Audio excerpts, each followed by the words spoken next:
Shalom, and welcome once again to Elders of GMS, giving all praises to Yahawah, bahasham, Yahawashi.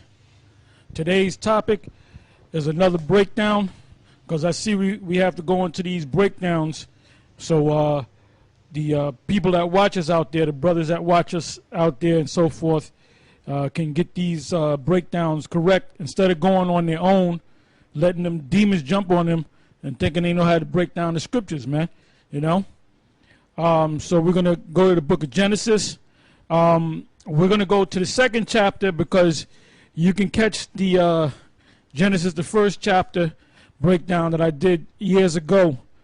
So, I mean, if you go on YouTube, you can actually watch it, or possibly Elder Gabon or Elder Aramlab might go over do a review of chapter 1 again.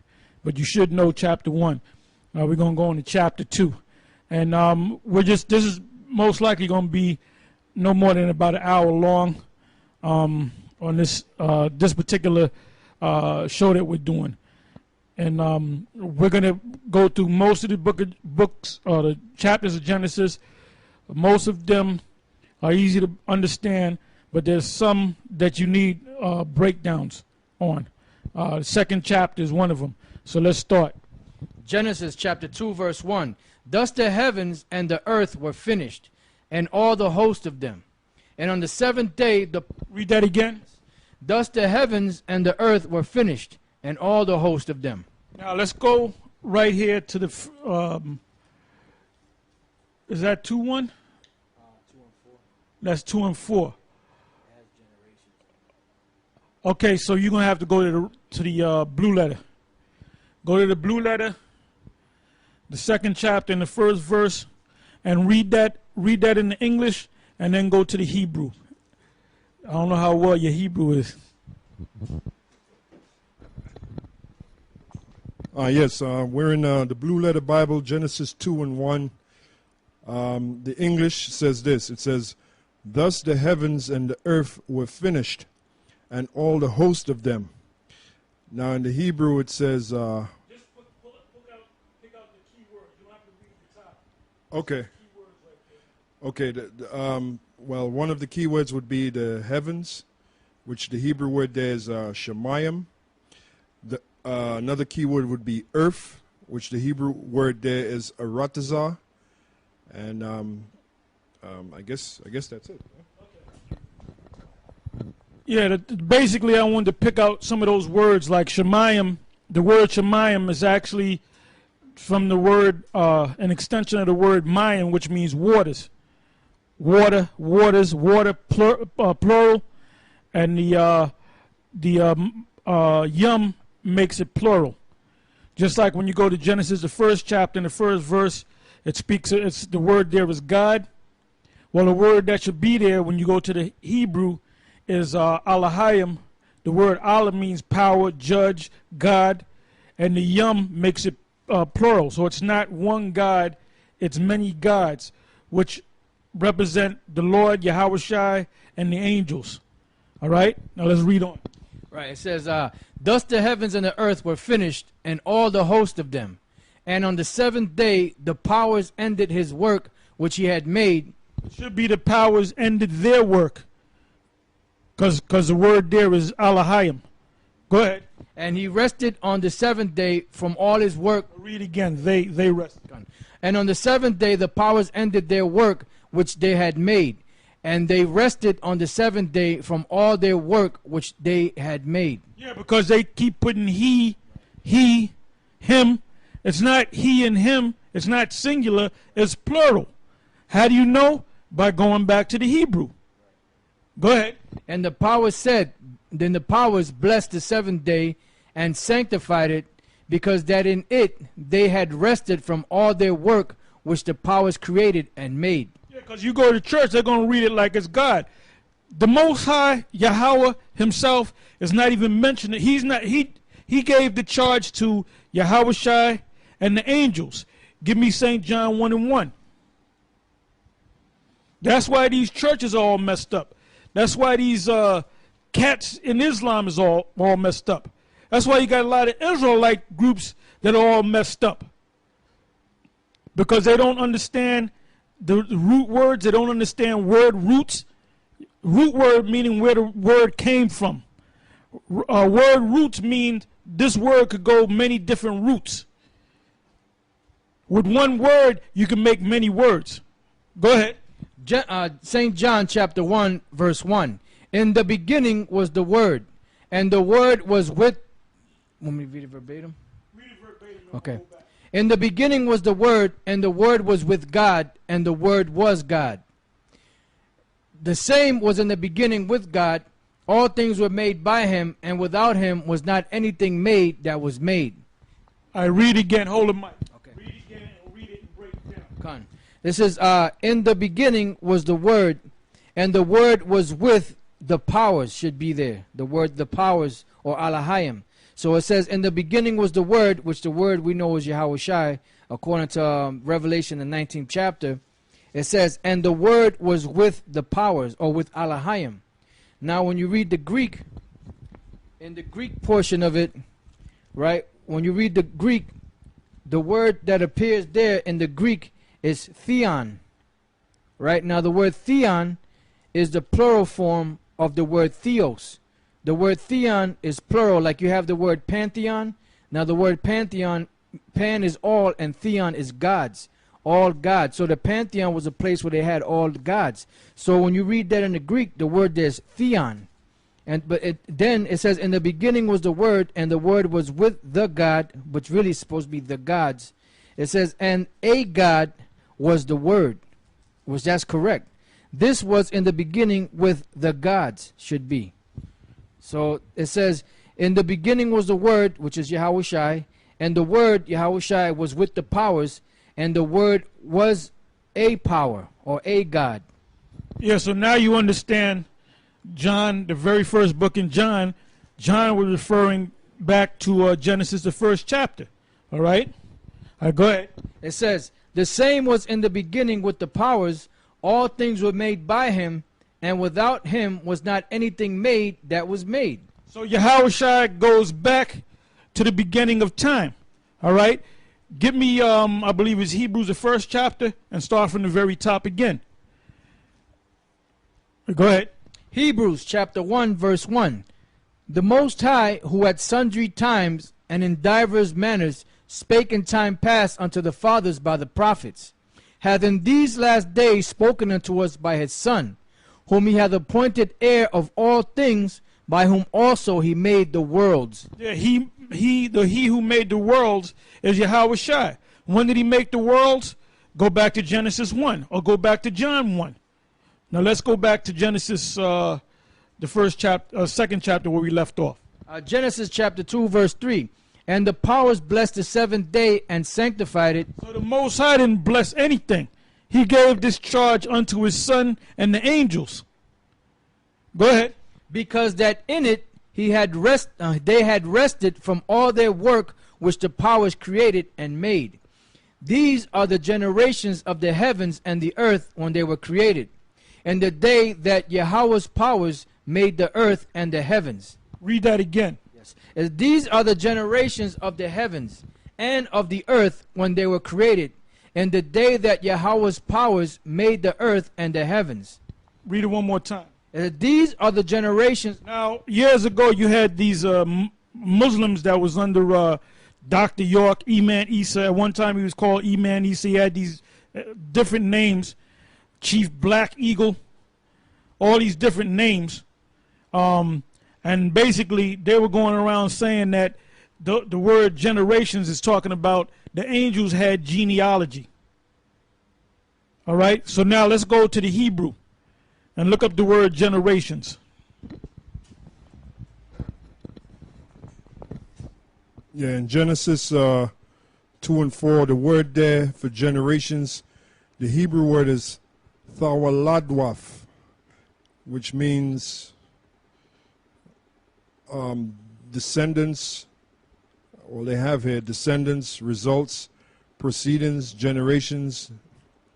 They have genealogies, account of men and their descendants, genealogical list of one's descendants, one's contemporaries, course of history, of creation, begetting of or account of heaven. Okay, that last one that you read. Now you see how you got messed up.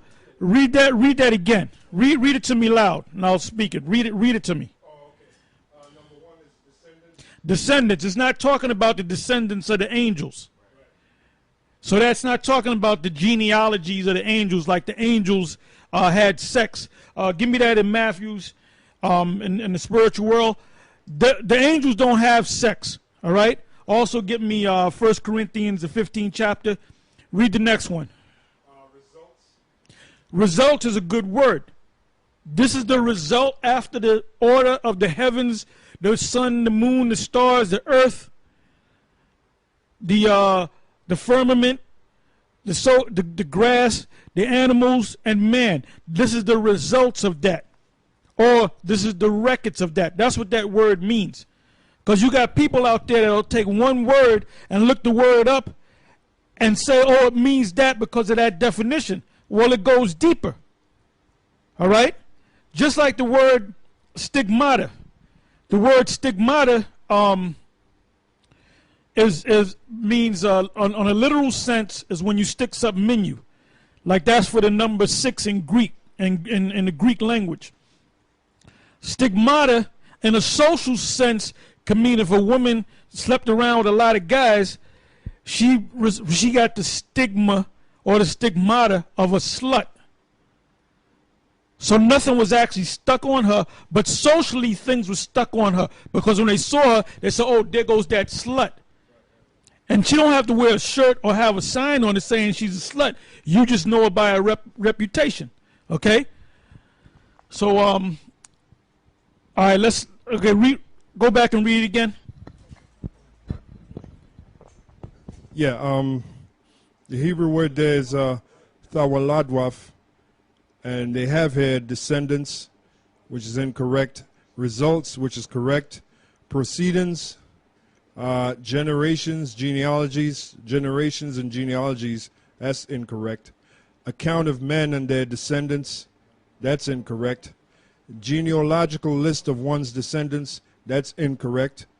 One's contemporaries, course of history of creation. That's it. Give me the course of history or record. All right? That's what that word means. So when you deal with these so-called Muslims out there, they don't have any understanding of the scriptures.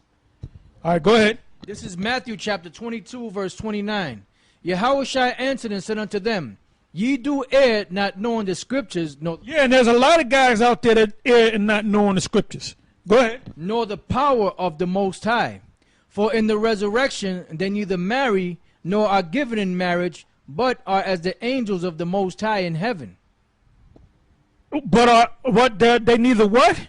It says, for in the resurrection, it says they neither marry nor are given in marriage. Meaning, what consummates a marriage? Marriage, sex. Do the angels have sex? No, not because they're in the spiritual body.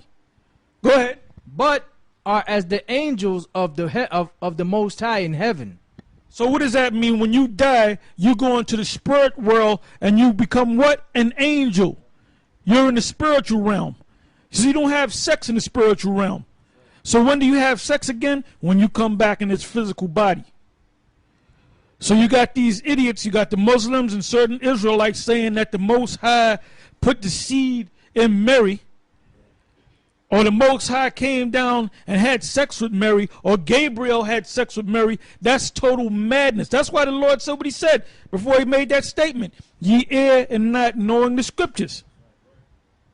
Now that whole virgin birth thing goes back even before the Roman Catholic Church. It goes back to Greek mythology with Zeus and his son Perseus. That's where the so-called Roman Catholics got that whole nonsense from. That whole concept of hell, they got that from the Greeks. All right? Go ahead. 1 Corinthians 15 and 39. All flesh is not the same flesh, but there is one kind of flesh of men, another flesh of beasts, another of fishes, and another of birds. There are also celestial bodies and bodies terrestrial. But the glory of the celestial is one, and the glory of the terrestrial is another. Yes, the glory of the celestial are the angels. They have a different glory. They ain't up there watching what do you call that? Skin flicks. They ain't up there watching skin flicks, man. They ain't going to clubs up in the spiritual realm trying to get some ass. Hugh Hefner, the spiritual counterpart of Hugh Hefner, is not up there. The Playboy Club is not up there, man. Ain't no brothels up there either for you clowns out there, man. Keep a statement that the Lord said, ye err not knowing the scriptures, all right? All right, go ahead. Back to Genesis 2. Genesis chapter 2, verse 4. These are the generations of the heavens and of the earth when they were created. Now, we just broke down what the word generation means. Generations. It ain't talking about the genealogy of the angels. It's talking about the record of what they did. Go ahead. It says, in the day that Yahawah's powers made the earth and the heavens, and every plant of the field before it was in the earth, and every herb. Now, this is the first time it said Yahawah, because who gets the credit? Yahawah. Yahawah was the one that said, that's why it says verbatim. What does it say verbatim? Right, it says, in the day that the Lord God made the earth and the heavens. Now, is that all caps? Yep, Lord is all caps. Yep. What about God? God is uppercase and lowercase. The Lord God is talking about Yahawah, all right? Now, let's go to that, what verse is that where it speaks about the Lord God? Let's go to the Lord God and see what word is there. Yeah, the word that's there is Yahawah for Lord. Yahawah halalyam for God. Yahawah halalyam. Yeah, which means Yahweh's angels, Yahweh's gods, Yahweh's judges that are under him. He gave the order to his son and the angels, so he gets the credit because it's his plan. You know, it's his blueprint. It's his plan. It's his theater. It's his movie. It's his thing. He's a executive producer, so you can understand. He's an architect. Then you have people under him that know what the hell they got to do. All right? Go ahead. It says, and every plant of the field before it was in the earth, and every herb of the field before it grew. For the Lord's powers had not caused it to rain upon the earth. Yeah, so back there it didn't rain. If they had a weather channel, all right, you didn't have no guy in a robe talking about it's going to rain tomorrow. Wear your raincoats. They didn't have rain back then. A lot of you clowns don't even understand that. There was a mist, what we call the dew. If you go up to the country and it's grassy, they haven't rained in a week, but you get up early in the morning and everything's wet, and it looked like it just rained. It didn't rain. It is dew from the ground. That's why the people back there during the time of Noah thought he was out of his damn mind. Because they said there's no such thing as, what you talking about, rain? The only thing they experienced was dew on the ground. Go ahead. It says, and there was not a man to till the ground, but there went up a mist from the earth, and watered the whole face of the ground. Which we call the dew. Go ahead. It says, and the Lord's powers formed man of the dust of the ground, and breathed into his nostril the breath of life. Now, the Lord is the Lord God. He formed man from the dust of the ground. Now, the term dust is twofold. Dust meaning a literal dust. He came from the earth, all right? And he was, because all the elements that are in man are in the earth. That's why we're known as terrestrial. The word terrestrial means earth, ground, all right? Soil, so forth, terra, all right? So on one sense, it's talking about an actual ground, because that's where we came from, the earth. Everything that you see, buildings, cars, everything that you see, the TV set that you watch, if you got a cell phone, whatever you have, it all came from the ground, just like man came from the ground, because all the elements that are in man are in the ground. Now, dust is twofold. Dust also means confusion. If I take dust and throw it in your eyes, you're confused because you can't see in front of you. So the Lord took man out of this confused state and gave him order. And what is the order? Laws. Go ahead. It says, and the Lord God formed man of the dust of the ground and breathed into his nostrils the breath of life. Breathe into his nostrils the breath of life is talking about what? He actually received that spirit, and the breath also represents the knowledge, wisdom, and understanding of the Most High. All right? Go ahead. This is Wisdom of Solomon, chapter 7, verse 24. For wisdom is more moving than any motion. She passeth and goeth through all things by reason of her pureness. For she is the breath of the power of the Most High, and a pure influence flowing from the glory of the Almighty. Therefore can no defiled thing fall into her. For she is the brightness of everlasting light, the unspotted mirror of the power of the Most High, and the image of his goodness. And being but one, she can do all things, and remaining in herself, she maketh all things new. And in all ages, entering into holy souls, she maketh them friends of the Most High and prophets. Yeah, because the prophets of the Most High broke down these scriptures because the Most High gave them that breath, which is that wisdom. Wisdom, knowledge, and understanding. Go ahead. And the Lord God planted a garden eastward in Eden. Now, let's get an understanding of the word Eden. Let's look up the word Eden.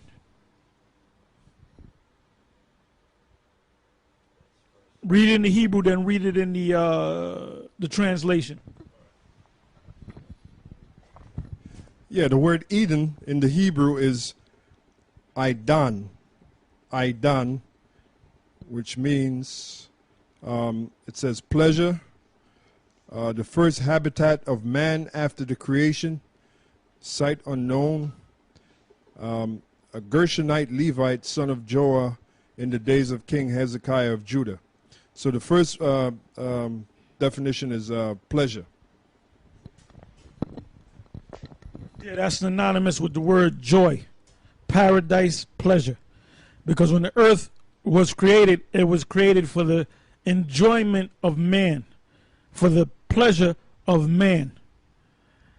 So now, Eden is not over there, that garden. Eden is the whole planet Earth. But when you read the scriptures, it said eastward in Eden. So eastward in Eden would be the eastern side of the earth, which is the so-called Middle East. So now we have an understanding, where did Adam, where was he formed, where did he live, until the Most High took him out of the Garden of Eden. So Eden is the whole planet Earth. All right, go ahead. And the Lord God planted a garden eastward in Eden, and there he put the man whom he had formed. And out of the ground made the Lord God to grow every tree that is pleasant for the sight and good for food. The tree of life also in the midst of the garden, and the tree of knowledge of good and evil. Yeah, the tree of life and the tree of knowledge of good and evil is not talking about actual trees. Like you got these illustrations of Adam and Eve eating the apple. Adam and Eve never ate no apple to make them wise. All right? Were you going to Revelation 22? All right, go ahead. Revelation chapter 22, verse 1. And he showed me a pure river of water of life, clear as crystal, proceeding out of the throne of the Most High. And the throne of the Most High is where? The throne of the Most High is heaven itself. So that's where that tree going to come out of heaven itself. Go ahead. And of the Lamb. In the midst of the street of it, and on either side of the river, was there the tree of life, which bare 12 manner of fruits. And when you think about 12, you think about what? You think about the 12 tribes of Israel, the 12 parts of earth, the 12 tectonic plates of earth, the 12 months in the year, the 12 hours of the day, and so forth, all right?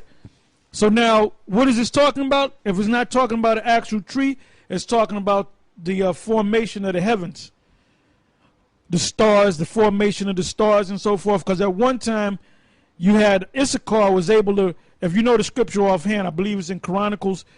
If the tribe of Issachar, before Israel went to war, they can look up in the heavens and see whether they're going to win the war or not. That's why if you go to Mexico today, you have these different pyramids. You had this one pyramid or two. You had the pyramid of the sun and the pyramid of the moon. And that goes back to when they first came over here, showing you what? That we were the ones that took part in building them pyramids back in Egypt, because the pyramids were built over here in the Americas. That's when Issachar came over here with the rest of the tribes under the Assyrian captivity. And they came up with that calendar about the end of age, which is supposed to be 2012. Well, they're close. Whether it's going to happen in 2012 or 2013 or the end of 2011, we don't know. But their calendar is close, because they said the end of that calendar is going to end in 2012, the last month of 2012. So how close are they? And the Most High gave them that spirit, man. He didn't give that spirit to all the tribes. He gave that spirit to the tribe of Issachar. Go ahead. If I may say this a little, yeah, because they said that the Mayan calendar, that December 21st, 2012 is the end of an age, you know. So really, an age is what? Rulership. So whose rulership? The Lord. The scriptures say that Esau is the end of the world and Jacob is the beginning of it that followeth. This is our 1 Chronicles chapter 12, verse 32. And of the children of Issachar, which were men that had understanding of the times, to know what Israel ought to do, the heads of them were 200, and all their brethren were at their commandment. So how do you count time? You look at the sun. The sun's coming up behind the mountain. You know it's morning. It's about 5:30, 6 o'clock in the morning, right? When the sun is highest in the sky, that's what? High noon. Okay? When the sun is at the 3 o'clock point, that means you know it's about, you can actually look at the sun and tell what time it is. All right? Back in the ancient world, they used sundials, where they had a device that when the sun would hit it, they can look at that device and they can tell what part of the day it was. And you had hours of the day. You had men that was appointed to say the first hour of the day, the second hour of the day, the third hour of the day, the fourth. When Yahawashi was on the cross and that eclipse came, what was that, the ninth hour? Was it the ninth hour? The ninth hour of the day, which I believe was like 3 o'clock in the afternoon. All right? There was another situation where in the book of Acts, the 2nd chapter, when they were saying that the apostles drunk wine. So they said what was the exact time? It was the third hour of the day, which had to be like 9 o'clock in the morning. Because they said, how can they be drinking when it's the third hour of the day? All right, go ahead. So that shows you that they dealt with time. They didn't have watches on their wrists. They looked at the heavens. They dealt with the heavens. Now that's a science that we're gonna get back in the kingdom. So that don't mean that you're supposed to delve into the zodiac, because that's on the negative side, and that's what Eve went into, the negative side of the so-called, so we don't call it zodiac, that's what they call it. All right? And where you think they got it from? They got it from us. Go ahead. This is Mark chapter 13, verse 35. Watch ye therefore, for ye know not when the master of the house cometh, at evening, or at midnight, or at the cock crowing, or in the morning. That's right. That's right. Letting you know the different times. And that's mentioned plenty of times in the scriptures, all right? Where we at? Back in Genesis chapter 2, verse 8. And the Lord God planted a garden eastward in Eden, and there he put the man whom he had formed.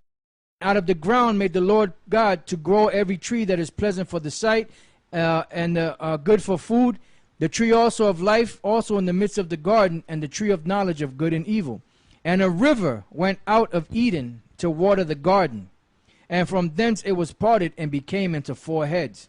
Yeah, we got to deal with that because this goes back years back where you had these guys, and we spoke about them about maybe a month or two ago. A guy by the name of Sa'ad and another guy by the name of Arum. And they're from the original Boston camp, which the Spirit got on me to go up there to set that camp up when there was really only 2 of them. Then it became a big camp.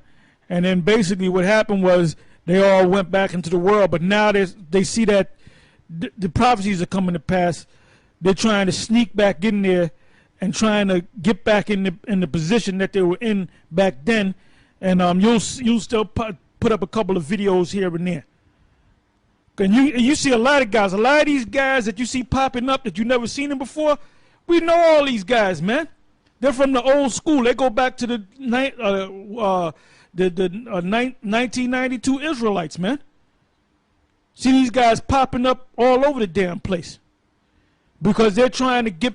They see that the society's going down. They see the prophecies coming to pass left and right. They see that everything's speeding up. So they think they can sneak back in there. They think they can go behind the Most High's back and they can just get back in there like they never left. But guess what? The Most High set up his prophets, which is us. And that's why we expose them every goddamn time, man. You know? Go ahead. It says, so it says, and a river went out of Eden to water the garden, and from thence it was parted and became into 4 heads. Now that's another clue. We found out that the Most High set up a garden eastward in Eden, right? So that's the middle. That has to be the east, the Middle East, right? He said that he had a river of water go through the garden, and it parted into 4 heads. Now, if a body of water parts into 4 heads, that's what? 4 more bodies of water, right? So now we're going to find out what these 4 more bodies of water are. The name of the first is Pison. That is it which compasseth the whole land of Havilah, where there is gold. And the gold of that land is good. There is bdellium and the onyx stone. It says, and the name of the second river is Gihon. The same is it that compasseth the whole land of Ethiopia. And the name of the third river is Hiddekel. That is it which goeth toward the east of Assyria. And the 4th river is Euphrates. Okay, then I gave one river that we that is still named today, Euphrates. So now if you go on a ancient biblical map, find where the river Euphrates are, and let's check these other rivers. What was the name of the first river? Pison. Right, Pison would have to be the Red Sea. What's the second river? Gihon. It says, and the name of the second river is Gihon. The same is it that compasseth the whole land of Ethiopia. What great body of water compasses the whole land of Ethiopia? The Nile River. The Nile River. What was the name? What was the ancient name? Gihon. Gihon. What was the first river? Pison. The Pison today is called the Red Sea. Because what did it do? What did it compass? It says, that is it which compasseth the whole land of Havilah, where there is gold. Now Havilah means parts of Arabia. When you look at that, when you go south of Jerusalem, you go southbound, you're going to run into Arabia. When you go southbound, on the west side is going to be the Nile River, and that other river that's east of the Nile River is what? The Red Sea. And then on the Red Sea, you have 2 gulfs. You have the Gulf of Suez, and you have the Gulf of Aqaba, which set up 2 more heads. All right. So now we found out. That one river, Adam was placed in that garden in Eden, and there was this river that went through it, and it broke into 4 heads. We found out the first river was the Red Sea or the first body of water was the Red Sea. The second body of water was the Nile River. Then it spoke about the Hiddekel. We don't know what the Hiddekel is now, right? But it mentioned the last river which was the Euphrates, right? The Euphrates has kept that ancient name. Now I got to look into that name Euphrates. It might be a Greek word because it had another word, but the ancient Greeks knew that it was the Euphrates because I believe they named it that name. Okay, because the name had another name that is not in the scriptures. So if the Euphrates is that river, one of those rivers, one of those four bodies of water, the Hiddekel would have to be what? What's the next great body of water? The Tigris, which is northeast of the Euphrates. Now in the book of Revelation, it speaks about the river Euphrates, which is going to be dried up to prepare the kings of the east. Go ahead. Real quick. Daniel 10:4. And in the 24th day of the first month, as I was by the side of the great river, which is Hiddekel. Now the precept for Hiddekel says, or Tigris. Yeah, so they come out and tell you that. That's what it's called now, the Tigris. Go ahead. This is Genesis 25:17. And these are the years of the life of Ishmael, 137 years. And he gave up the spirit and died, and he was gathered unto his people. And they dwelt from Havilah unto Shur, that is, before Egypt, as thou goest towards Assyria. And he died in the presence of all his brethren. Yeah, so that's got to be the Red Sea. All right? Now let's go back to where we left off. It says, Genesis. Now, going back to what I said about Sa'adi and Aram, they broke it down totally wrong. And that was way back when everything was in order. So you had these young guys that was doing their own damn thing. Just like we found out through the brother in Texas. What's the brother, Bible Basics? What's his Hebrew name? Akkad Lamad. He had made this video recently about a group of guys in Florida that's talking about there's such thing as a hell. Now, when I first saw those guys, there was something funny about those guys. And I said, if they're not men of the Lord, it's going to be come out anyway that they're not men of the Lord. Now, for them to go around and use our name, GMS, and teach that there's a hell, them guys, they err for not knowing the scriptures. So nobody is to deal with those guys. Because just because you put GMS in the front of your name, that don't mean you down with us, all right? And more of you guys are going to fall off. More of you guys that ain't right in the spirit, like the old saying, it all comes out in the wash. You ain't tricking no goddamn body. General Gehenna, he ain't tricking no damn body. We know he sold out. Go ahead. Back in Genesis 2:14, and the name of the third river is Hiddekel, and that is it which goeth toward the east of Assyria. And the fourth river is Euphrates. And the Lord God took the man and put him into the garden of Eden to dress it and to keep it. And the Lord God commanded the man, saying, of every tree of the garden thou mayest freely eat. Yeah, if there's an apple tree, you can eat the apple. If there's a pomegranate tree, the pomegranate, which is we used to call the Chinese apple as children, that's a pomegranate, and that's mainly grown in the east. And when you do it, if you do a word search on pomegranate, that's mentioned in the scriptures many times. So they can eat the pomegranate from the pomegranate tree. They can eat the banana from the banana tree. They can eat the grape from the grape tree. They can eat pears from a pear tree. Those are actual trees that yielded these different fruit that you can physically eat. Go ahead. But of the tree of the knowledge of good and evil. Yeah, because that's not a tree that you can eat fruit from. It's something that you can gain wisdom, whether it be negative wisdom or positive wisdom. Go ahead. It says, thou shalt not eat of it, for in the day that thou eatest thereof, thou shalt surely die. And the Lord God said, it is not good that the man should be alone. I will make him an helpmeet for him. And out of the ground the Lord God formed every beast of the field and every... So all this madness about a woman being 50-50 to you is bullshit, man. All this madness about a man cheating on a woman, that's bullshit. You just a pair of shoes. You a little higher than a pair of shoes, but that's what you are. You serve a purpose, man. A pair of shoes can't jump up and say, look, why are you buying another pair of shoes? You're supposed to wear me every goddamn day. What you gonna do to them shoes? You gonna throw them shoes out?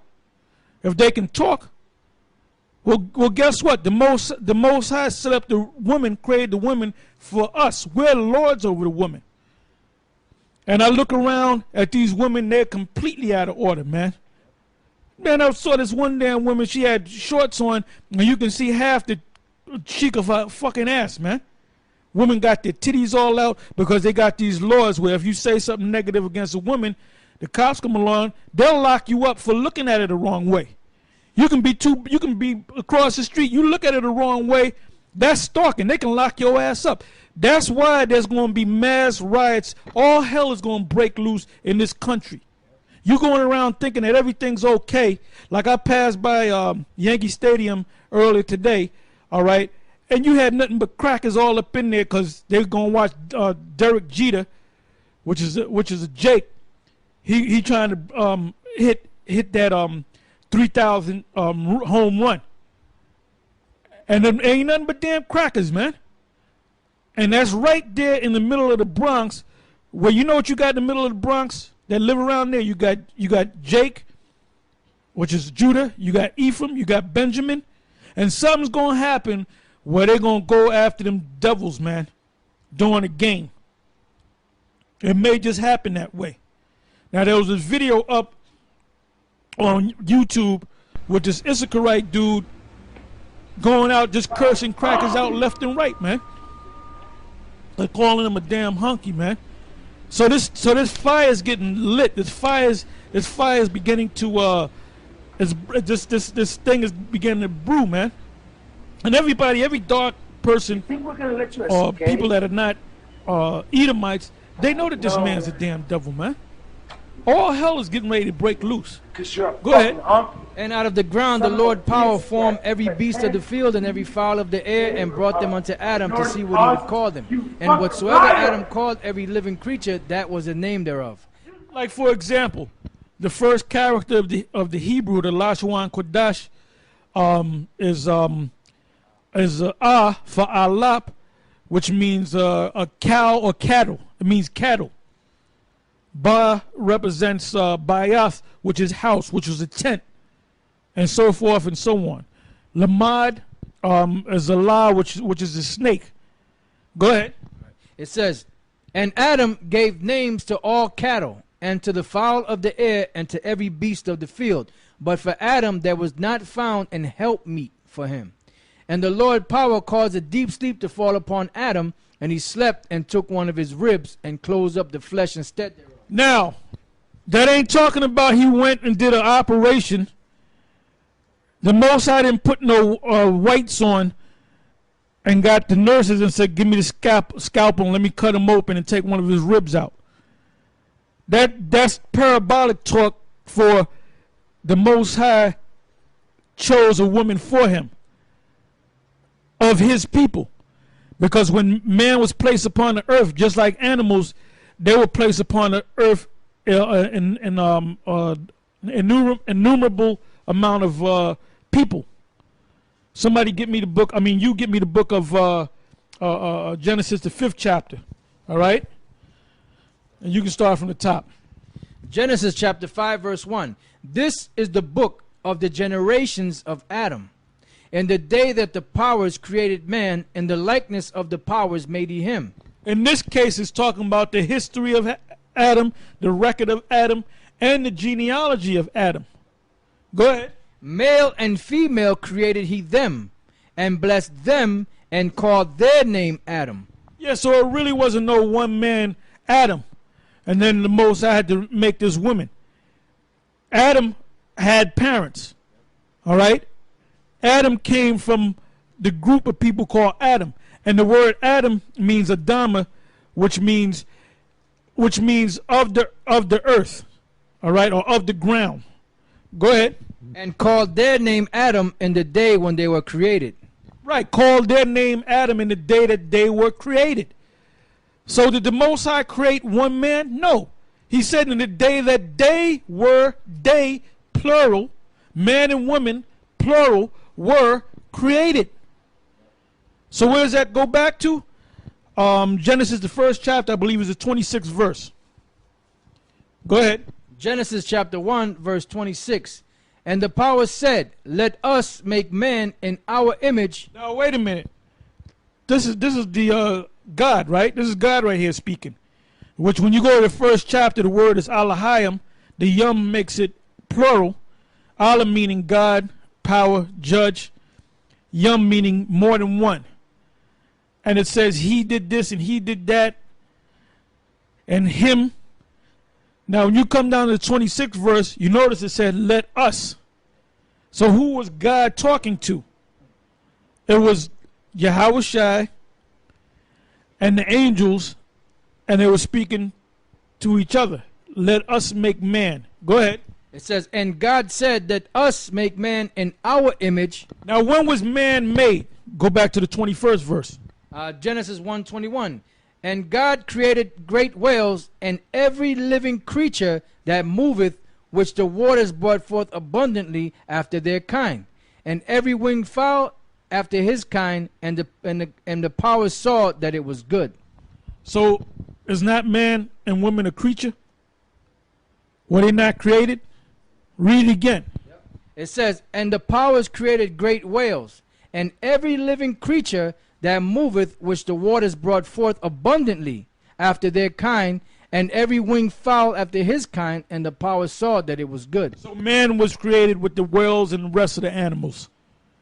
But the Most High made man upright. And the Most High said, let us, the angel said, let us make man in our image, meaning let's give them order. Another word for order is what? Laws. Go ahead. 2nd Ezra chapter 6 verse 49. Then didst thou ordain two living creatures, the one thou callest Enoch, and the other Leviathan. And it's not talking about the one man Enoch, it's talking about man. The word Enoch means upright, educated, learned, wise one. Go ahead.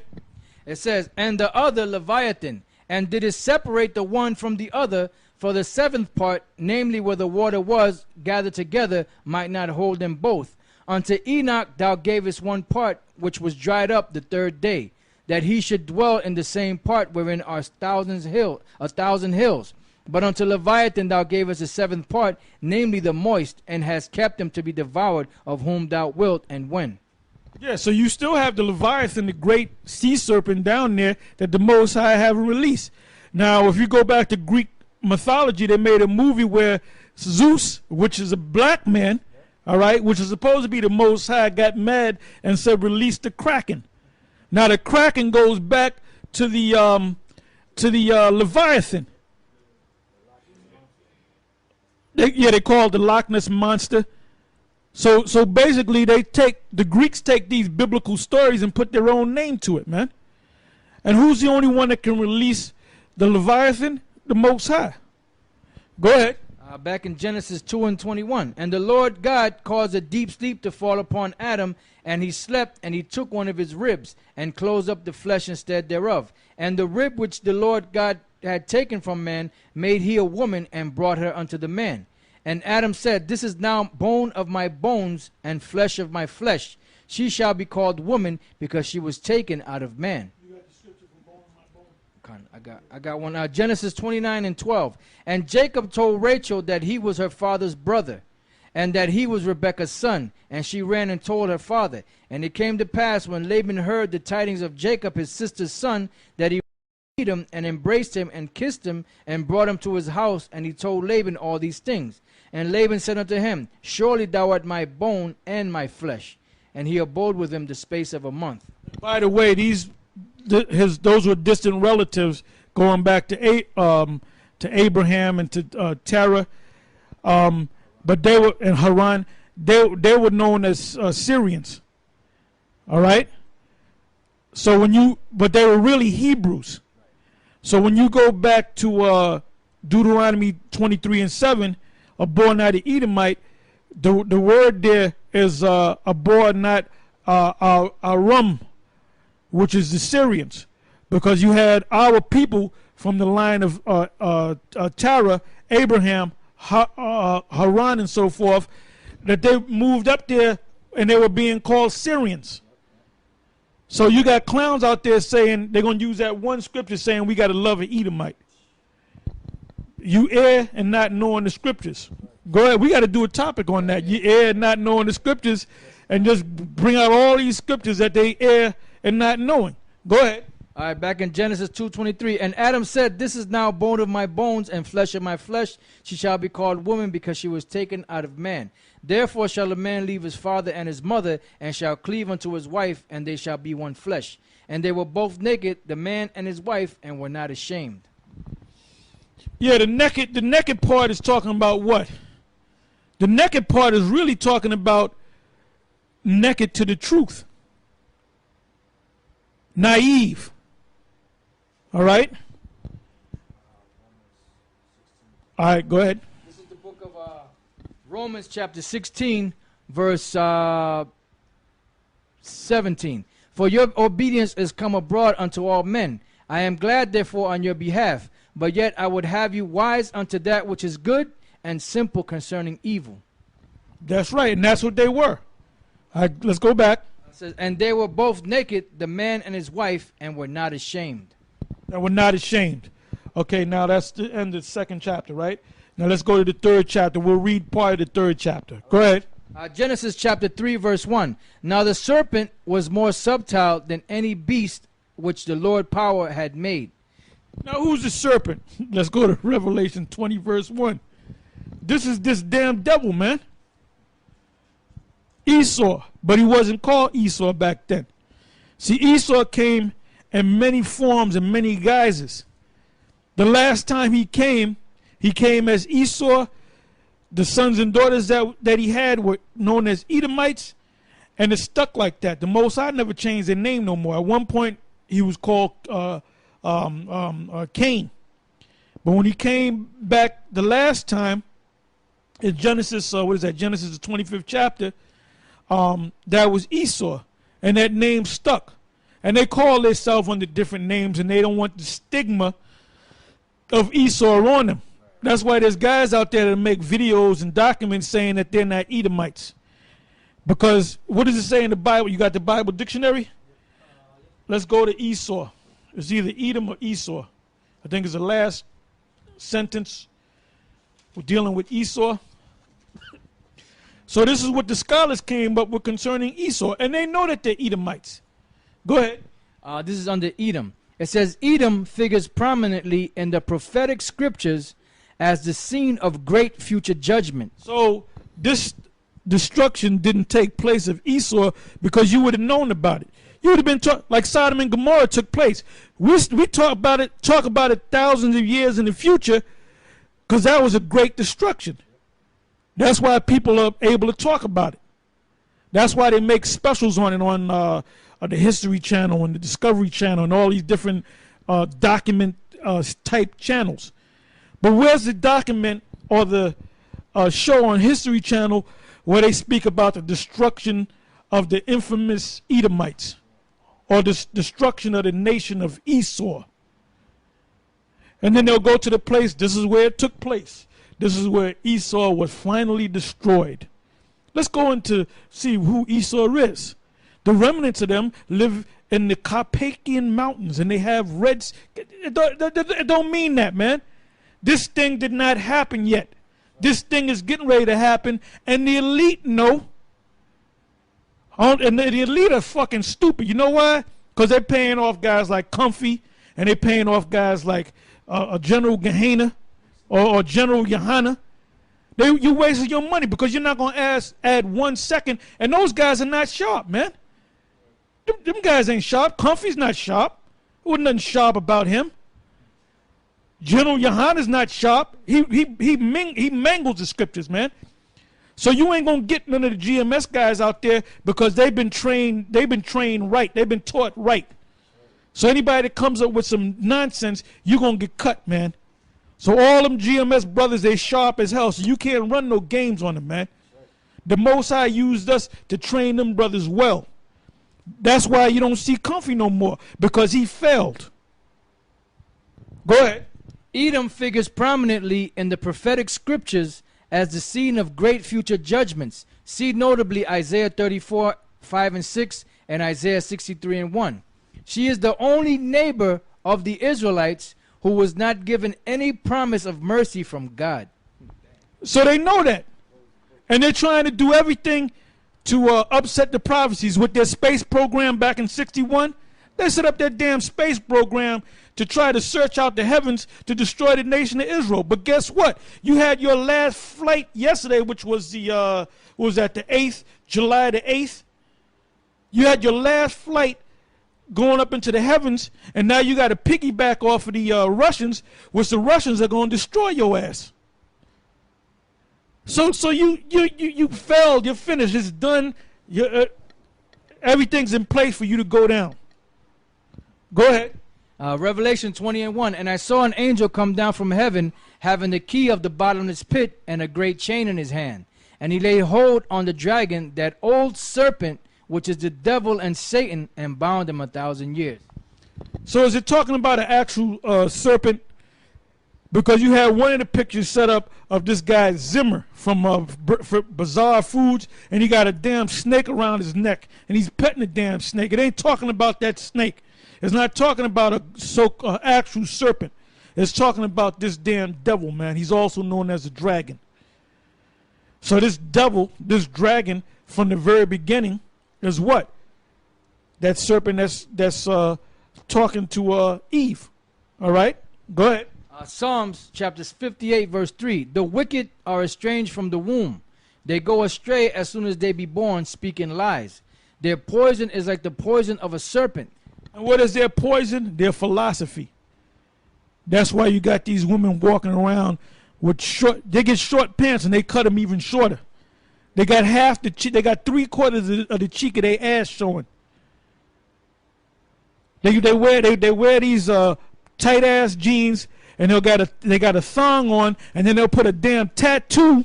They'll wear a cut off shirt, and they'll put a tattoo right above their ass. When you put up tattoos, it's for other people to focus on, right? So you got it right where the ass is, man. And you telling me that there's some you got clowns out there talking about the righteous sisters of Israel. You ain't got no righteous sisters of Israel, man. They're all out of order. Go ahead. It says, their poison is like the poison of a serpent. They are like the deaf adder that stoppeth her ear. Yeah, so where did he first use his poison? Where did he first use the stinger? The sharp teeth to poison? Poison the doggone women, man. With that philosophy, man. So why do you think the serpent went to Eve first? That's the reason why, because she was a weaker vessel. Go ahead. Which will not hearken to the voice of charmers, charming never so wisely. Break their teeth, O Most High, in their... And that's what the Lord's going to do. Your teeth is your military might. The Most High getting ready to destroy your military. And once your military is destroyed, that's it for you. Go ahead. In their mouth, break out the great teeth of the young lions, O Lord. Let them melt away as water which run continually. Because the radiation from the missiles, when those missiles hit ground zero, you're gonna be melted away by those by that radiation. Go ahead. When he bendeth his bow to shoot his arrows, that's his missiles, ICBMs. Go ahead. Let them be as cut in pieces, as a snail which melteth. Let every one of them pass away, like the untimely birth of a woman, that they may not see the sun. Back in Genesis 3 and 1. Now the serpent was more subtile than any beast of the field which the Lord power had made. And he said unto the woman, Yea, had the Most High said, You shall not eat of every tree of the garden? And the woman said... And that's what Esau says. You know, these Jake women, these Israelite women, they go to these colleges, right?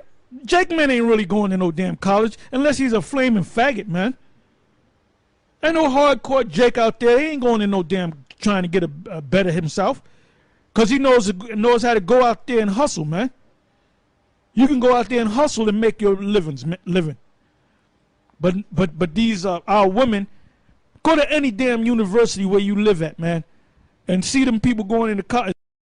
Women, Israelite women, and them weak ass, punk ass, pussy whip niggas in Latin tribes that look all weak and they giggling with the women, walking with the women with the books. Got the books with them.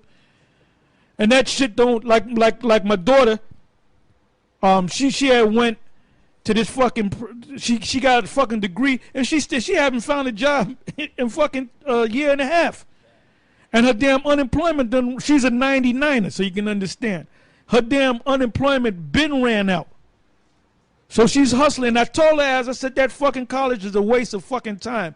You ain't, that fucking degree that you got ain't nothing but a piece of damn paper. You might as well take it and wipe your ass with it. Go ahead.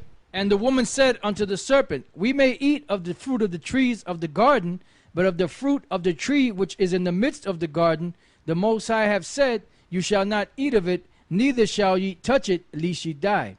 And the serpent said unto the woman, You shall not surely die, for the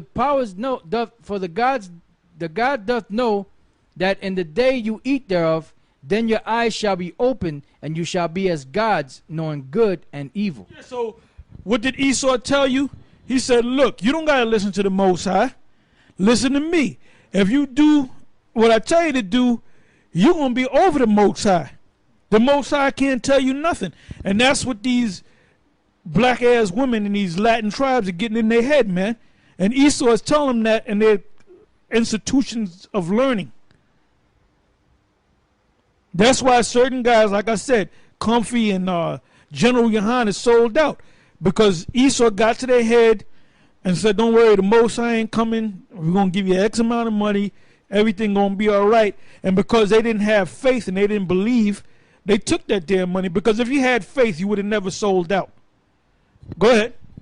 It says, And when the woman saw that the tree was good for food, and that it was pleasant to the eyes, and a tree to be desired to make one wise. Yeah, a tree, an apple tree. If you eat an apple, you can eat a ton of apples. It's not going to make you any smarter. Go ahead. She took of the fruit thereof, and did eat, and gave also unto her husband. What is the fruit? That the philosophy of that tree. Go ahead. And gave also unto her husband with her, and he did eat. And the eyes of them both were open, and they knew that they were naked. And they sewed fig leaves together, and made themselves aprons. And they heard the voice of the Lord power walking in the garden in the cool of the day. And Adam and his wife hid themselves from the presence of the Lord power amongst the trees of the garden. The trees of the garden is also talking about other nations. Give me that. What is that? Ezekiel 31.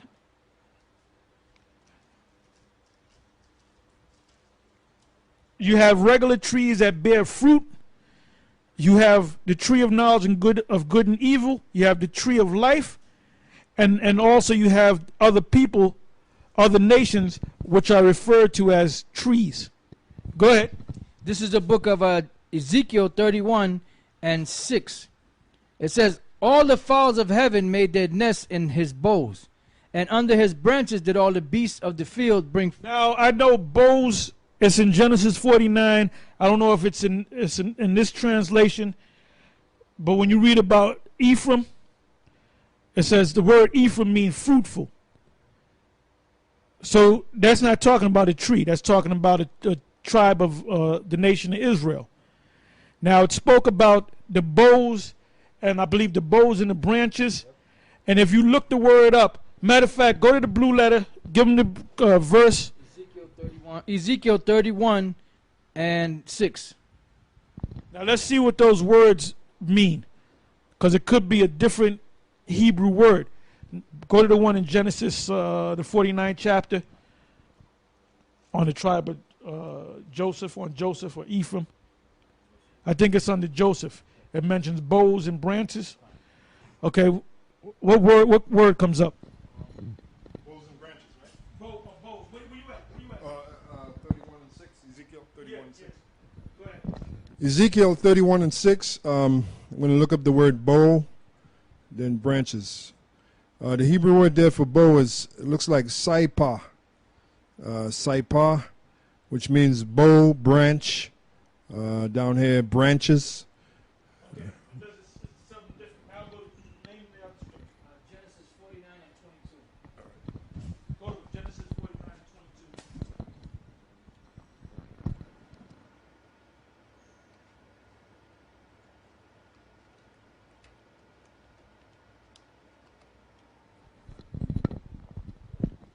Genesis 49 and 22, which says, Joseph is a fruitful bow, even a fruitful bow by a well, whose branches run over the wall.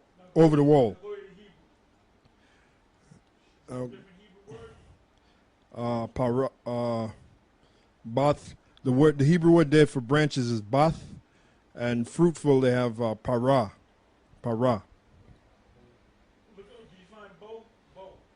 Oh, bow. They have the word there son, ban. Okay. All right. What was that? What's in Genesis 49:22? I clicked on the word for bow. The Hebrew word they have there is ban, which means son, grandson, child, member of a group, son, male child, grandson. Pretty much repeats. Yeah, so now in Ezekiel, the 31st chapter, it mentions bows as actual bows, but it's actually talking about people. Because just as trees give off apples, and to grow more apple trees, you take the seed out, the same thing with men. So men could also be known as trees. So when they hid themselves among the trees, they hid themselves among them other philosophies. Just like you got Jake that's in the Islam, they learn that language. They shave make their beards. They shave their beards. They grow their beards like the Middle Eastern Arabs, Ishmaelites. They wear the clothing. They walk like them. They act like them, like an Ephraimite. You see a damn Ephraimite that gets all into that Islam, you actually think he's a real Arab. Go ahead.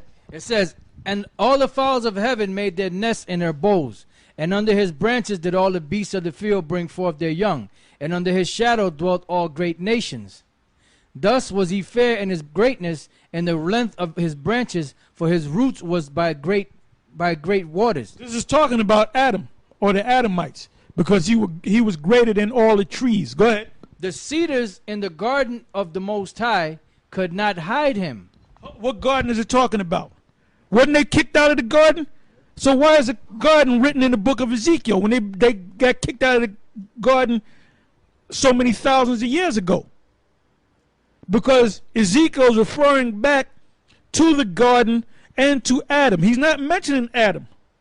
Go ahead. The cedars in the garden of the Most High could not hide him. The fir trees were not like his boughs. The Hamites, even though Ham is dark brown, woolly hair, but we're not Hamites. We got a different spirit than the Hamites. Go ahead. And the chestnut trees were not like his branches, nor any tree in the garden of the Most High was like unto him in his beauty. I have made him fair by the multitude of his branches, so that all the trees of Eden that were in the garden of the Most High envied him. Yeah, so the nations envied us, man. Now let's go back to Genesis. This is the book of Genesis, chapter 3, and verse 7. And the eyes of them both were opened, and they knew that they were naked, and they sewed fig leaves up together and made themselves aprons. And they heard the voice of the Lord power walking in the garden in the cool of the day. And Adam and his wife hid themselves from the presence of the Lord power amongst the trees of the garden. And the Lord power called unto Adam and said unto him, Where art thou? And he said, I heard thy voice in the garden, and I was afraid, because I was naked, and I hid myself. And he said, Who told thee that thou wast naked? Hast thou eaten of the tree whereof I commanded thee that thou shouldest not eat? So you know it's not talking about an actual tree, that he ate an apple. Go ahead. And the man said, The woman whom thou gavest to be with me, she gave me of the tree, and I did eat. And the Lord power said unto the woman, What is this that thou hast done? And the woman said, The serpent beguiled me, and I did eat. And the Lord power said unto the serpent, Because thou hast done this, thou art cursed above all cattle, and above every beast of the field. And upon thy belly shalt thou go, and dust shalt thou eat all the days of thy life. Now we know it's not talking about an actual snake, because snakes don't eat dust. It's talking about Esau. Before he was known as Esau, he was basically just the devil that came in a physical form. Then he came as Cain, then he came back as Esau. because the people that came out of, or the tribe or the clan that came out of Cain was destroyed in that flood. There were no more so-called white people, Edomites. So the Most High had to bring them back again in the form of what? Through Isaac and Rebekah. All right? Read that again. It says, and he said, it says, and the Lord said, and the Lord power said unto the serpent, because thou hast done this, thou art cursed above all cattle, and above every beast of the field. Upon thy belly shalt thou go, and dust shalt thou eat all the days of thy life. Yeah, in that confused state, that caveman, pro-magnum man state. Well, you got Job 30? Go ahead. Job chapter 30, verse. And this is the only way. That's why these churches can't understand this book. Because this book is not written like a textbook. All right? Go ahead. Job 30 and 1. But now they that are younger than I have me in derision, whose fathers I would have disdained to have set with the dogs of my flock. Yea, whitherto might the strength of their hands profit me, and whom old age was perished. For want and famine they were solitary, fleeing into the wilderness in former time, desolate and waste, who cut up mallows by the bushes. And that was the state that they were put in. That's when that curse came upon them. Upon thy belly thou shalt go. Now when Esau came on the scene, it came on the scene later in history. Because everybody knows the story of these Edomites, these devils that were living up in the caves and living like cavemen and cave women. Go ahead. And juniper roots for their meat. They were driven forth from among men. They cried after them as after a thief. They were driven forth from among the dark nations. And they said, get out of here, you damn thief. And that's what the nations are saying right now. They're saying, get out of here, you damn thieves. Go ahead. To dwell in the cliffs of the valleys, in caves of the earth, and in the rocks. That's why if a so-called white man commits a crime, when you call the police, you say it was a white guy, he had blonde hair, blue eyes, he was 6'1", he weighed about 200 pounds, 180 pounds. So where they say, oh, a Caucasian of this height, of this stature, and so forth. Now, what does the word Caucasian mean? It means cave dweller. Now, does that mean you got these Edomites going back to caves? No. That means that their origins go back to the caves. Really, their origins don't go back to the caves, but they were put in the caves. So they think that that's their beginning. At one time, they were upright. They spoke Hebrew. Esau spoke Hebrew. He didn't speak English. He didn't speak with an English accent. He didn't speak German. He spoke Hebrew because both his parents spoke Hebrew. His brother spoke Hebrew. So they lost that. They went to a point where they were grunting. Go ahead. Among the bushes they brayed, under the nettles they were gathered together. Yea, they were children of fools, yea, children of base men. They were viler than the earth. That's right. Now let's go back to where we left off in Genesis. What verse are we in? How many verses do we have before it ends? 24:10. All right, we might not finish the whole thing, but we'll read a couple more verses. Go ahead. And the Lord power said unto the serpent, because thou hast done this, thou art cursed above all cattle, and above every beast of the field. Upon thy belly shalt thou go, and dust shalt thou eat all the days of thy life. And I will put enmity between thee and the woman, and between thy seed and her seed. It shall bruise thy head, and thou shalt bruise his heel. Basically, that goes back to what? That hatred between us and Esau. Even though we came out of the same womb of Rebekah, it said that we were fighting against each other because that's our nature against Esau. Two manner of people. Now you got these Jakes out there, these Israelites, these lost Israelites out there trying to save Esau. They're not in their right mind. These Israelite groups out there trying to save Esau, they're not playing with a full deck. Stay away from them, man. Go ahead. It says, unto the woman he said, I will greatly multiply thy sorrow and thy conception. And sorrow thou shalt bring forth children, and thy desire shall be to thy husband, and he shall rule over thee. Now you got these Edomites, these doctors with all their technology. They can't come up with a drug to stop the labor pains. They can't give you the $1,000 pill that'll stop the labor pains, man. I don't give a damn what you do. You're going to feel them damn pains. And where those pains come from? From the Most High. So when we get in the kingdom, that's a curse that was put on women to feel that pain. Now in the kingdom of heaven, they ain't going to feel no pain, man. It's going to be natural. They're not going to feel no pain. It's going to be nothing but joy. Go ahead. And thy desire shall be to thy husband, and he shall rule over thee. Yeah, so the man's supposed to have rulership over you. Everything going to be put back in order. And what verse was that? Okay, so we're going to stop on the 16th verse, and we'll pick it up in the next lesson. Shalom.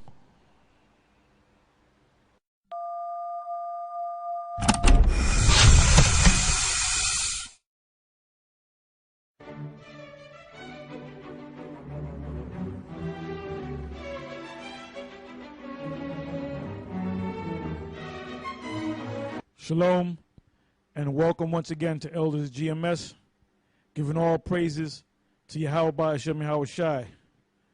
And we're going to go back to the topic that we left off the last time, which was understanding the book of Genesis. And I believe we left off at Genesis, the 3rd chapter, and the 16th verse. So let's read. Genesis chapter 3, verse 16. Unto the woman he said, I will greatly multiply thy sorrow and thy conception. And sorrow thou shalt bring forth children, and thy desire shall be to thy husband, and he shall rule over thee. Yeah, and I think I went over that last week, and I'm going to go over it again.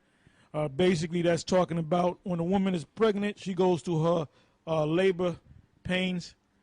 And that was a curse that the Most High had put on all women. So Edomite women get labor pains, the Israelite women get labor pains, Moabite, Ammonites, all women. And that goes to show you that all people come out of Adam. All right? And then it goes on to speak about how thy desire shall be to thy husband, and he shall rule over thee. Rule over thee meaning he's going to have dominion over thee. All this 50-50 nonsense, man. He's going to have dominion over me, over you. Now, in the kingdom of heaven, everything that we read about is everything going to be put back in order as soon as this damn devil goes down. All right? You got something? Yeah, 1 Corinthians chapter 11, verse 3. But I would have you know that the head of every man is Christ, and the head of the woman is the man, and the head of Christ is the Most High. And that's it. That's plain and to the point. Like I said, order's going to be restored when the Most High established the kingdom and established his people, the nation of Israel. Now, I don't give a damn what these clowns say out there. Clown Israelites say that, well, Esau's going to be in the kingdom. Yeah, they are going to be in the kingdom. Esau and the other nations, but they're going to be slaves in the kingdom. All right? Go ahead. Back in Genesis 3 and 17. And unto Adam he said, because thou hast hearkened unto the voice of thy wife, and hast eaten of the tree of which I commanded thee, saying, thou shalt not eat. It said that he listened to his wife. You can't listen to your wife. Your wife is not built to tell you what to do. You're supposed to tell her what to do. That's the order. That's why the Most High is getting ready to destroy this system. This wicked, evil, confused society. Go ahead. 1 Timothy 2 and 13. For Adam was first formed, then Eve. And Adam was not deceived, but the woman being deceived was in the transgression. Notwithstanding, she shall be saved in childbearing if they continue in faith and charity and holiness with sobriety. That's right. Now let's go back.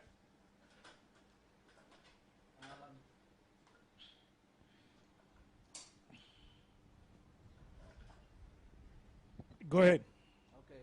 This is back in Genesis 3 and 17. And unto Adam he said, because thou hast hearkened unto the voice of thy wife, and hast eaten of the tree of which I commanded thee, saying, thou shalt not eat of it, cursed is the ground for thy sake. In sorrow shalt thou eat of it all the days of thy life. Thorns also and thistles shall it bring forth to thee, and thou shalt eat the herb of the field. In the sweat of thy face shalt thou eat bread, till thou return unto the ground. For out of it was thou taken, for dust thou art, and unto dust shalt thou return.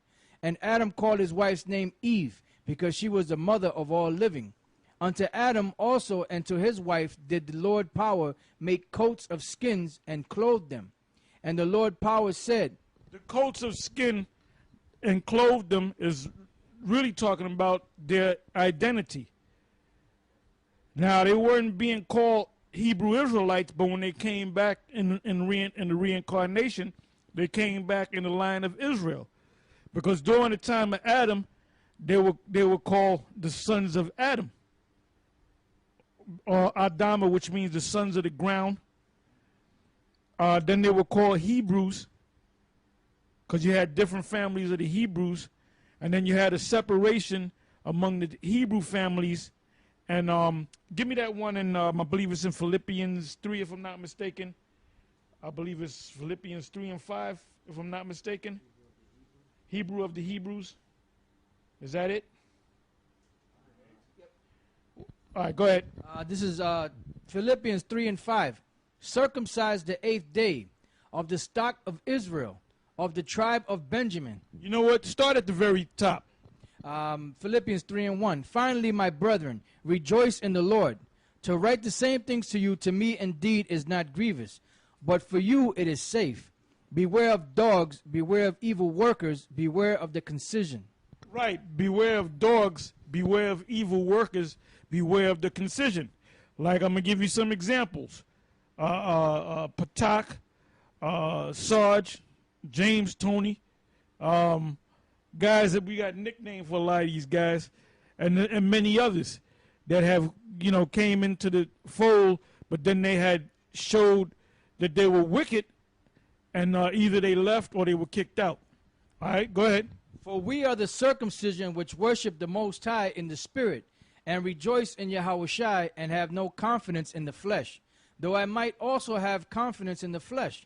If any other man thinketh that he hath whereof he might trust in the flesh, I more.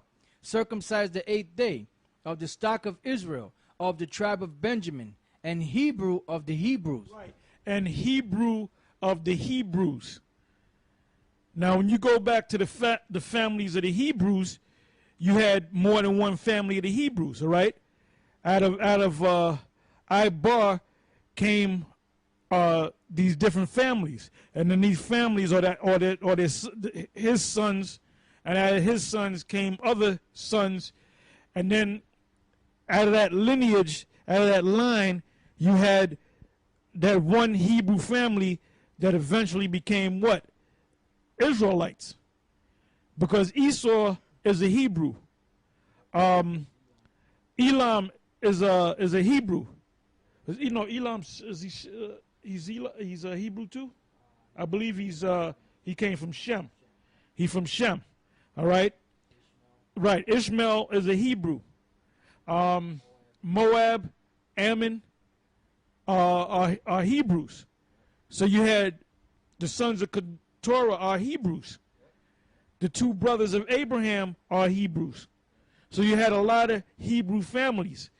So when Paul said, I am a Hebrew of the Hebrews, meaning he wasn't a Edomite Hebrew, he wasn't a Moabite Hebrew, Ishmaelite Hebrew, he was a Hebrew Israelite. So we call ourselves Israelites, but we also call ourselves Hebrew Israelites. All right, go ahead. And Hebrew of the Hebrews, as touching the law, a Pharisee. Yeah, because you got guys saying that if you're a Pharisee, you're wicked. Now, Paul just said, as touching the law, a Pharisee. Paul called himself a Pharisee. So is Paul wicked? Pharisees and scribes were officers going back 2,000 years ago and before. Scribes wrote things down. You had the Levitical priests and so forth. But then you had guys people in that office, or Israelites in that office, that were just plain wicked. Go ahead. Concerning zeal, persecuting the church, touching the righteousness which is in the law, blameless. Okay, now let's go back to where we left off. This is back in Genesis 3 and 21. Unto Adam also and to his wife did the Lord power make coats of skin and clothe them. And the Lord power said, behold. Yeah, the coats of skin and clothed them is talking about their identity. Now, we did a special on last week on the GMS in Transit entitled, I think it was Ezekiel the 38th chapter. Was Ezekiel the 37th chapter. And basically there's a verse in there, we don't have to go into it, where it tells you about dry bones and flesh coming on those bones. Well, that's our identity of who we are. So the Most High did make a difference between the Israelites, the Edomites, the Moabites, the Hamites, and so forth. All right? Go ahead. Jeremiah 17:4. And thou even thyself shalt discontinue from thine heritage that I gave thee, and I will cause thee to serve thine enemies in the land which thou knowest not, for you have kindled a fire in my anger which shall burn forever. Right, now give me the Apocrypha and get me the 2nd Ezra, the 6th chapter. I believe it's the 54th verse. Go ahead. 2nd Ezra chapter 6 verse 54. And after these Adam also, whom thou madest Lord of all thy creatures, of him come we all, and the people also whom thou hast chosen. All this have I spoken before thee, O Lord. Yeah, the people also whom the Lord have chosen. So out of all these different people that came out of the line of Adam, there was only one group of people that the Most High had chosen. So who's going to be in the kingdom? The ones that the people that the Most High chose, which is us, the Israelites. Go ahead.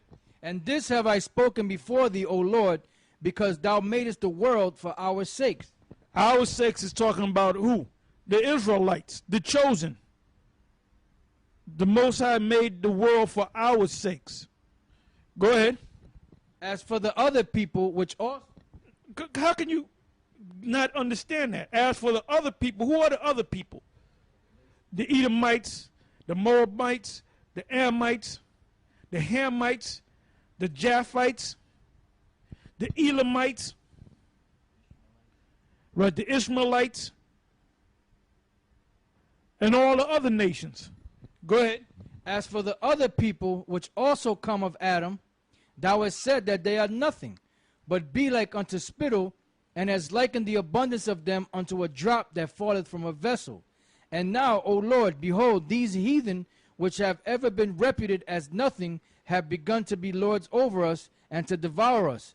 But we thy people, whom thou hast called thy firstborn, thy only begotten, and thy fervent lover, are given into their hands. If the world now be made for our sakes, why do we not possess an inheritance with the world? How long shall this endure? That's right.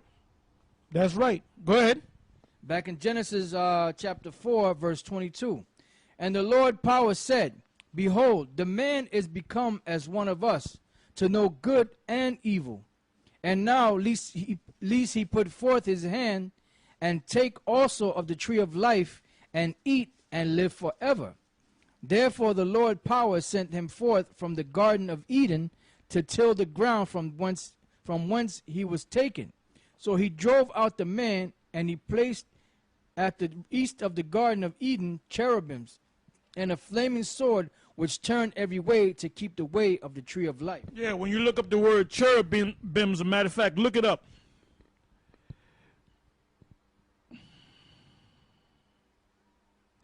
And there's a difference between the word cherubims and seraphims. All right? Yeah, the Hebrew word there for cherubim is karawab, which means cherub, cherubim, an angelic being, as guardians of Eden, as flanking God's throne, as an image from hovering over the Ark of the Covenant, as the chariot. They have Jehovah, but you know his name is Yahawah. Cherubim, in the theology of the Hebrews, a being of a sublime and celestial nature, in figure compounded of that of a man, an ox, a lion, and an eagle. That's pretty much it. Yeah, so it's a mighty one, a mighty angel. Go ahead. Genesis 4 and 1. And Adam knew Eve his wife, and she conceived and bare Cain, and said, I have gotten a man from the Lord. And she again bare his brother Abel, and Abel was a keeper of the sheep, but Cain was a tiller of the ground. Yeah, now, one thing that is important is that you look up these words. And a good tool to use is you got the blue letter. But like I said, the blue letter is a good tool to use, but it goes off at times. So sometimes you have to go to the Ben Yehudi. Sometimes you have to go to the different Bible dictionaries, and you have to kind of filter it out through the spirit, through your spiritual filter, which the Most High is working with you. It tells you in Revelation, I believe it's the 3rd chapter, the 19 verse on down. It says how the Most High going to sup with us. So it's the Most High, Yahawashi, the Spirit of Yahawashi, and the Most High that come to you, Yahawashi come to you in the Spirit and guide you to get these understandings as well. And the Most High set us up to bring you this understanding too. All right?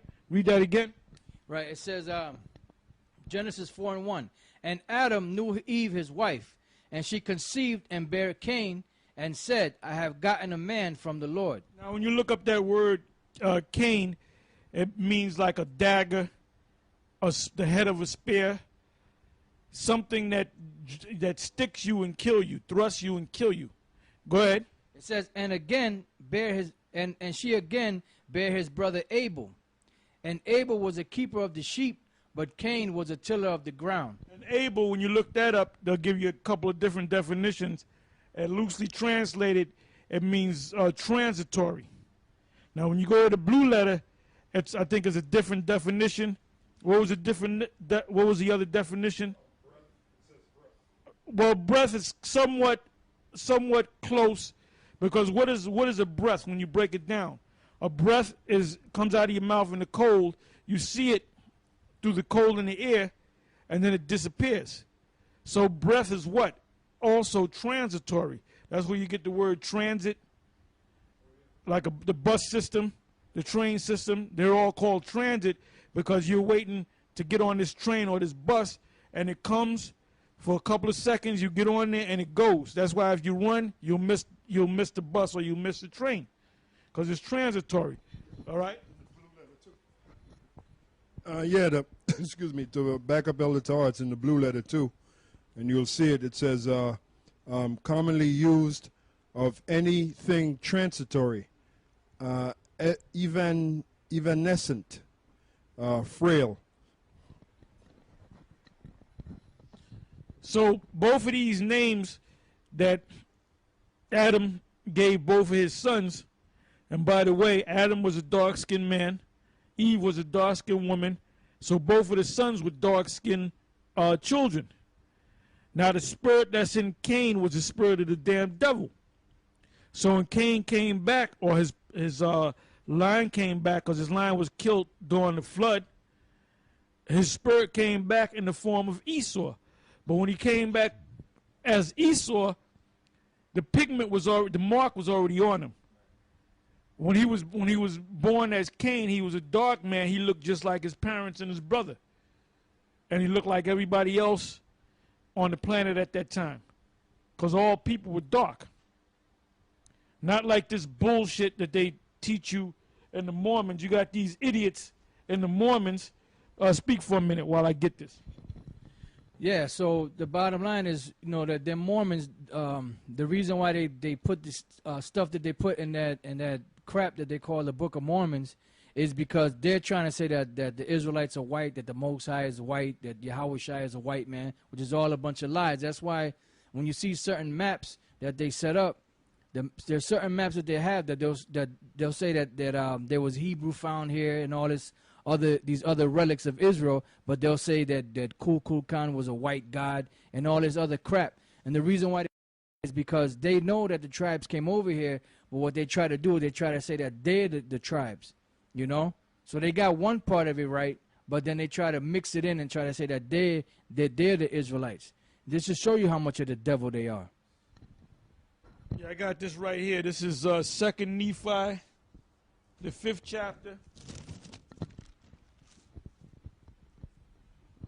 2nd Nephi, the 5th chapter, the 20th and the 21st verse. Okay. This is us. So you can't run no games on us, man. All right? You can't run no games on us. We know about your damn Book of Mormons, Book of Morons. We know about your Kebra Negas that you illuminated ones put out.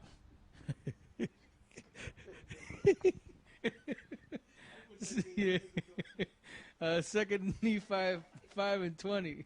It says, "Wherefore the word of the Lord was fulfilled, which he spake unto me, saying that inasmuch as they will not hearken unto thy words, they shall be cut off from the presence of the Lord.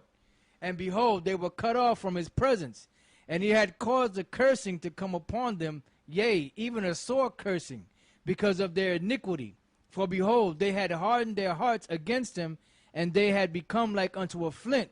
Wherefore, as they were white and exceedingly fair and delightsome, that they might not be enticing unto my people, the Lord power did cause a skin of blackness to come upon them." Now that's totally contrary to the scriptures. Because when you turn white, that's a curse of leprosy. Give me the book of Numbers 12 and 10. And then give me, what is that, Leviticus, the 13th chapter. Round about, I believe it was like the 30-something verse. Around there. Okay. So the truth is coming out on you damn devils, man. Yeah, because the brothers mentioned Mormon. This is from Wikipedia, Mormonism and Freemasonry. It says the relationship between Mormonism and Freemasonry began early in the life of Mormon founder Joseph Smith, as his older brother and possibly his father were Freemasons. Now remember what this guy Albert Pike said. He said that Freemasonry is basically witchcraft. So there you go. It says Joseph Smith Jr., as his older brother and possibly his father were Freemasons, while the family lived near Palmyra, New York. Nevertheless, in the late 1820s, the Western New York religion, or the Western New York region, was swept with anti-Masonic fervor. And the Book of Mormon, a foundational religious book published by Smith in 1830, is generally considered to reflect that anti-Masonic sentiment by condemning what is portrayed or portrays as oath-bound conspiratorial organizations. So basically they're telling you here that the Book of Mormon really came out of Masonry. Now, Masonry, like I said, if you go back to what Albert Pike said, which he was considered, what's the word? He was considered the champion, for lack of a better term, of Masonry.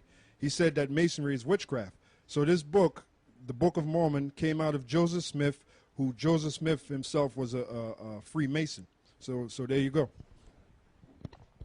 Yeah, so, you know, everything that you devils, that's part of that flood that you put out to deceive Israelites.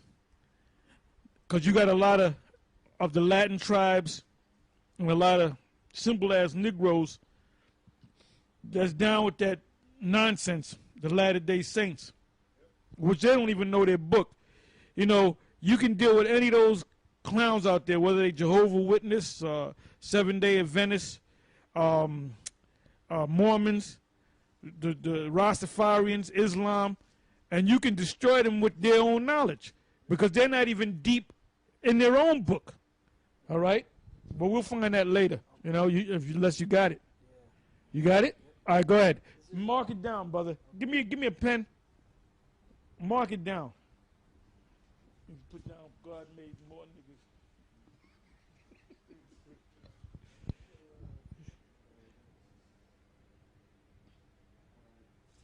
Put curse of blackness came off or whatever. And put that precept at that one to lead to that one. From 2 Nephi.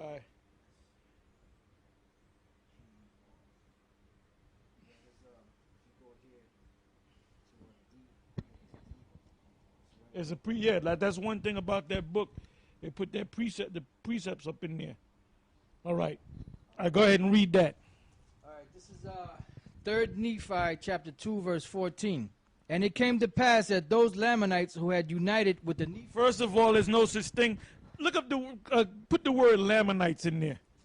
The hell did Lamanites come from? Ain't no such thing as Lamanites, man. When you go to the table of nations and when you go to the books of the Chronicles, there's no such people as Lamanites. And for that matter, there's no such people as Nephites. So that's more madness that the illuminated ones put out to confuse the people. But like it says in Matthew 24, they're not going to deceive the very elect. If it were possible, they would deceive the very elect, but it's not possible. So all that stuff is nothing to us. We just, you know, you just like pushing the fly off you, man. Yeah, in Wikipedia, Lamanite, it says, according to the Book of Mormon, a Lamanite is a member of a dark-skinned nation of indigenous Americans that battle with the light-skinned Nephite nation. Although mainstream archaeologists, geneticists, and historians do not recognize the existence of Lamanites. And yeah, reading it again, it says Lamanite from the Wikipedia Free Encyclopedia. According to the Book of Mormon, a Lamanite is a member of a dark-skinned nation of indigenous Americans that battle with the light-skinned Nephite nation. Although mainstream archaeologists, geneticists, and geneticists and historians do not recognize the existence of Lamanites, adherents of the Latter-day Saint movement typically believe that the Lamanites comprise some part, if not the entirety, of the indigenous peoples of the Americas and the Polynesian people. You know what? Hold that tab up there because I want to get a copy of that. We're going to get into this downtown too. Like this stupid idiot bubble-eyed blackfish that clearly sold out. You know, he sold out, Comfy sold out, and you don't see Comfy no more because everybody knows he sold out, you know? And then everybody knows that Bubble-Eye sold out. And the new guy that sold out was this guy, General Yahawashi. That's another sellout, man, okay? And the Most High set us up to reveal all these sellouts, okay? Go ahead. Yeah, it says the Book of Mormon describes the Lamanites as descendants of Laman and Lemuel, two rebellious brothers of a family of Israelites who crossed the ocean in a boat around 600 BC. Their brother Nephi founded the Nephite nation. The Lamanites reputedly gained... This is total bullshit. This is some bull. I'm gonna say it like what's her name? Sloane. You know, in the movie Bamboozled. This is some bullshit. All right. You can't just be of a certain line of Israelites or Hebrews, and all of a sudden you decide to make up your own nation. Like I decided to make up a nation called the Taharites.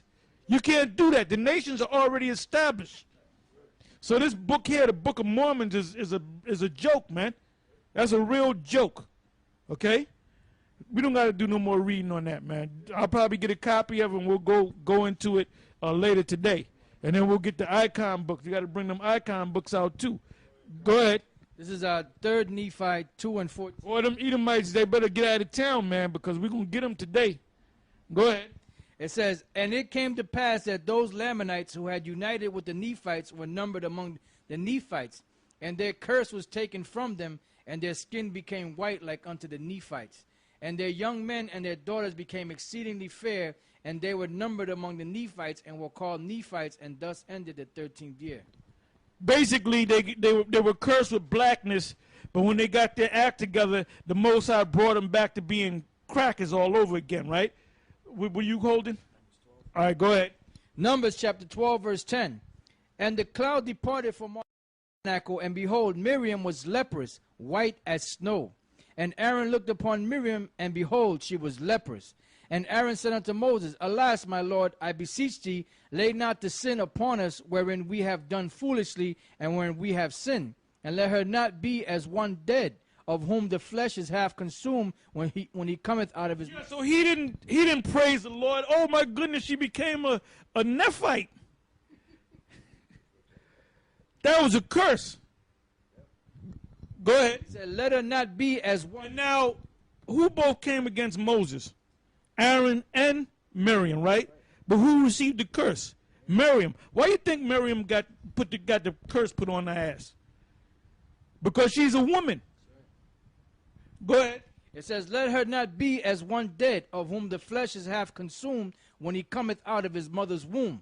And Moses cried unto the Lord, saying, Heal her now, O power. By the way, Esau came out of his mother's womb like that, half dead. Not looking right. Go ahead. I beseech thee. And the Lord said unto Moses, If her father had but spit in her face, should she not be ashamed 7 days? Let her be shut up from the camp 7 days, and after that let her be received in again. And Miriam was shut out from the camp 7 days, and the people journeyed not till Miriam was brought in again. And afterward the people removed from Hazeroth. Yeah, and you black-ass women, man, we're going to do that too in the wilderness when you act up. We're going to shut you out. We're going to put you out there in the woods by yourself. You're going to hear all those wolves in the background, different animals and whatnot, and you're going to bug out. And then when you come back, if you make it back in one piece, you know, if a wolf don't get your ass, or some animal or something, or you don't get, or some mountain lion eat your ass, then when your ass come back in, you're going to be in order, all right? And we're going to do that to you nigga women. We're going to put you out of the woods. We're going to leave you out there for a week, all right? So you better know how to eat the right beetles and shit and know how to goddamn survive. Go ahead. If this is Leviticus 13 and 29. If a man or woman have a plague upon the head or the beard, then the priest shall see the plague, and behold, if it be in sight deeper in the skin, and there be in it a yellow thin hair. Yeah, that's called blind hair. And they got it saying blinds have, blinds have more fun? Well, it ain't fun being cursed with leprosy. There's nothing fun about that. Go ahead. And if it be in sight deeper than the skin, and there be in it a yellow thin hair, then the priest shall pronounce him unclean. It is a dry scald, even a leprosy upon the head or beard. Go ahead. And the priest looked on the plague, and if the priest look on the plague of the scald, and behold, it be not in sight deeper than the skin, and that there is no black hair in it, then the priest shall shut him up that hath the plague of the scald 7 days. And in the 7th day the priest shall look on the plague, and behold, if the scald spread not, and there be there be in it no yellow hair, and the scald be not in sight deeper in the skin, he shall be shaven, but the scald shall he not shave, and the priest shall shut him that had the scald 7 days more. And in the 7th day the priest shall look on the scald, and behold, if the scald be not separated in the skin, nor be in sight deeper than the skin, then the priest shall pronounce him clean, and he shall wash his clothes and be clean. So basically, you Edomites, you got a damn problem, man, especially you blondes out there. If you got blue eyes and you have blind hair, that's a defect, man. That's a form of that's leprosy. Okay, so you're subhumans. All right, that's it on that. Now let's go back to Genesis. All right, this is Genesis, back in Genesis 4 and 2. And she again bare his brother Abel, and Abel was a keeper of the sheep, but Cain was a tiller of the ground. And in process of time it came to pass that Cain brought of the fruit of the ground an offering unto the Lord. And Abel he also brought of the firstlings of his flock, and of the fat thereof. And the Lord had respect unto Abel and to his offering, but unto Cain and to his offering he had not respect. And Cain was very wroth, and his countenance... Yeah, well, why didn't the Lord have respect for him? Read that part again. What did he do? It says, and Abel, and in process of time it came to pass that Cain brought of the fruit of the ground an offering unto the Lord. You were supposed to bring certain animals and sacrifice them, which Abel did, and you didn't. Now, go from there. Get me the book of, you know what I want, Psalms. Psalm 50 and 16. And then also get me Isaiah 26 and 10. Because you in the land of Israel, you made it to the land through the Rothschilds. And what do you got over there? You got kosher pigs, you got Pink City, you got gay parades, you got all kind of madness.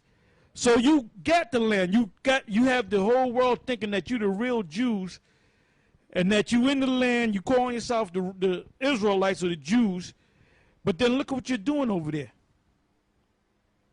So that proves right there that you can't be in our kingdom. You can't be side by side by us. You're going to have to be working out in the field and getting a foot in your ass. Go ahead. Psalms chapter 50, verse 16. But unto the wicked the Most High saith, what hast thou to do to declare my statutes? Yeah, the wicked is talking about Esau, as we all should know. Go ahead.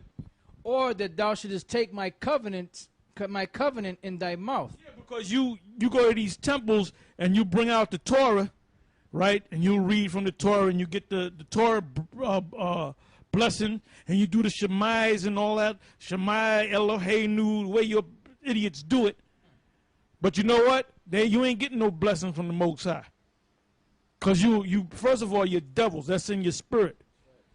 And just because you have some form of Hebrew and you in the land, that don't mean you're going to get a blessing, man. When the kingdom comes, you're going to get destroyed. First of all, you go into slavery, and then after a time of slavery, you're going to be exterminated. Go ahead. Or that thou shouldest take my covenant in thy mouth, seeing... Because you don't keep the laws. There's one kid, this little so-called Jewish kid, and they even got it on tape. This other so-called Jew, grown man, took this kid and chopped his ass up. And took part of the bodies is in Brooklyn, I believe. Part of the body parts was in a damn dumpster like 2 blocks down. And then the other body parts was in this guy's freezer. And this guy's a so-called Jew. So you are straight up devils, man. And they're not calling him a devil. They're not calling him a monster. Oh, we got to do some psychological tests. If a damn nigga did it, you wouldn't say, well, we got to do some tests. You would call him a monster. You fucking devils. But you can't help it. That's in your spirit to do what you do. That's why we have to burn you, man. We have to destroy you through the power of Yahawah, bahasham, Yahawashi. And it's going to happen. Go ahead. Yeah, if I may say this, Olatar, yeah, and then on that show, To Catch a Predator, they had this so-called rabbi, a so-called Jew rabbi, that was soliciting sex from a little boy, you know, from a young boy, and they caught his ass. Okay, just to let you know how you, and all you devils do that, all you so-called rabbis do that. But the problem is you never got caught. This is Psalms 50 and 17. Seeing thou hatest instruction and castest my words behind. And then you know you got idiots out there like Uncle Ruckus. He's at the top of the list. I mean, this guy's got, he's truly that's a cartoon character, but he's truly Uncle Ruckus, man. They made that character out of him, man. Go ahead. It says, seeing, or that thou shouldest take my covenant in thy mouth, seeing thou hatest instruction, and castest my words behind thee. When thou sawest a thief, then thou consentedest with him. Seest thou hatest instruction, and castest my words behind thee. Go ahead. When thou sawest a thief, then thou consentest with him, and hast been partakers with adulterers. Thou givest thy mouth to evil, and thy tongue frameth deceit. Thou sittest and speakest against thy brother. Thou slanderest thine own mother's son. These things hast thou done, and I kept silence. Thou thoughtest that I was altogether such an one as thyself. But I will reprove thee and set them in order before thine eyes. Who's the them? Israel. What is the Most High going to do? He's going to reprove you Edomites, the wicked, and he's going to set them, the Israelites, in front of your eyes. So when you see the different camps all around the world and around Babylon, that's a fulfillment. All right. So the average Joe the cop, he don't know what's going on. The average cracker that goes shopping, walk down the street and see you, he don't know what the hell is going on. But the elite know exactly what's going on. The Rothschilds, the warlocks, the super rich families of the earth, they know exactly what's going on, and they go into these scriptures and they say, "Yep, this is being fulfilled." So what they're doing now, they're going to certain guys and paying them off. And these guys are not men of the Lord anyway. They're actors, like this guy, General Yahawah. What's this other dude? This other bubble-eyed blackfish. What's the other dude? Zabak. You know, them guys are all paid off, man. Now, I'm telling you that y'all all got paid off. Now, you prove me wrong. Go ahead. This is Isaiah 26:10. Let favor the wicked, yet will he not learn righteousness. And you got clowns out there like number one on the list. You got Uncle Ruckus. He's up there talking about there's certain Edomites are going to be saved. He did a whole series called Esau Saved in the Bible or something like that. He's not playing with a full deck, man. And I know they didn't pay him off. Why would you pay him off? Nobody listens to him. He's just a bugged out individual, man. You know what, man? Satan don't even want you, man. You really doing bad when Satan don't want your ass. Go ahead. It says, let favor be showed to the wicked, yet will he not learn righteousness. In the land of uprightness will he deal unjustly. And aren't you in the land of uprightness in the land of Israel? What are you doing over there in the land of Israel? You being wicked as hell, man. You talking about I'm a bless a pig and it's going to become kosher.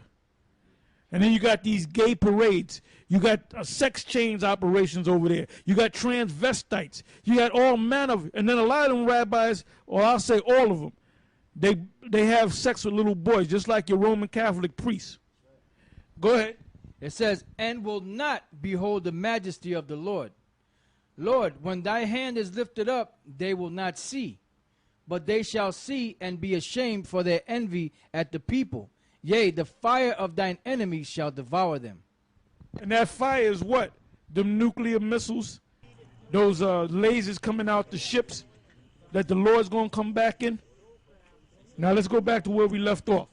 Genesis 4:4. And Abel he also brought of the firstling of his flock and of the fat thereof, and the Lord had respect unto Abel and to his offering. But unto Cain and to his offering he had not respect. And Cain was very wroth, and his countenance fell. And the Lord said unto Cain, why art thou wroth, and why is thy countenance fallen? If thou doest well, shalt thou not be accepted? Yeah, because Esau do something dead wrong, and then when he gets checked, he got an attitude about it. That's why he has to be destroyed. That's why he has to be liquidated. That's why he has to be exterminated. Go ahead. Like brothers in one of them camps, this cop came up, and them brothers, I saw the video, one of the GMS camps out there, I believe in the Midwest, Mississippi, one of them places out there, and they were getting to this damn cracker cop so damn bad, man. Even the devil cop had to pick up the sign and look behind it, you know?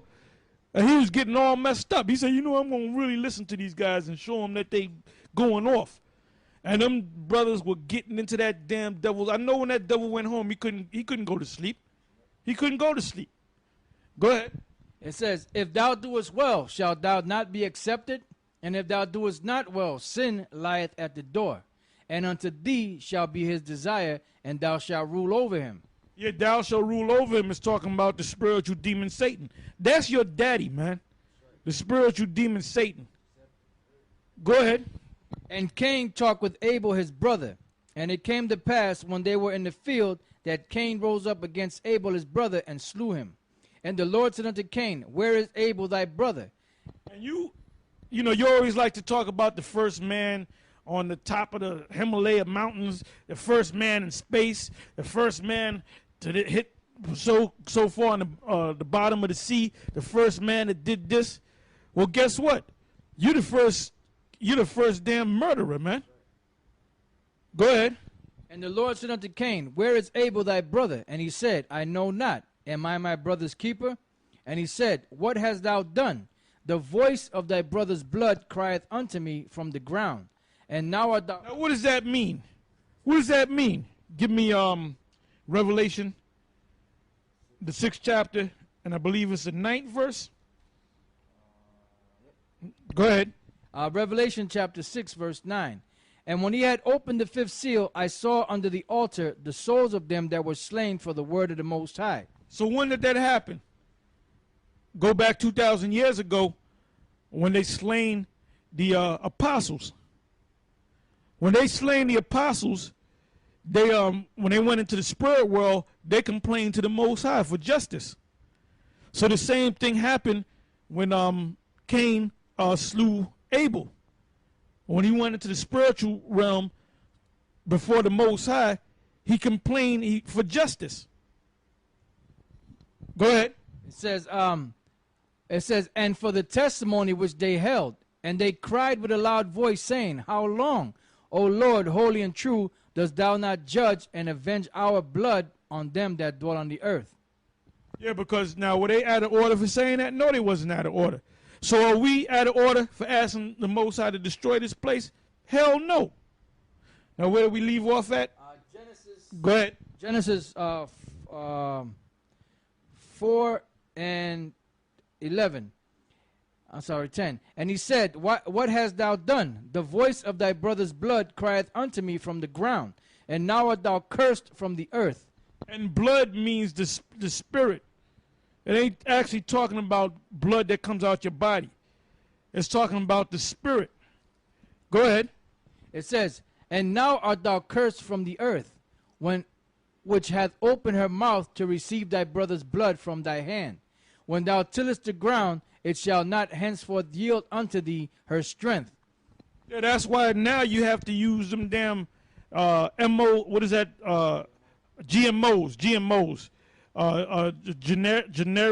genetically modified organisms. So when you eat corn, it's not real corn. When you eat a chicken, it's not a real chicken. That's why you're sick all the goddamn time. Because you're eating it this bad. You're not eating real food. Is like medicine, man. Especially when you eat herbs, when you eat vegetables, when you eat apples and so forth. Like I'm gonna give you an example. I believe it's in Daniel the 2nd chapter, where Daniel did this experiment. I believe he took 10 men to eat the king's food, and then 10 men to eat pulse, which is vegetables. And the ones that ate the pulse was, you don't know what it is exactly. I believe it's the 2nd chapter. All you got to do is put the word pulse right in the box up there. You see that? Yeah, the box. It's in the 1st chapter. I'm sorry. It's in the 1st chapter. All right, go ahead. Was it 10? Yeah. All right, go ahead. This is Daniel chapter 1. And key on that word, Daniel 1 verse 10. Key on the word pulse. Let's see what the Hebrew word there is. Go ahead. I'll start at 9. Daniel 1 and 9. Now the Most High had brought Daniel into favor and tender love with the prince of the eunuchs. And the prince of the eunuchs said unto Daniel, I fear my lord the king, who hath appointed your meat and your drink. For why should he see your faces worse liking than the children which are of your sort? Then shall you make me endanger my head to the king.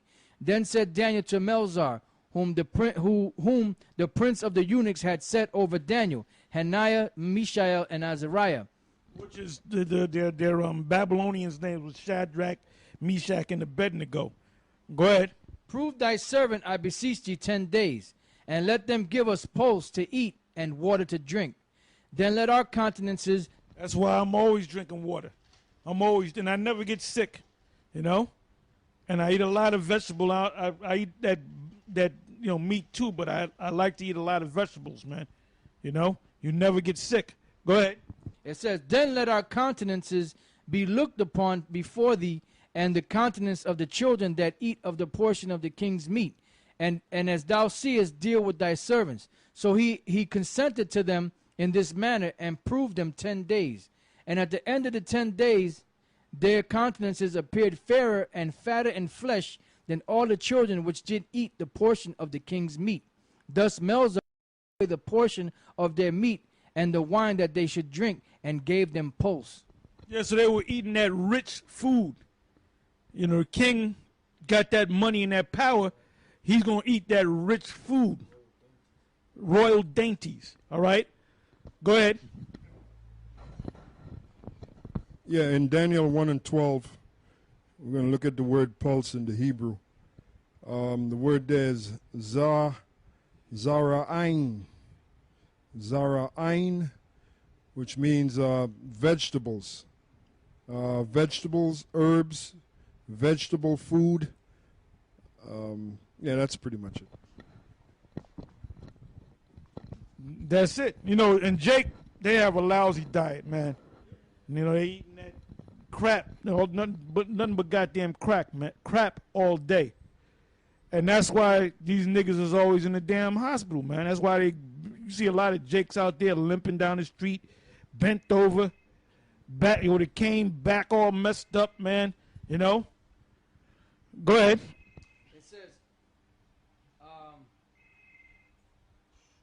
It says, when thou tillest the ground, it shall henceforth yield unto thee. When thou tillest the ground, it shall not henceforth yield unto thee her strength. A fugitive and a vagabond shalt thou be in the earth. And Cain said unto the Lord, my punishment is greater than I can bear. Behold, thou hast driven me out this day from the face of the earth, and from thy face shall I be hid, and I shall be a fugitive and a vagabond in the earth. Right, a fugitive and a vagabond upon the earth. That means you escape injustice. That's why the Most High set us up and to come out there and curse you out, and then you get mad. You try to use the cops to kick us off the block. You come with these bullshit because we're cursing you out, just like all the nations are doing, man. What's happening over there in Greece? They found out that they found out about the illuminated ones and the New World Order and the Rothschilds and the elite bankers and stuff. So people are waking up all over the world, but we really woke up because we know who the hell you are. And we know what's supposed to happen to you and what's supposed to happen to us. We're supposed to be establishing the kingdom, and you're going to be our slaves. So you try to hide and run and pass laws for us not to bring this truth out. But this truth is coming out, and you can't stop this truth. Go ahead. This is Wisdom of Solomon, chapter 2, verse 14. He was made to reprove our thoughts. He is grievous unto us, even to behold. For his life is not like other men's. His ways are of another fashion. We are esteemed of him as counterfeits. He abstaineth from our ways as from filthiness. He pronounceth the end of the just to be blessed, and maketh his boast that the Most High is his Father. Let us see if his words be true, and let us prove what shall happen in the end of him. For if the just man be the son of the Most High, he will help him and deliver him from the hand of his enemies. That's exactly what's going to happen. The Most High is going to, we're in the hands of our enemies. Now, if you're in the hands of your enemies, you're not supposed to be trying to save your enemies. Talking about the Most High can save you too. Go ahead. Let us examine him with despitefulness and torture, that we may know his meekness and prove his patience. Let us condemn him with a shameful death, for by his own sayings he shall be respected. Such things they did imagine, and were deceived, for their own wickedness hath blinded them. As for the mysteries of the Most High, they knew them not, neither hoped they for the wages of righteousness, nor discerned a reward for blameless souls. For the Most High created man to be immortal, and he made him to be an image of his own eternity. Nevertheless, through the envy of the devil came death into the world, and they that do hold of his side do find it. Now let's go back to where we left off. Genesis 4 and 14. Behold, thou hast driven me out this day from the face of the earth, and from thy face shall I be hid. And I shall be a fugitive and a vagabond in the earth, and it shall come to pass that every one that findeth me shall slay me. And the Lord said unto him, because there's going to come a time where they're going to physically try to, when they see the people of the earth, well, let's say America, because if your eyes were open as to what's really going on, you would do like them Greeks out there in Greece. But you're going to do that anyway, because you're going to feel this pressure. You're going to feel this pressure. But right now, you're asleep. Give me Isaiah 25, verse 7. Go ahead. Isaiah chapter 25, verse 7. And he will destroy in this mountain the face of the covering cast over all people, and the veil that is spread over all nations. Yes, so you got that. You don't know what's going on. You voting for the next guy. Well, let's vote for him. Let's put this guy in office. You don't know that there's people behind the scenes that control them people, them so-called presidents and them those so-called senators and governors, they all been bought and paid for, man, a long time ago. Go ahead. Go ahead. Back in Genesis 4. Like there's one senator, it was on the other day, and he was going into this, the debt limit, right? And he was speaking in front of Congress, and then he was talking, and then he kept throwing up that diamond. And that went over all of your heads. Like you go to a goddamn Jay-Z concert, and Jay-Z will tell you to put the diamonds up. Well, he was brought and paid for. And you stupid assholes, you put them diamonds up too. You people are lost, man. And then when we come out there and break it down to you, you say that we're crazy. But all this bullshit is going to come to an end very soon. Go ahead. Genesis chapter 5, verse 15. I'm sorry, 4 and 15. And the Lord said unto him, Therefore whosoever slayeth Cain, vengeance shall be taken on him sevenfold. And by who? By Cain. When he comes back as Esau. Because he got the blessing. Go to that in Genesis. He got the blessing from his father Isaac. All right, go ahead. Genesis chapter 27, verse 38. And Esau said unto his father, Hast thou but one blessing, my father? Bless me, even me also, O my father. And Esau lifted up his voice and wept. And Isaac his father answered and said unto him, Behold, thy dwelling shall be the fatness of the earth, and of the dew of heaven from above. And by thy sword shalt thou live, and shalt serve thy brother. And it shall come to pass, when thou shalt have the dominion, that thou shalt break his yoke from off thy neck. Yeah, so Esau has control of this whole earth, but everybody's waking up to him. So how does he keep the other nations at bay? With the gun, with the modern day sword. Go ahead. This is Revelation 6 and 3. And when he had opened the second seal, I heard the second beast say, Come and see. And there went out another horse that was red, and power was given to him that sat thereon to take peace from the earth, and that they should kill one another, and there was given unto him a great sword. Yeah, that's Esau, because Esau is not white, he's really red. Go ahead. Back in Genesis 4:15. And the Lord said unto him, Therefore whosoever slayeth Cain, vengeance shall be taken on him sevenfold. And the Lord set a mark upon Cain, lest any finding him should kill him. And Cain went out from the presence of the Lord, and dwelt in the land of Nod on the east of Eden. And Cain knew his wife, and she conceived and bare Enoch, and he builded a city, and called the name of the city after the name of his son Enoch.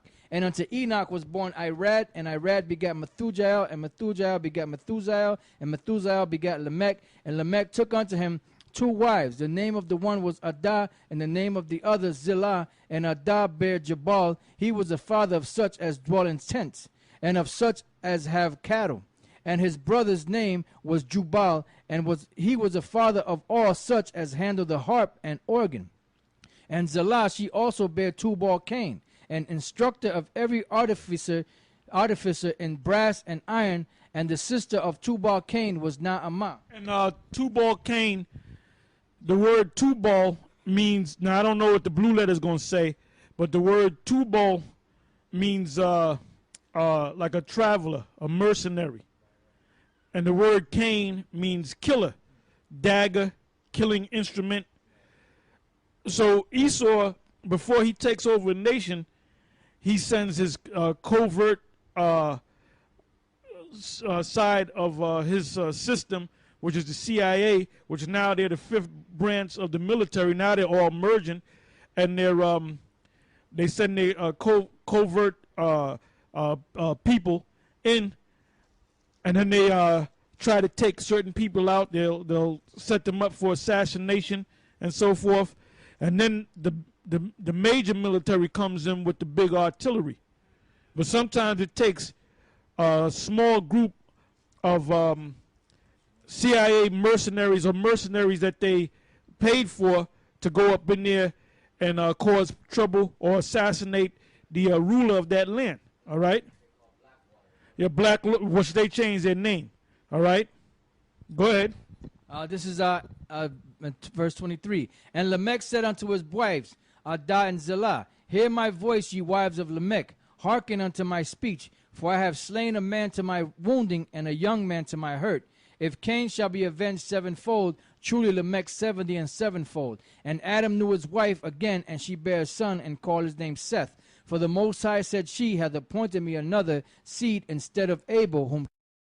And to Seth, and to him also there was born a son, and he called his name Enos. Then began men to call upon the name of the Lord. Yeah, and the men that called upon the name of the Lord was who? The sons that came out of Seth, on Seth's side. All right, Seth and Enos. Look up the word Seth and Enos.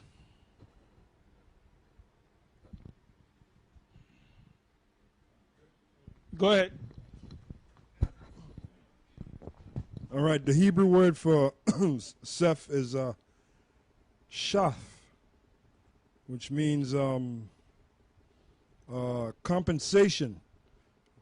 The third son of Adam by Eve, also Sheph. Compensation means to compensate. You got one thing, it's gone. Like let's say you have a dog, a puppy that you love. The puppy dies, gets run over by a car, or something, or gets old. You want to cheer the person up. You get another dog that looks like that dog, and after a while, you associate with the new dog with the old dog, you know, and you might give the dog the same name or not, you know. So the same thing when Abel was killed by his brother Cain, his wicked brother Cain, the Most High set up Seth, which that's Abel coming back all over again. All right? So he was there for a minute, went into the spiritual world and came back again. All right?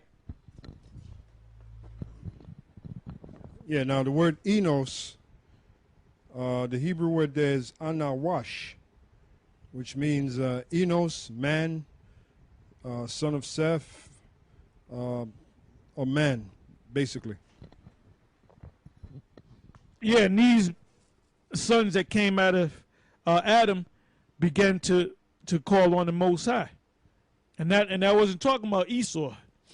Esau ain't about the Most High. Go ahead. Number 5. All right, Genesis 5:1. This is the book of the generations of Adam. In the day that the Most High created man, in the likeness of the Most High made he him. Male and female created he them, and blessed them, and called their name Adam, in the day when they were created. And Adam lived 130 years, and begot a son in his own likeness, after his image, and called his name Seth. And the days of Adam after he had begotten Seth were 800 years, and he begat sons and daughters. And all the days that Adam lived were 930 years, and he died. And Seth lived 105 years, and begat Enos. And Seth lived after he begot Enos 807 years, and begat sons and daughters. And all the days of Seth were 912 years, and he died. And Enos lived 90 years, and begat Canaan. It says, and Enos lived after he begat Canaan 815 years, and begat sons and daughters. And all his days of Enos were 905 years, and he died. And Canaan lived 70 years, and begat Mahalalel.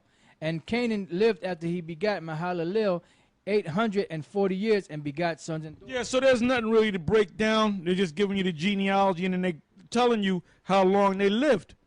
They almost live what's called the full day, which is 1,000 years. And that's the chosen line, all right? Out of that line came the Israelites. Now let's go from there to the 6th chapter. Go ahead. Genesis chapter 6, verse 1. And it came to pass, when men began to multiply on the face of the earth, that daughters were born unto them, that the sons of the Most High. Now who are the sons of the Most High? Didn't it say that they began to call when Seth and Enos came on the scene? That's when men began to call upon the Lord. So what were they called? They were also known as sons of the Most High, because they were calling on the Most High. So that's not talking about angels. You got these idiots that make this thing like some mystical thing where the angels came down. Are the angels the sons of the Most High? Yes. But are men on the earth, a certain group are chosen men on the earth, sons of the Most High as well? Yes. Are we sons of the Most High? Yes. Is Esau a son of the Most High? He's a son of the devil. Go ahead. It says that the sons of the Most High saw the daughters of men, that they were fair. And who are the daughters of men? The other nations. Go ahead. It says, and they took them wives of all which they chose.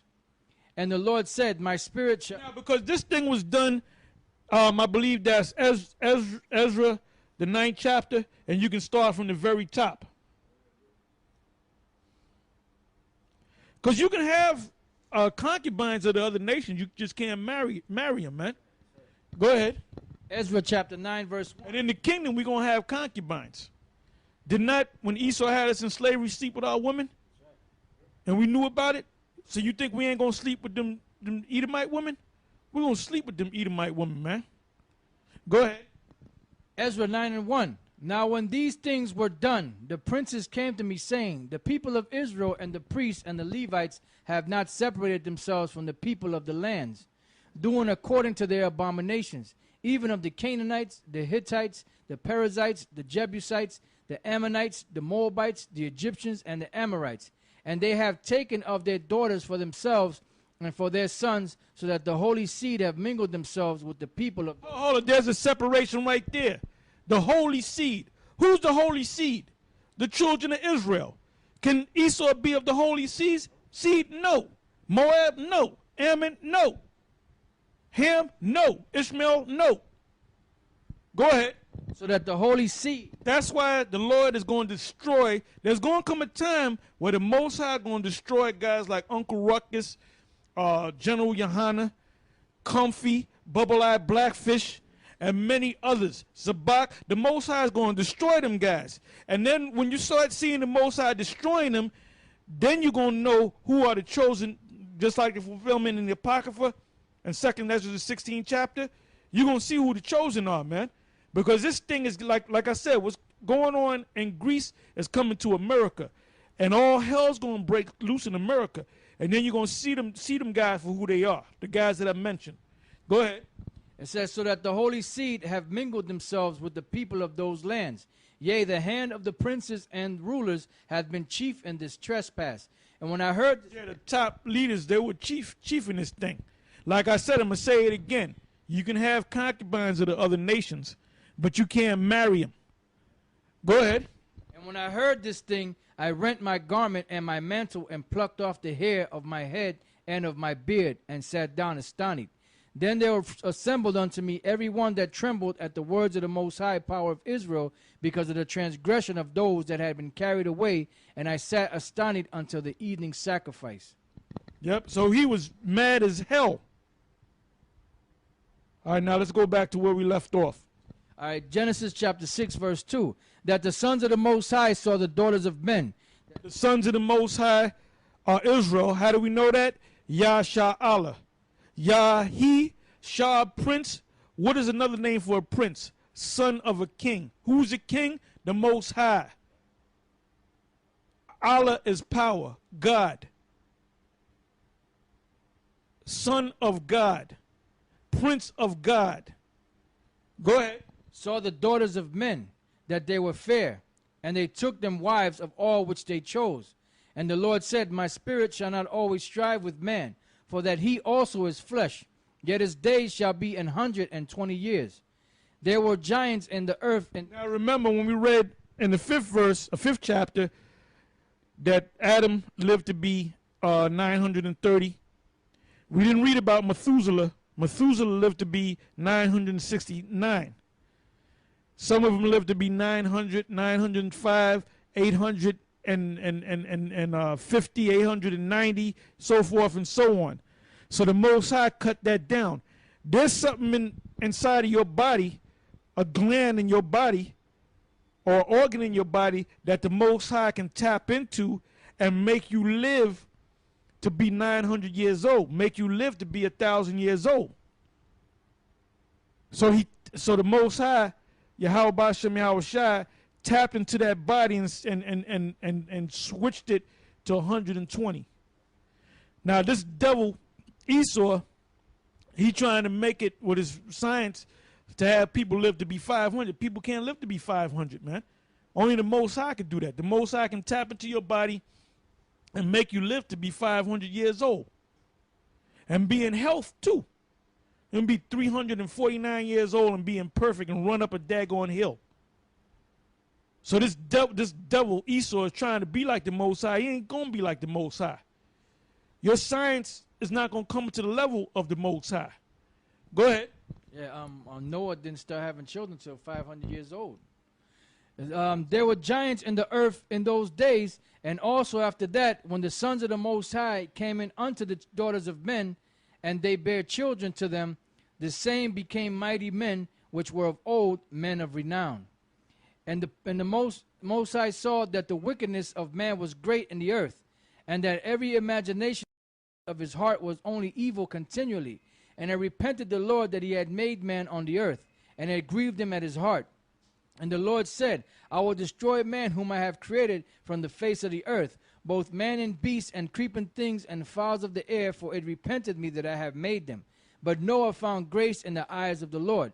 These are the generations of Noah. Noah was a just man and perfect in his generation, and Noah walked with the Most High. And Noah begat 3 sons, Shem, Ham, and Japheth.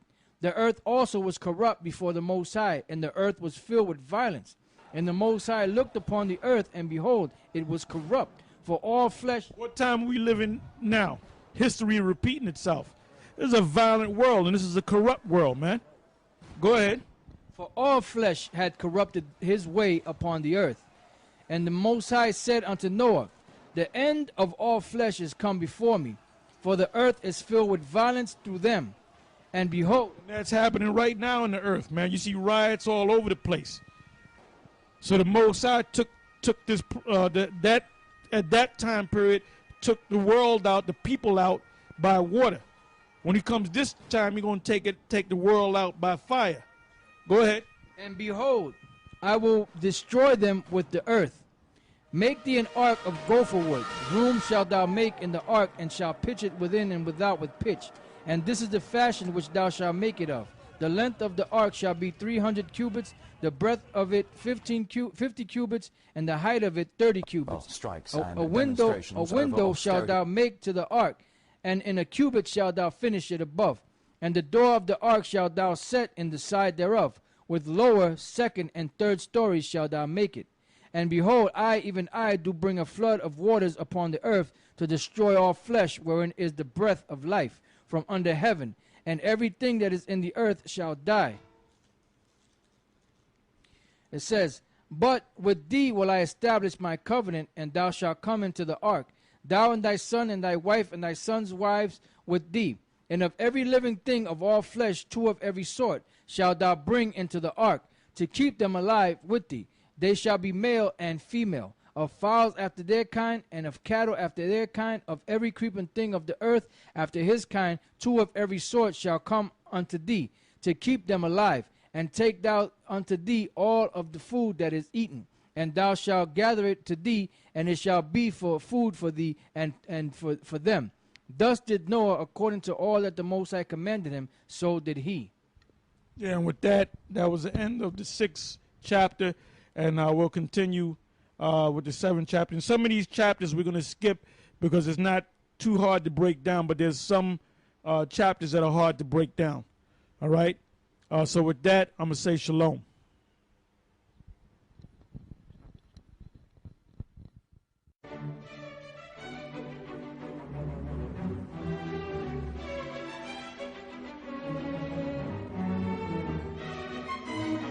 Shalom, and welcome once again to Elders of GMS, giving all praises to Yahawah, bahasham, Yahawashi. And we're going to continue where we left off, the book of Genesis, and we're going to start from the 7th chapter. So I'm going to let the brother read. Shalom. Genesis chapter 7, verse 1. And the Lord said unto Noah, come thou and all thy house into the ark. For thee have I seen righteous before me in this generation. Of every clean beast thou shalt take of thee by 7s. Yeah, now when you go back to the 6th chapter, it tells you that to take, matter of fact, go back to it, Genesis the 6th chapter, and he'll find the verse in a minute. All right, go ahead. Genesis 6, and 18. But with thee will I establish my covenant, and thou shalt come into the ark, thou and thy sons, and thy wife, and thy sons' wives with thee. And of every living thing of all flesh, 2 of every sort shalt thou bring into the ark. To keep them alive with thee, they shall be male and female. Now you notice it's at 2 by 2. Now when you go to Genesis, the 7th chapter, it says 7. And when he said 7, it was 7 of the clean animal. Clean animals. Why is that? Because they're going to have something to eat on the ship. On the ark, rather. Go ahead. Of every clean, Genesis 7 and 2. Of every clean beast thou shalt take to thee by 7s, the male and his female. And of beasts that are not clean by 2, the male and his female. Of fowls also of the air by 7s, the male and the female, to keep seed alive upon the face of all the earth. For yet 7 days, and I will cause it to rain upon the earth 40 days and 40 nights. And every living substance that I have made will I destroy from off the face of the earth. And Noah did according unto all that the Lord commanded him. And Noah was 600 years old when the flood of waters was upon the earth. And Noah went in, and his sons and his wife, and his sons' wives with him into the ark, because of the waters of the flood.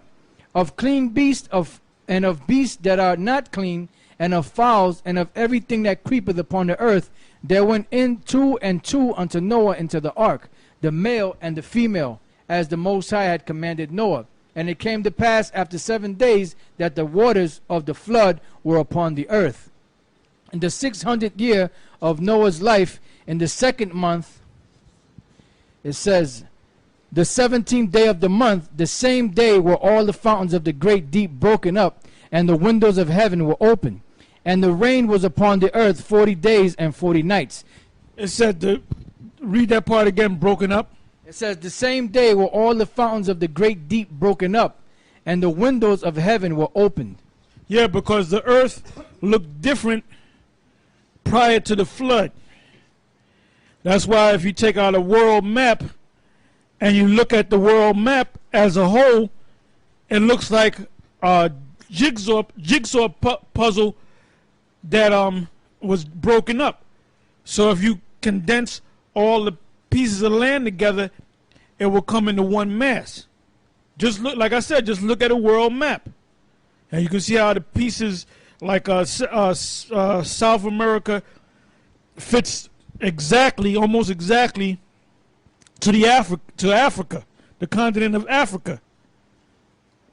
So when this devil tell you, he gives you his theory about things, don't listen to this motherfucking devil. We don't know what the hell he's talking about. Go ahead.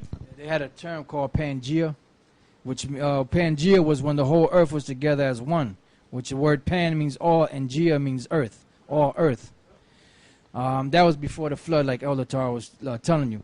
Verse 12, Genesis 7. And another thing, every nation has a story of the flood.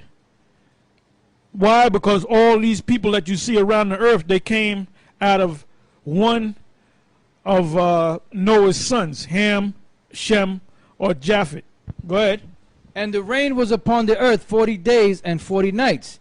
And the selfsame day entered Noah and Shem and Ham and Japheth, the sons of Noah, and Noah's wife, and the 3 wives of his sons with them into the ark. They and every beast after his kind, and all the cattle after their kind, and every creeping thing that creepeth upon the earth after his kind, and every fowl after his kind, every bird of every sort. And they went in unto Noah into the ark, 2 and 2 of all flesh, wherein is the breath of life. And they that went in male and female of all flesh, as the Most High had commanded him. And the Lord shut him up. And the Lord shut him in. And the flood was 40 days upon the earth, and the waters increased and bare up the ark, and it was lifted up above the earth. And the waters prevailed and were increased greatly upon the earth, and the ark went upon the face of the waters. And the waters prevailed exceedingly upon the earth, and all the high hills that were under the whole heaven were covered. 15 cubits upward did the waters prevail, and the mountains were covered. 15 cubits covered all the mountains, all the great mountains. Now you have scholars that say a cubit is 18 inches. It's got to be longer than 18 inches. Matter of fact, give me Zandavins, and if you have the what's that? The thick Bible dictionary, is that over there as well? The Harper's, get the Harper's. Also, Google that word. Matter of fact, no, go to the blue letter on that. No, stay in the blue letter, and go where it says cubits, and let's see what they say. Cause you gotta double check Esau, man. Because we're researchers too. You can't go by what Esau tells you, man. Pick up a Bible dictionary. And most of the time, the Bible dictionary is accurate. Esau actually goes over there and digs up things and finds out things. But he doesn't find out everything, because that's our job. All right? So let's see what some of these books and these Bible... You got yours in already? Yeah, the Hebrew word for cubit is amah. It says cubit, a measure of distance, the forearm, roughly 18 inches, 0.5 millimeters. There are several cubits used in the Old Testament. The cubit of a man, or common cubit, the legal cubit, or cubit of the sanctuary, Ezekiel 40 and 5, plus others. See a Bible dictionary for a complete treatment. That's it. That's all they got. Now, they said 18 inches, or about where your elbow is or whatever. Now, I take from my elbow to my hand times 15. It says that 15 cubits cover the highest mountain. So these devils went off. Now, what does this say? This one, the Harper's Bible Dictionary says cubit, the standard ancient Near Eastern linear measure. Theoretically, it encompassed the distance from the elbow to the tip of the middle finger, about 17.5 to 20 inches. See also weights and measures. So now, that's about 20. Let's round it off to 20 inches, right? 20 inches times 20 inches times 10 is 200 inches, right?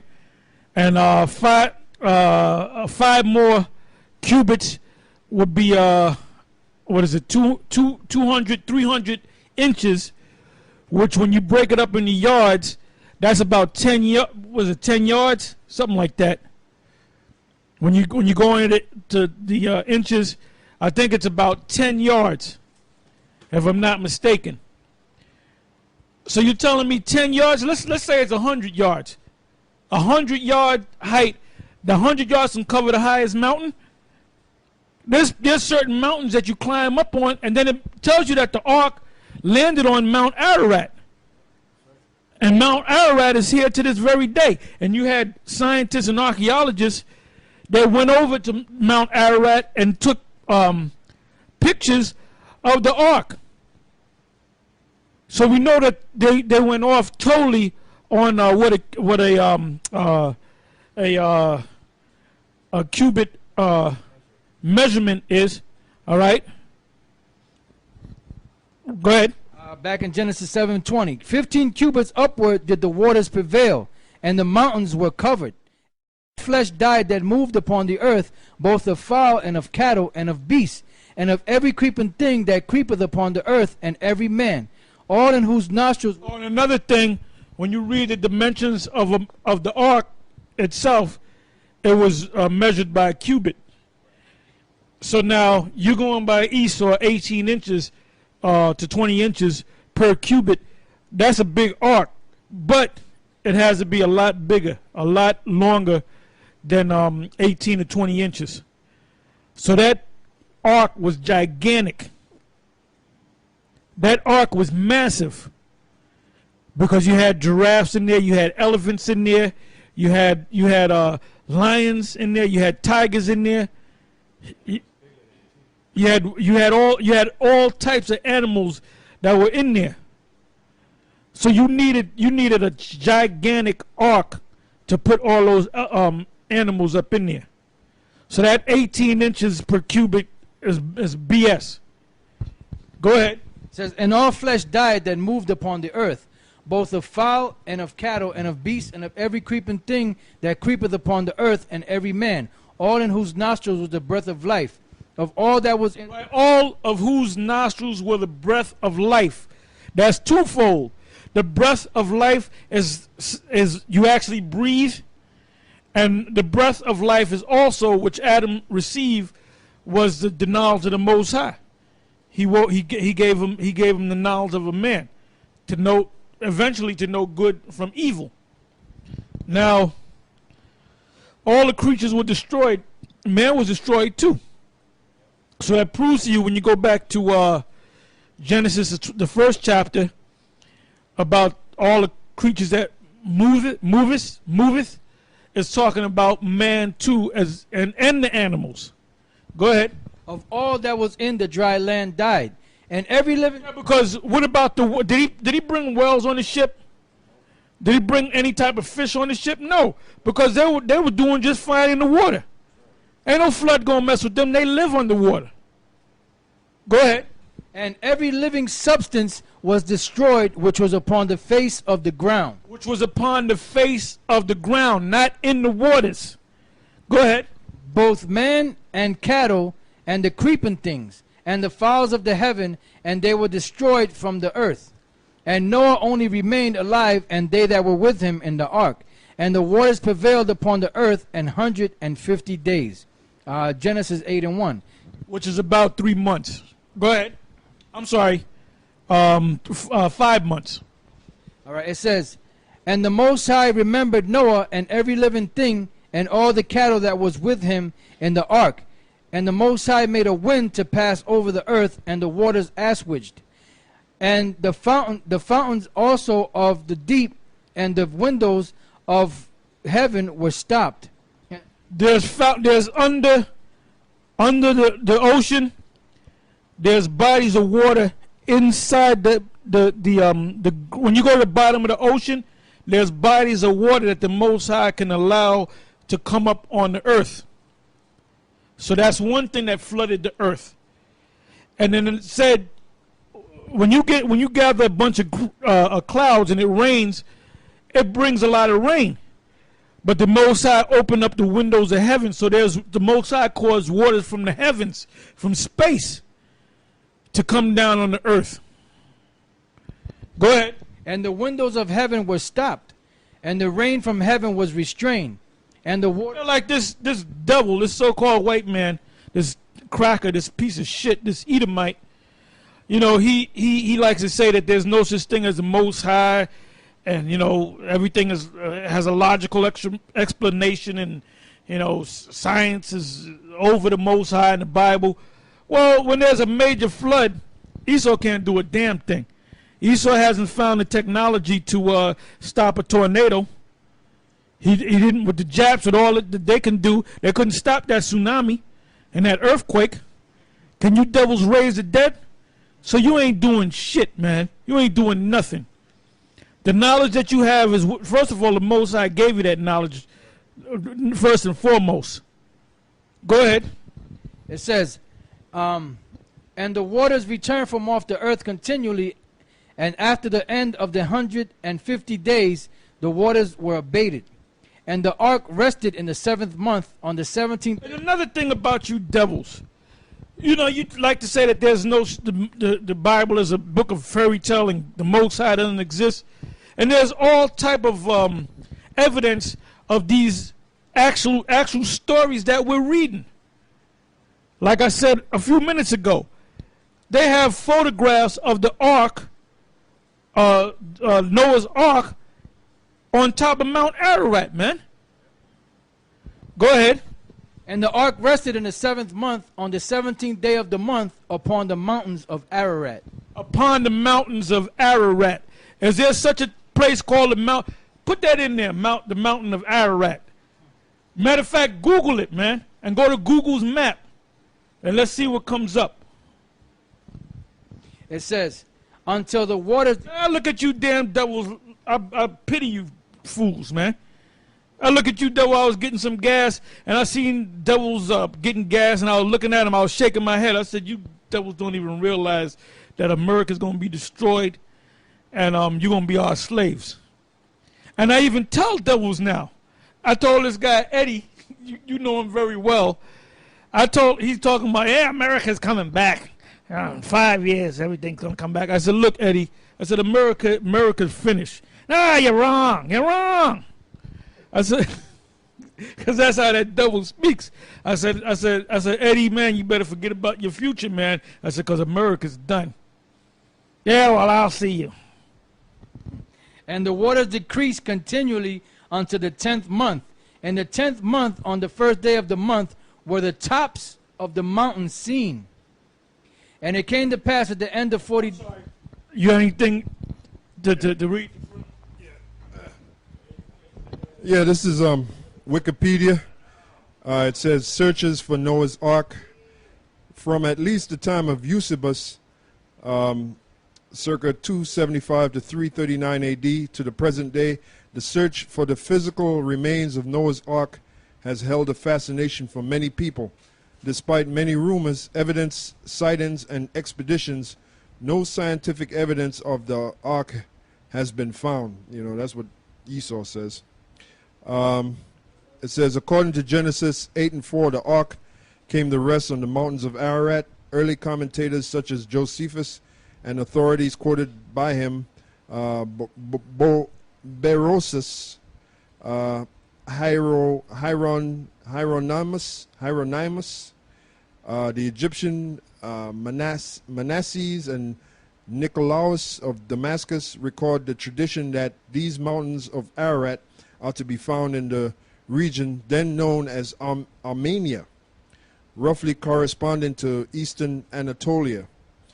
And you'll see it. You'll see there's satellite images of what looks to be like the Ark, you know, because if you Google Noah's Ark, they'll give you a bunch of satellite images of what looks to be the Ark.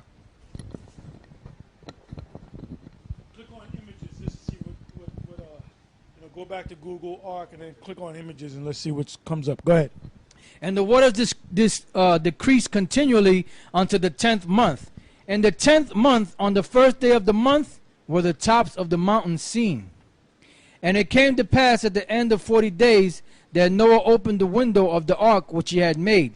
And he sent forth a raven, which went forth to and fro until the waters were dried up from off the earth.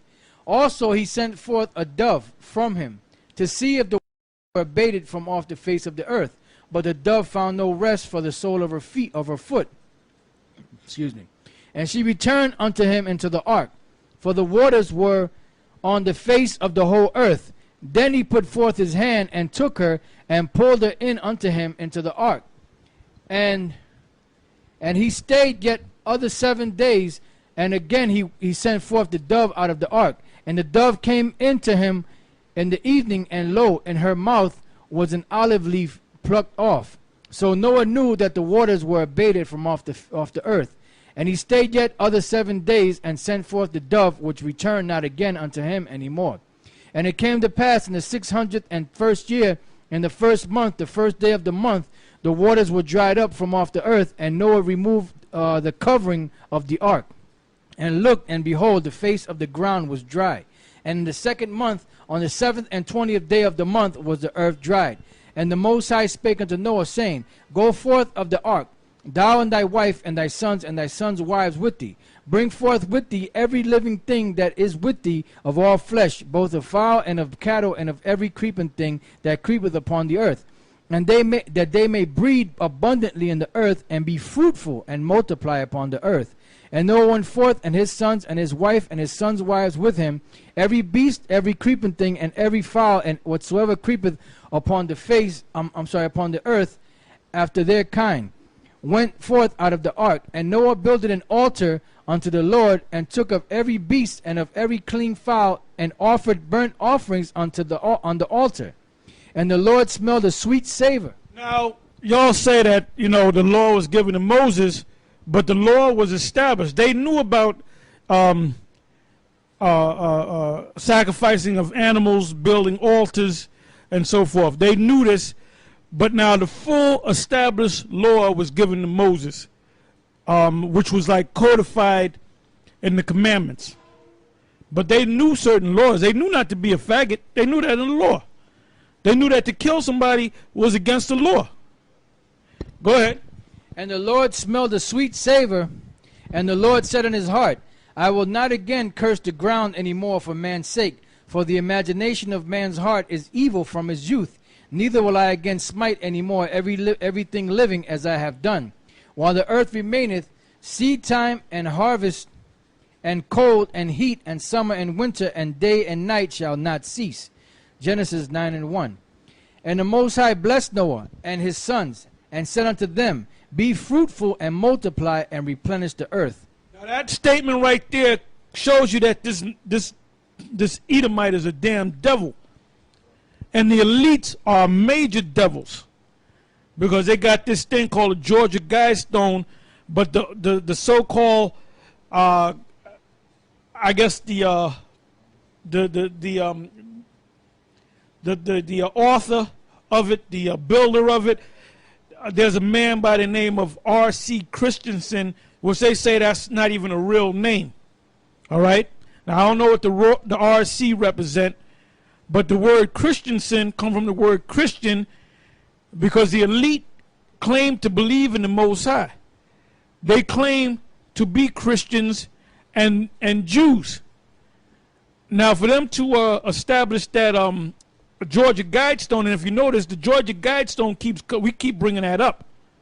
All right?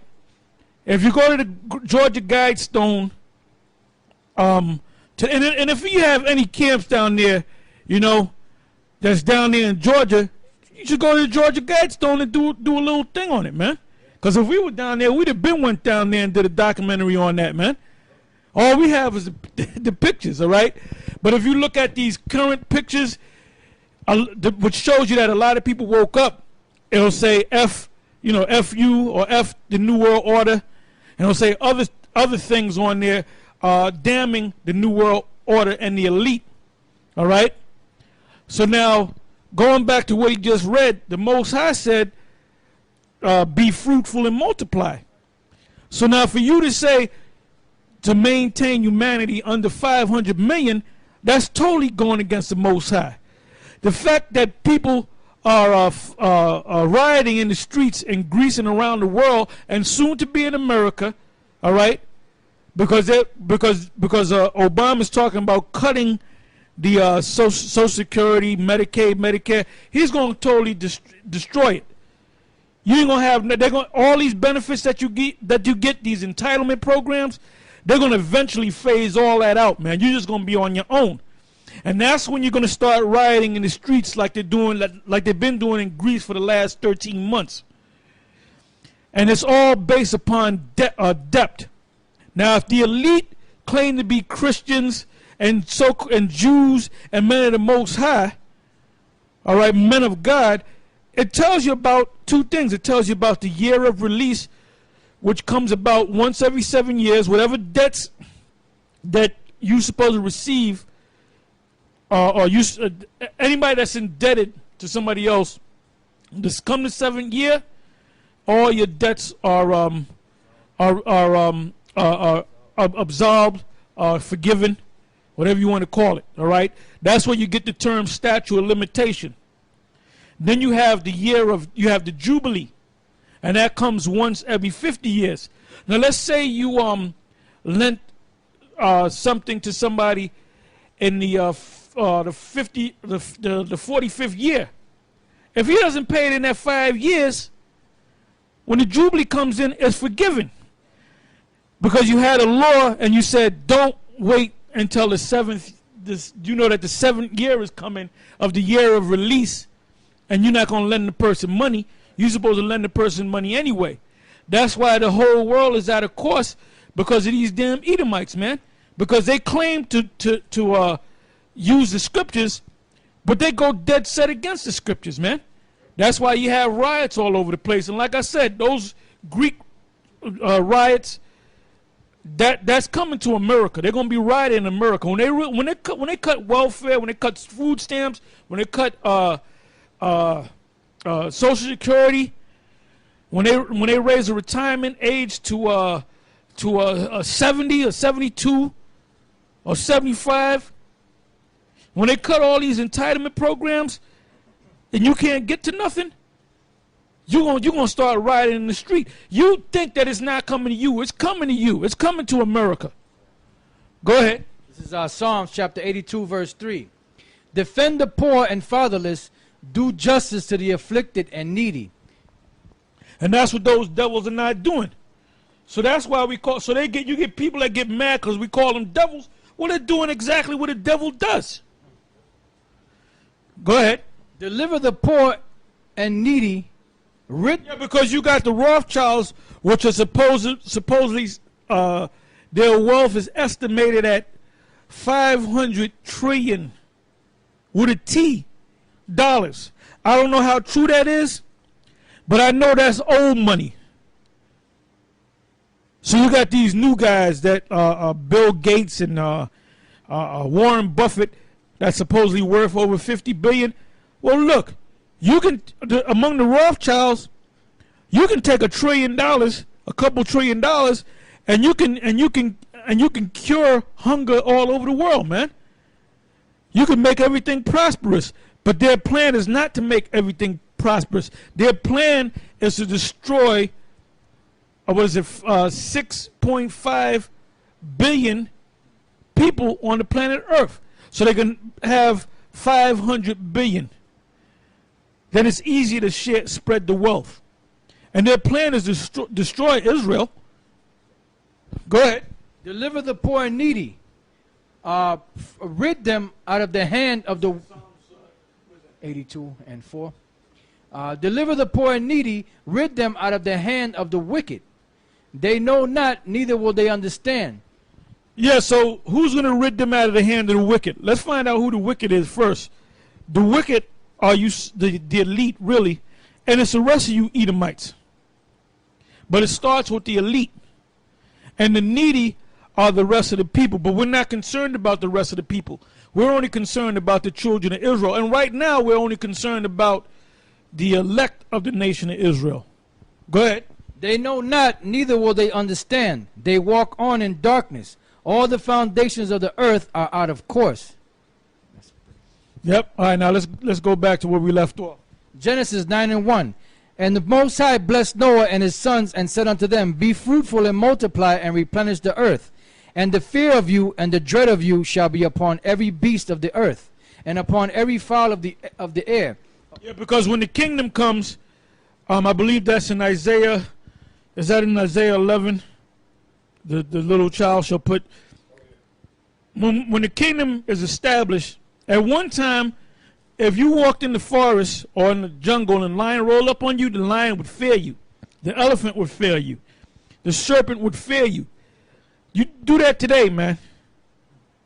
Go to one of those safari parks with the lions and jump out the damn car and try to feed that lion popcorn. Man, it'll slap all the ass off you, man. You know?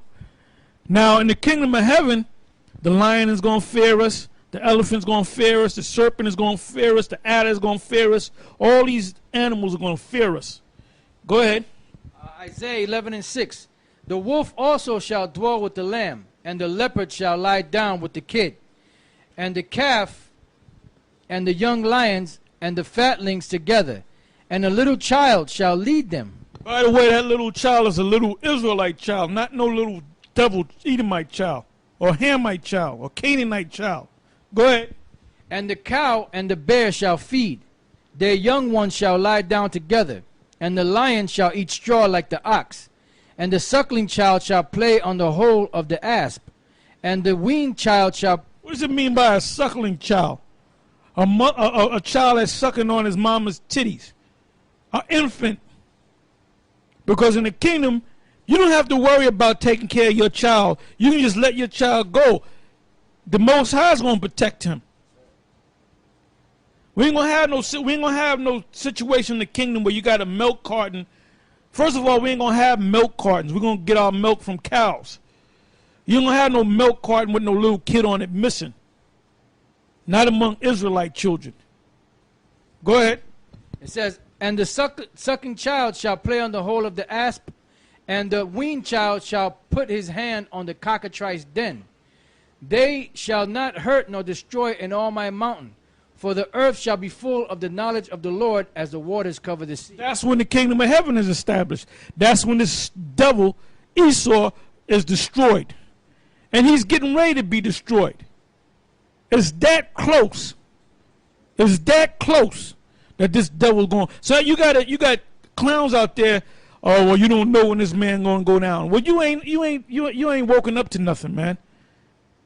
Talking about you can be here for another 50, 100 years. You know what you do? You get away from a person like that. Go ahead. And, Genesis 9:2, and the fear of you and the dread of you shall be upon every beast of the earth, and upon every fowl of the air, upon all that moveth upon the earth, and upon all the fishes of the sea. Into your hand they are delivered. Every moving thing that liveth shall be meat for you. Even as a green herb have I given you all things. Which is inside of the law. All right? But flesh with the life thereof, which is the blood thereof, shall you not eat. Now, what Esau, right? To further show you that this man's a damn devil, that he's contrary to the Most High in the scriptures, Esau likes his steaks bloody. There's a thing that's called steak tartare. What's the word tartare means? I believe it means raw. I looked it up one day a long time ago.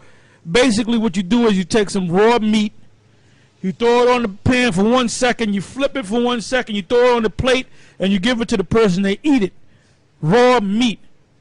Now Jake knows in his spirit, whether he's into the scriptures or not to eat raw meat. That's in the spirit. Jake likes his meat well done.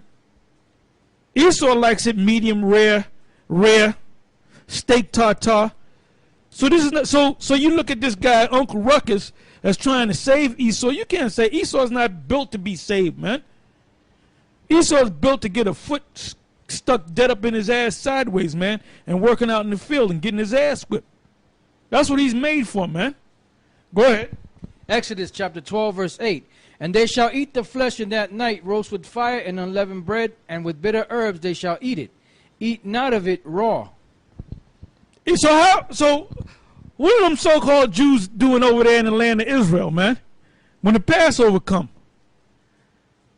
they're taking that lamb and they smack it on the fire, turn it over, and eat that as bloody as it can be. Damn devils. Go ahead. It's back in Genesis chapter 9, verse 4. But the flesh with the life thereof, which is the blood thereof, shall you not eat. And surely your blood of your lives will I require. At the hand of every beast will I require it. And at the hand of man. At the hand of every man's brother will I require the life of man. Whoso sheddeth man's blood, by man shall his blood be shed. So Esau, you're in a lot of trouble because you shed a lot of blood. You killed a lot of people. So you got a lot to pay for. You got a lot to pay for. Go ahead. For in the image of the Most High made he man. And you, be ye fruitful and multiply, bring forth abundantly in the earth, and multiply therein. And it didn't say nothing. You ain't gonna find nothing in the scriptures that said build a guide stone and put 10 commandments on it. And the first commandment is to reduce humanity maintain humanity to 500 million. That's not in the scriptures. That's contrary to the scriptures. Who would do something like that? The damn devil. Go ahead. And the Most High spake unto Noah and to his sons with him, saying, And I, behold, I establish my covenant with you and with your seed after you, and with every living creature that is with you, of the fowl of the cattle and of every beast of the earth with you, from all that go out of the ark to every beast of the earth. And I will establish my covenant with you, neither shall all flesh be cut off any more by the waters of the flood.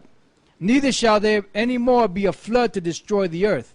And the Most High said, This is the token of the covenant which I make between me and you and every living creature that is with you, for perpetual generations. I do set my bow in the cloud, and it shall be for a token of the covenant between me and the earth. Yeah, so you see the bow. After you see a rain, you look up into the clouds and you'll see a bow, a rainbow. The Most High established that rainbow. That's a covenant between the Most High and man that he's not going to ever destroy man through a flood. In other words, he's not going to destroy mankind by way of a flood. Go ahead. It says, and it shall come to pass when I bring a cloud over the earth, that the bow shall be seen in the cloud. And I will remember my covenant which is between me and you and every living creature of all flesh. And the water shall no more become a flood to destroy all flesh. And the bow shall be in the cloud.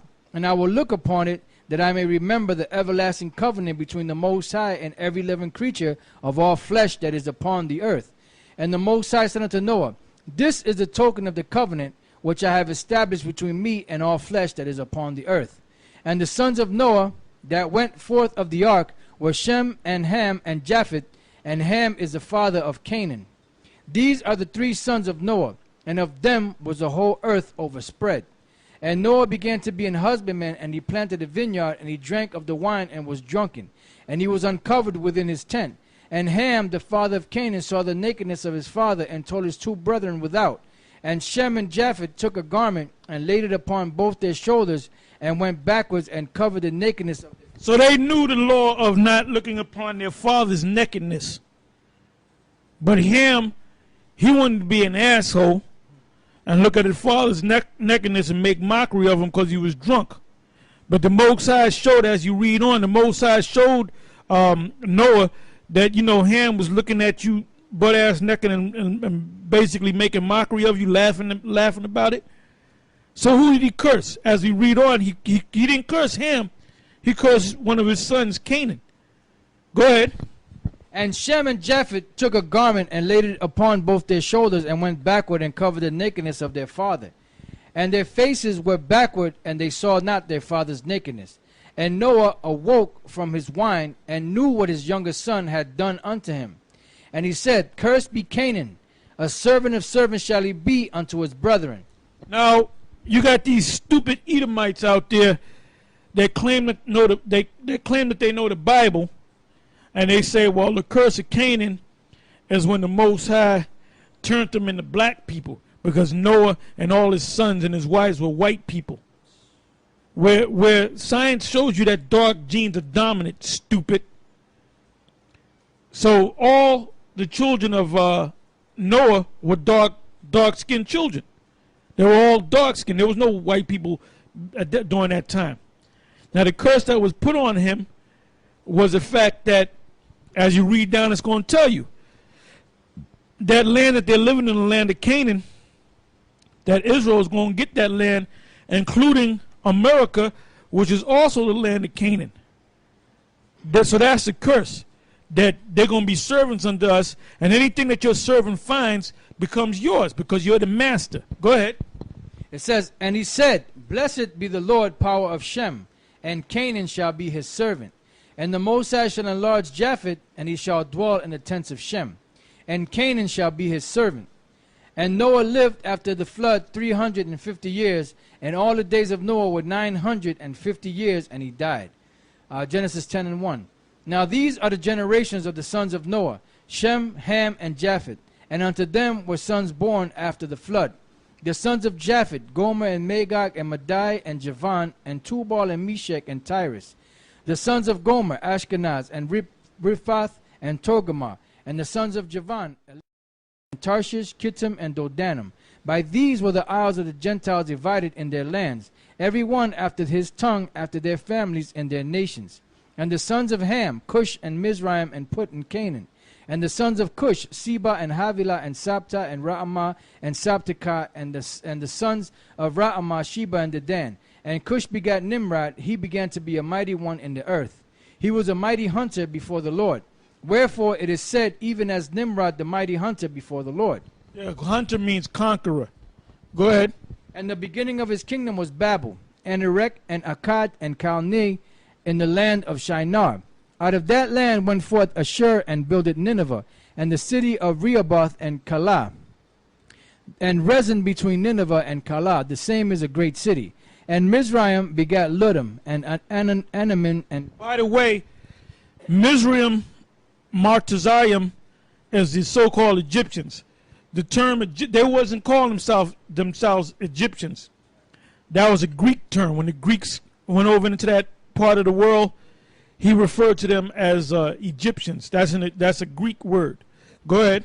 And Mizraim begat Ludum, and Anamim, and Lehabim, and Naphtahim, and Pathrusim, and Casluhim, out of whom came Philistim and Caphtorim.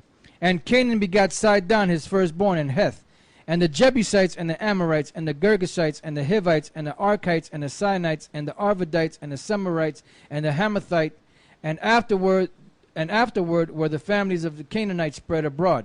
And the border of the Canaanites was from Sidon, as thou comest to Gerar, unto Gaza, as thou goest unto Sodom and Gomorrah. Sidon, remember Sidon? What's the other coast city? Sidon and Tyre and Zidon. You had Canaanites dwelling in that area at that time. All right, go ahead. As thou comest to Gerar, unto Gaza, as thou goest unto Sodom and Gomorrah and Admah and Zeboim, even unto Lasha. These are the sons of Ham after their families, after their tongues, and their countries, and in their nations. Unto Shem also, the father of all the children of Eber. Yeah, now going back to Canaan, it mentioned Zeboim and Admah and Sodom and Gomorrah. And what was the other city? Zoar. And by the way, when you read the history, Zoar wasn't destroyed. Sodom and Gomorrah was destroyed because Lot had fled into Zoar. All right? So these were lands of that Canaan dwelt in. So these guys that was in the bestiality and homosexuality, that came from the Canaanites. That's why these devils, these crackers, the gods that they worship are really the gods behind closed doors, are really the gods of Canaan. Which part of worshiping the gods of Canaan, you have to be a lesbian, you have to be a lesbian, a homosexual, and so forth. You have to be into bestiality, necrophilia, and so forth, because that goes back to the Canaanites, like the cremation of care and the Bohemian Grove, which we did a special on. Part 1 is up and running on GMS in Transit. The other parts will be coming up very soon. Anyway, those gods that they worship are Canaanite gods. That's why you have the Pope wearing a hat that looks like a fish with his mouth wide open. That mitre that he wears, that goes back to Dagon, the fish god, which goes back to them damn Hamites. So these gods that they worship are them Hamitic gods, them Canaanite gods. Go ahead. Okay, it says, unto Shem also, the father of all the children of Eber, the brother of Japheth, the elder, even to him. Read that again. Unto Shem also, the father of all the children of Eber. Read that one more time. Unto Shem also, the father of all the children of Eber. The father of all the children of Eber. Look up the word Eber. Give them the scripture. That's verse 21 of what chapter? Genesis 10, verse 21. Got it? Yeah, the word there for Eber in the Hebrew is Ibar. It says Eber or Heber, the region beyond. Son of Salah, great-grandson of Shem, father of Peleg and Joktan, a Gadite chief, a Benjaminite son of Elpal, and descendant of Sharahaim, a Benjaminite son of Shashak, a priest in the days of Joachim, the son of Jeshua. That's it. Yeah, this is where you get the word Hebrew from. Eber or Ibar, and it mentions Shem, and it skipped down to Eber, Ibar, right? Because we are the Hebrews, all right? So the Most High, with all the people that he set up, now he's going to separate the chosen. He's going to have certain people come from that chosen line, but he's going to have certain men that have more than one son, but he's going to deal with one son. And out of that one son, he's going to deal with that son. So now the Most High is setting up his chosen nation, the nation of Israel. Go ahead. It says, all right, go ahead. Yeah, when you scroll down under the Genesis lexicon on Blue Letter, down here, it says Ibarium, Hebrews. As to the difference between this and the Israelites, see under Ibaria. So they're telling you right there, Ibarium is a plural way of saying Hebrew, or Ibar, which is Hebrews. Ibarium. Yeah, because just because you're a Hebrew doesn't make you a part of the chosen of the Most High. You have to be a Hebrew, and you have to be an Israelite. A Hebrew. That's why Paul said in Philippians that he was a Hebrew of the Hebrews. Because was Esau a Hebrew? Yes, he was a Hebrew. Was Ishmael a Hebrew? Yes, he was a Hebrew. Were the 6 sons that came out of Abraham through Keturah, were they Hebrews? Yes, they were Hebrews. But there's a group of Hebrews that the Most High set up to be the chosen. Yeah, I just wanted to make a quick note. Ireland, at one time, Ireland was known as Hibernia, which that term Hibernia goes back to Hebrew. Well, to this very day, you have an order called the Order of the Hibernians. And if you look the word up, like the elders said, the word Hibernians mean Hebrews. That's why we say that a lot of these people from Ireland are black Irish. There's a term called black Irish because you had Israelites that were living in Ireland. All right? It says, unto Shem also, Genesis 10:21. Unto Shem also, the father of all the children of Eber, the brother of Japheth the elder, even to him were children born. The children of Shem, Elam and Asher and Arphaxad and Lud and Aram.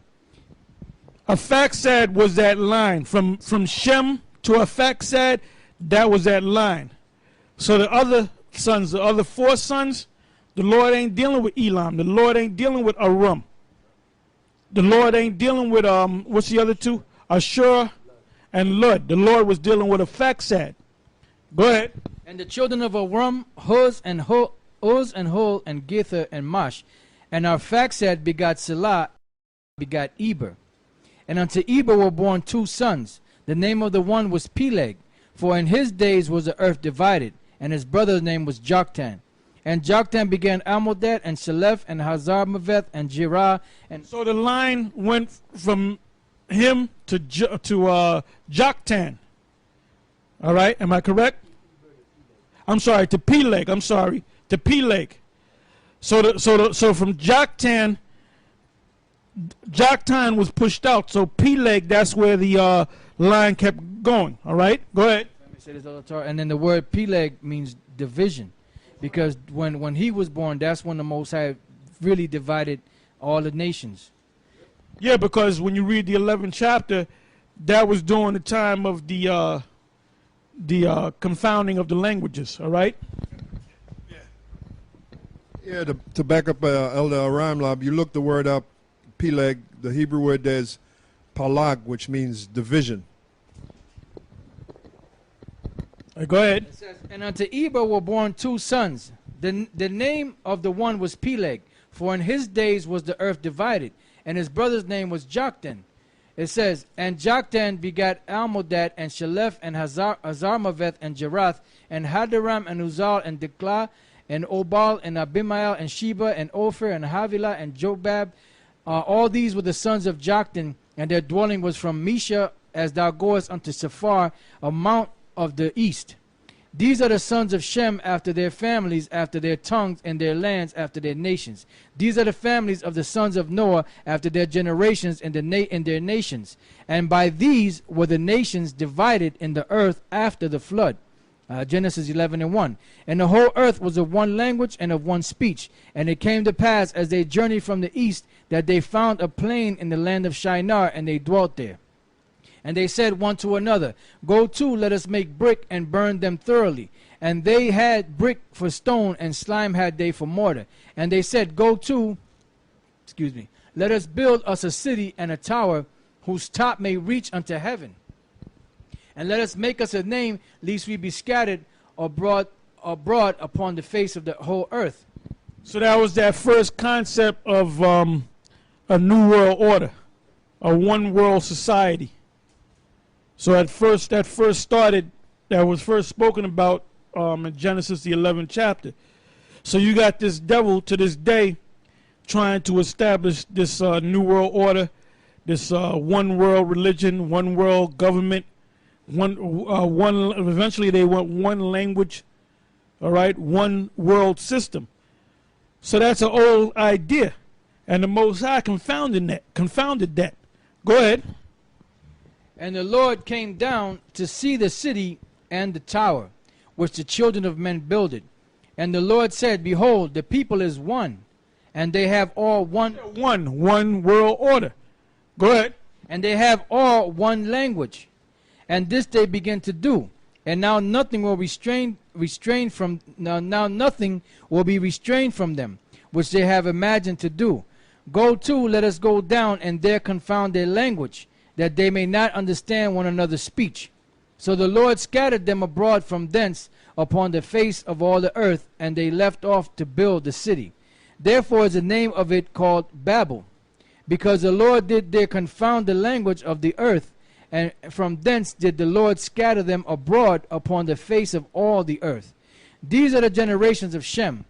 Shem was 100 years old and begot Arphaxad 2 years after the flood. And Shem lived after he begot Arphaxad 500 years and begat sons and daughters. And Arphaxad lived 35 years and begot Salah. And Arphaxad lived after he begot Salah 403 years and begot sons and daughters.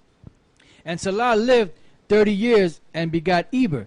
And Salah lived after he begot Eber 403 years and begot sons and daughters. And Eber lived 34 years and begot Peleg. And Eber lived after he begot Peleg 430 years and begot sons and daughters. And Peleg lived 30 years and begot Reuel. And Peleg lived after he begot Reuel 209 years and begot sons and daughters. And Reuel lived 230 years and begot Serug. And Reuel lived after he begot Serug 207 years and begot sons and daughters. It says, and Serug lived 30 years and begot Nahor. And Serug lived after he begot Nahor 200 years and begot sons and daughters. And Nahor lived 29 years and begot Terah. And Nahor lived after he begot Terah 119 years and begot sons and daughters. And Terah lived 70 years and begot Abram, Nahor, and Haran. Now these are the generations of Terah. Terah begot Abram, Nahor, and Haran begat Lot. And Haran died before his father Terah in the land of his nativity in Ur of the Chaldees. And Abram and Nahor took them wives. The name of Abram's wife was Sarai. The name of Nahor's wife Milcah. So now let's get into these names. Abram, matter of fact, look up the word Abram, look up the word Sarah, Sarai, Sarayah. Sarai was a wife of Abraham. The word Sarai means, from the Hebrew, Sharayah.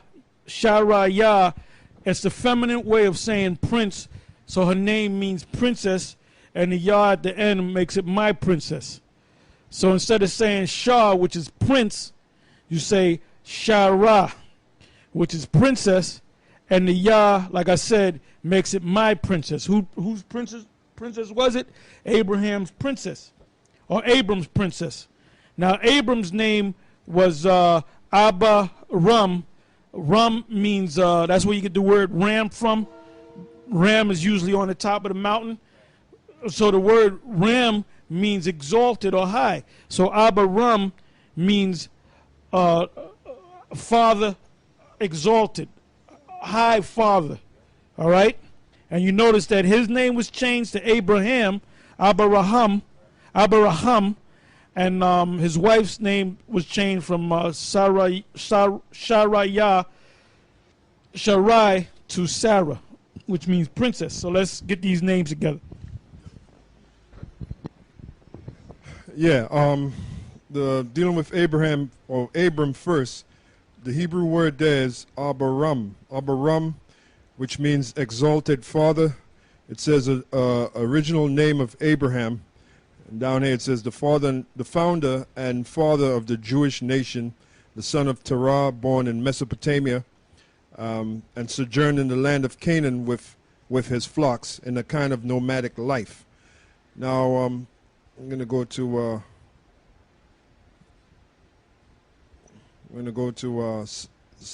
Sarai. All right, Sarai. The Hebrew word there is Sarai. No, I'm sorry, Saraya. Saraya. Oh, right, Sharaya. Salaki, Sharaya. It says princess, original name of Sarah, the wife of Abram or Abraham. It's yeah. That's why I say blue letter be going off, man. They go off. That's why you got to check these devils. Now the word was it what's the word there? Is it Sharaya? Go back up to the top. Yeah, Shara. Shara means princess. Sharaya, the ya at the end makes it my princess. So they're saying that her name was princess. They went off. All right? Yeah, because as you read down, it says they have Sharaya, my princess, but then they have a question mark at the end. This is like they're questioning. When you got a question mark at the end, that means you really ain't sure. You're taking a stab at it. Yeah, it says my princess with the question mark, like the brothers were saying, they don't know. Then it says nobility. Then it says Sarai, of the wife of Abraham, for which, however, afterwards, Genesis 17 and 15, another name, Shara, princess, was substituted. So. Yeah, they trying their best. They trying their best. Go ahead. And Abram and Nahor took them wives. The name of Abram's wife was Sarai. The name of Nahor's wife, Milcah, the daughter of Haran, the father of Milcah, and the father of Iscah. But Sarai was barren, she had no child. And Terah took Abram his son, and Lot the son of Haran, his son's son, and Sarai his daughter-in-law. Now the Most High took Abram from Terah, his father, because his father was into them gods, those in other words, he wasn't following the Most High. So the Most High took Abram to himself to raise him up into the knowledge of the Most High, the knowledge of himself. All right? You got something? Go ahead. This is Joshua chapter 24, verse 2. And Joshua said unto all the people, Thus saith the Lord power of Israel, your father on the other side of the flood in old time, even Terah, the father of Abraham, the father of Nahor. Now the other side of the flood is not talking about Noah's flood. It's talking about when they left from Egypt into the wilderness. That's what that flood is talking about. Go ahead. Right. It says, even Terah, the father of Abraham, the father of Nahor, and they served other gods. And they serve other gods. What gods did they most likely serve? Them Canaanite gods that Esau's serving today. When they have their little secret meeting, like they had their little secret gathering over there in Sonoma County, the Bohemians. They're still over there. They're going to be there for the last 2 weeks of July. All right? Go ahead. Back in Genesis 11 and 31. And Terah took Abraham his son and Lot the... Yeah, because this guy Boner, they were negotiating about what's going to happen on August 2nd. Whether they're going to default on their debt or raise the ceiling or whatever, and all of a sudden this guy Boner just disappeared. Now he probably hopped on the plane and went. They probably said, "Get Boner, get your ass over here to the Bohemian Grove, right?" Because I wonder if I'm going to see him this week. Because most likely he's over there at the Bohemian Grove whether he went over there for a little while or he going to be over there to do what they do, which they pop each other. They pop them little young guys and shit, them Edomite waiters and shit, and some of them jakes. They get real freaky over there. Go ahead. Faggy, real faggy. Some real faggoty shit goes on over there. And even Nixon said that. He said, you know the quote. You know the quote. Give me the quote, brother. Oh yeah, Nixon. He said it's the most goddamn faggy thing I ever saw. He's talking about because he went there in '67. Because there's a picture of Nixon and Reagan and I think Ford was in there too. So he went to the Bohemian Grove, so he had firsthand knowledge of it. That's why he made that statement. It's the most goddamn faggy thing I ever saw. Yeah, Nixon had his own mind. Nixon wanted to do his own thing, man. That's why I forget what year it was. I believe it might have been 70, 71. If you go, I believe it was in the Daily News. I'm almost positive it was in the Daily News, but if you go to your local library and you go to your microfiche machine and you go back to around 70, 71 and you take time to look at it, you can actually find that article in the paper. And I think he took out a big spread on one of the pages and he put the all-seeing eye with the pyramid. And I actually saw it when I was a kid, and the all-seeing eye, and he said, "I trust in myself." And shortly after that, they set his ass up and he got impeached. But they always respected the guy. That's why they didn't kill him. They had a lot of respect for that dude. He wasn't an idiot like these idiots today. I mean, this guy had his own mind. All right? Go ahead. And he said what he had to say about the Bohemian Grove. You don't say such things like that. But he said what the hell he had to say. He said that's the most faggotiest goddamn whatever the hell he said. All right? Basically, he didn't like being around them faggots. Go ahead. Genesis 11:31. And Terah took Abram his son, and Lot the son of Haran his son's son, and Sarai his daughter-in-law, his son Abram's wife, and they went forth with them from Ur of the Chaldees to go into the land of Canaan. And they came unto Haran and dwelt there. And the days of Terah were 205 years, and Terah died in Haran. Genesis 12:1. Now the Lord had said unto Abram, Get thee out of thy country, and from thy kindred, and from thy father's house. Oh, and I also want to say this. When you go back to Genesis, the 6th chapter, men were living to be 800, 850, 900. Methuselah lived to be 969. I think Noah lived to be 950. Now, Terah lived to be what? 251 years? You just read it. 251 years? 205 years. I'm sorry, 205 years. Now you notice in Genesis the 6th chapter, the Most High brought the time span down from 900 and change to 120 years. But now he lived to be 205. So it wasn't like the Most High said, okay, the next generation, they're just going to live to be 120. Some of them lived to be 200, but gradually they went down to 129. It wasn't no, and when the Most High says things, it's not always exact. When he says 120, some of them live to be 120, 110, 125, 130, as evident in Terah living to be 205. All right, go ahead. Genesis 12:1. Now the Lord had said unto Abram, Get thee out of thy country, and from thy kindred, and from thy father's house, unto a land that I will show thee. And I will make of thee a great nation, and I will bless thee, and make thy name great. That great nation is the nation of Israel. Go ahead. And thou shalt be a blessing, and I will bless them that bless thee, and curse him that curseth thee. And in thee shall all families of the earth be blessed. Now all families of the earth being blessed is talking about the families of the nation of Israel.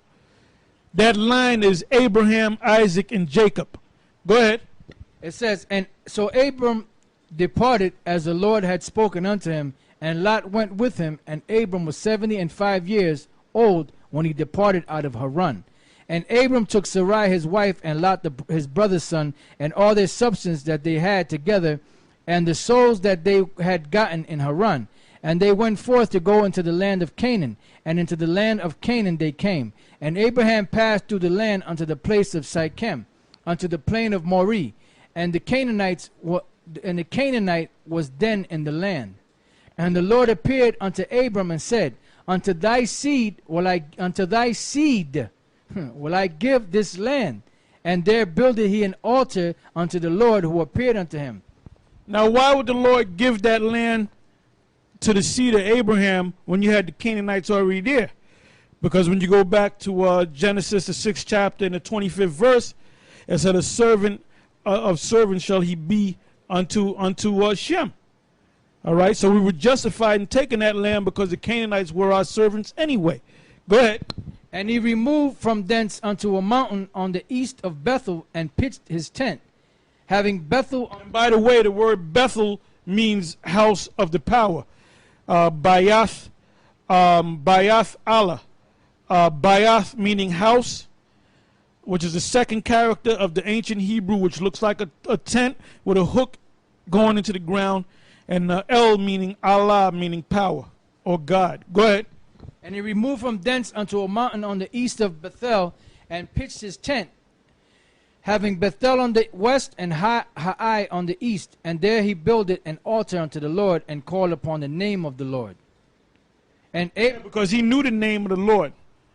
Although the Lord had more than one title, he knew upon the name. He knew the name of the Lord. Now, when Moses came on the scene, he gave him the actual name of the Most High. This is my name. With all those different names that they called me, this is my actual name, which is Yahawah. Go ahead. And Abram journeyed, going on still toward the south. And there was a famine in the land. And Abram went down into Egypt to sojourn there, for the famine was grievous in the land. And it came to pass, when he was come near to enter into Egypt, that he said unto Sarai his wife, Behold now, I know that thou art a fair woman to look upon. Therefore it shall come to pass, when the Egyptians shall see thee, that they shall say, This is his wife. And they will kill me, but they will save thee alive. Say, I pray thee, thou art my sister, that it may be well with me for thy sake, and my soul shall live because of thee. And it came to pass that when Abram was come into Egypt, the Egyptians beheld the woman, that she was very fair. The princes also of Pharaoh saw her, and commended her before Pharaoh, and the woman was taken into Pharaoh's house. And they were all, remember, they were already up in age, man. Go ahead. And he entered, and he entreated Abram well for her sake. And he had sheep and oxen and he-asses and men-servant and maid-servant and she-asses and camels. And the Lord plagued Pharaoh and his house with great plagues because of Sarai, Abram's wife. And Pharaoh called Abram and said, What is this that thou hast done unto me? Why didst thou not tell me that she was thy wife? Why saidst thou, She is my sister, so I might have taken her to me to wife? Now therefore, behold, thy wife, take her, and go thy way. And Pharaoh commanded his men concerning him, and they sent him away, and his wife, and all that he had. Genesis 13:1. And Abram went up out of Egypt, he and his wife, and all that he had, and Lot with him, into the south. And Abram was very rich in cattle, in silver, and in gold. Yeah, that's why I said one of them, a couple of shows, that if you got the money, get you some silver and gold, not because it's going to preserve you in the last days, but when these prices, when hyperinflation starts coming into play, then you can convert that gold and silver for the meantime, but that gold and that silver is not going to save you. So what's real riches? Cattle, silver and gold. Now there was a Ron Paul, the governor of Texas. I believe he's still the governor of Texas today, if I'm not mistaken. I'm sorry, not the governor of Texas. He's a congressman. And he had confronted Bernanke about dealing with the money situation, the Federal Reserve, and basically he asked him a question whether gold was money, and this guy said, and you might say he's stupid. He ain't stupid. He knows what he's saying. Bernanke is set up to deceive the people, because now you have all these commercials saying buy gold and silver. So he asked whether gold was money. He said no, gold is not money. All right. So I mean, if the producer can find that clip, he can throw it up if he wants to. Very quickly, if you could answer another question, because I'm curious about this. You know, the price of gold today is $1,580. The dollar during these last 3 years was devalued almost 50%. When you wake up in the morning, do you care about the price of gold? Well, I pay attention to the price of gold, but I think it reflects a lot of things. It reflects global uncertainties. I think the reason people hold gold is as a protection against what we call tail risk, really, really bad outcomes. And to the extent that the last few years have made people more worried about the potential of a major crisis, then they have gold as a protection. Do you think gold is money? No. It's not money. Even if it has been money for 6,000 years, somebody reversed that and eliminated that economic law. Well, it's an asset. I mean, it's the same. Would you say Treasury bills are money? I don't think they're money either, but they're a financial asset. Why do central banks hold it? Well, it's a form of reserves. Why don't they hold diamonds? Well, it's tradition, long-term tradition. Well, some people still think it's money. I yield back. My time is up. Thank you. All right, go ahead. It says, and Abram was very rich in cattle, in silver, and in gold. And he went on his journey from the south. He didn't notice he didn't have no paper money, because that's not real money. That's called a fiat money, fiat currency. The word fiat is Latin for let it be, because the government and the Fed, which is quasi-government, a quasi-governmental institution, they basically said that's money. So people, the average person don't know. They follow the government. They don't know what the hell to do. Whatever the government says, they go by. So they say it's money, so therefore people think it's money. And they spend it in the circulation, but it's really not money. Silver and gold is real money. Go ahead. It says, and he went on his journey from the south even to Bethel, unto the place where his tent had been at the beginning between Bethel and Hai, unto the place of the altar which he had made there at the first, and there Abram called on the name of the Lord. And Lot also, which went with Abram, had flocks and herds and tents, and the land was not able to bear them, that they might dwell together, for their substance was great, so that they could not dwell together. And there was a strife between the herdmen of Abram's cattle and the herdmen of Lot's cattle, and the Canaanite and the Perizzites dwelt then in the land. And Abram said unto Lot, let there be no strife, I pray thee, between me and thee, and between my herdmen and thy herdmen, for we be brethren. Is not the whole land before thee? Separate thyself, I pray thee, from me. If thou wilt take the left hand, then I will go to the right. Or if thou wilt depart to the right hand, then I will go to the left. And Lot lifted up his eyes and beheld all the plain of Jordan, that it was well watered everywhere, before the Lord destroyed Sodom and Gomorrah, even as the garden of the Lord, like the land of Egypt, as thou camest unto Zoar. Yeah, because anywhere you have land and water, you have cattle to eat the grass, to drink the water. So that's going to bring fowl. That's going to bring bees to create honey and so forth. So he saw that land that was rich with water and soil. So he said, I'll choose that land. And Abraham gave him the first choice. You know why? Because Abraham knew that the Lord was with him. And no matter where Abraham went, the Most High was going to bless him anyway. That's called faith. Go ahead. Then Lot chose him all. That's a lesson to you guys that made that deal with that Faustian bargain with the devil. I'm talking about Comfy. You don't see Comfy no more. He's been totally exposed. General Yahawashi, he's next. He's going to get totally exposed. And the rest of you guys that made that deal with the devil. That's called a lack of faith. You didn't want to wait for the Most High. You wanted to take that money. So you're going to be destroyed along with that money and along with the elite. Go ahead. It says, then Lot chose him all the plain of Jordan, and Lot journeyed east, and they separated themselves the one from the other. Abram dwelt in the land of Canaan, and Lot dwelt in the cities of the plain, and pitched his tent toward Sodom. But the men of Sodom were wicked and sinners before the Lord exceedingly. Now remember, the men of Sodom were Canaanites. Go ahead. And the Lord said unto Abram, after that Lot was separated from him, lift up now thine eyes and look from the place where thou art. And by the way, this country right here is becoming a gigantic Sodom and Gomorrah, because they just passed that law that gays can marry one another in New York, and New York is a major state.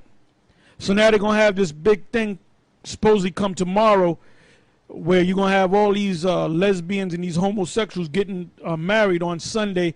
Was that the 24th? July 20, huh?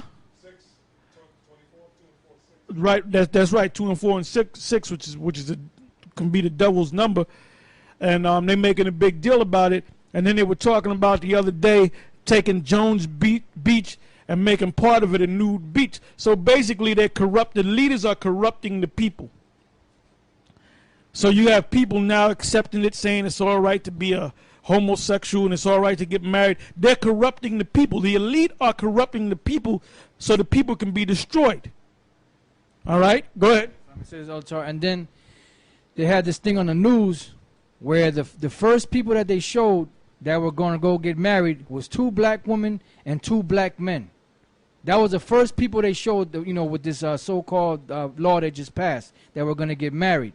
Just to show you that they're pushing that shit heavy on Jake. Yeah, they want Jake to do it, but those 2 black women and 2 black men, the Most High is going to destroy them. Like I said, the reason why we teach these classes and we go out there on the highways and the byways, number 1, because the Most High told us to do that, and number 2, we're out here to wake up the elect. We're not concerned about 2/3 of Israel. We don't give a damn about what 2/3 of Israel does. The ones of you clowns that fell off and went back into the world, the ones of you guys that made that deal with the spiritual demon Satan or the elite, we don't give a damn about you, man, because we know that you're going to be destroyed. The only ones that we're concerned with is the elect of Israel. Go ahead. It says, and the Lord said unto Abram, after that Lot was separated from him, lift up now thine eyes and look from the place where thou art, northward and southward and eastward and westward. For all the land which thou seest, to thee will I give it, and to thy seed forever. And I will make thy seed as the dust of the earth, so that if a man can number the dust of the earth, then shall thy seed also be numbered. And that's the nation of Israel. Go ahead. Arise, walk through the land, in the length of it and in the breadth of it. For they talk this nonsense about the Chinese have the biggest population on the planet. The Israelites have the biggest population on. We're more in number than the Chinese. Go ahead. Arise, walk through the land, and in the length of it and in the breadth of it, for I will give it to thee, unto thee. So basically the Most High told Abraham to survey the land. This is your land, just look around, this is all yours. Then Abram removed his tent and came and dwelt in the plain of Mamre, which is in Hebron, and built there an altar unto the Lord. Genesis 14:1. And it came to pass in the days of Amraphel, king of Shinar, Arioch, king of Elazar, Kedar-laomer, king of Elam, and Tidal, king of nations, that these made war with Bera, king of Sodom, and with Bersha, king of Gomorrah. Yeah, so with that, we're going to stop right there. So we're going to start the next week, we're going to start at the 14th chapter of Genesis. So with that, I'm going to say shalom.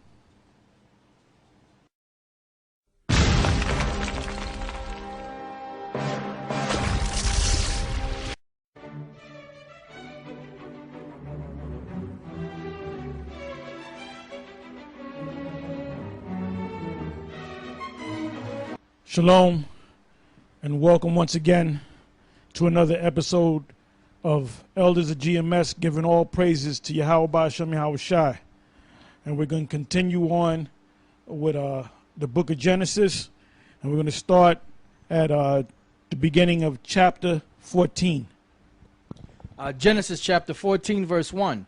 And it came to pass in the days of Amraphel, king of Shinar, Arioch, king of Elazar, Kedar-laomer, king of Elam, and Tidal, king of nations, that these made war with Bera, king of Sodom, and with Bersha, king of Gomorrah.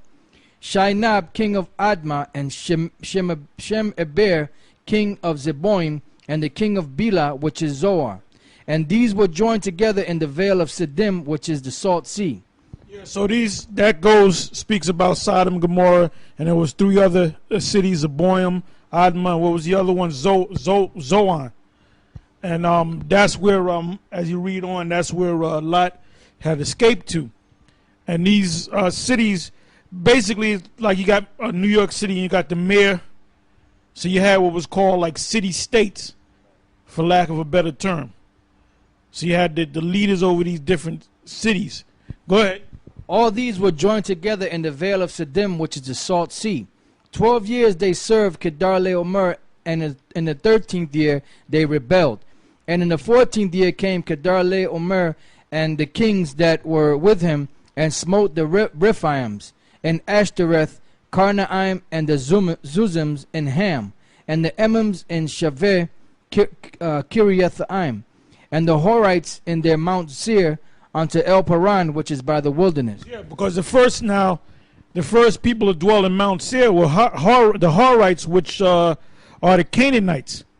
As a matter of fact, to back that up, go to the blue letter and give them the exact verse, and let's see what the blue letter says about this. Genesis 14:6. Now, as you read it, these were Canaanites for the most part, and they were rebelling against each other. You had one guy that was over a certain realm, then you had a city-state, so to speak, come against that and set up a new king. So basically, that goes on throughout history, where you have these small cities and these city-states, and then you have empires, which take control of many city-states and take control of a whole realm, a large land mass, and then you have rebellions. So it's like a cycle. Go ahead, Ak. Yeah, the word there in the Hebrew is haraya, which says Horite, cave dweller, the inhabitants of Mount Seir, the inhabitants of Edom in later times. It says a troglodyte, cave dweller, a hole, a cavern, and determination. Horite, of a people who in very ancient time inhabited Mount Seir, afterwards expelled by the Edomites. And they give you the scripture, Deuteronomy 2 and 12, verse 12 and 22, Genesis 36:20-30. Hori, of several men. That's all they have there. Yeah, because the Horites, when you go to the genealogy, they go back to the Canaanites, the Africans. All right? All right, go ahead. It says, and the Horites in their Mount Seir unto El Paran, which is by the wilderness. And they returned and came to En-Mishpat, which is Kadesh, and smote all the country of the Amalekites, and also the Amorites that dwelt in Hazazon Tamar.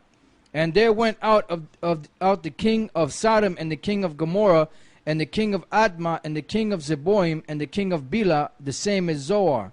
And they joined battle with them in the vale of Siddim, with Kedar-laomer, the king of Elam, and with Tidal, king of nations, and with Amraphel, king of Shinar, and Arioch, king of Elazar, 4 kings with 5.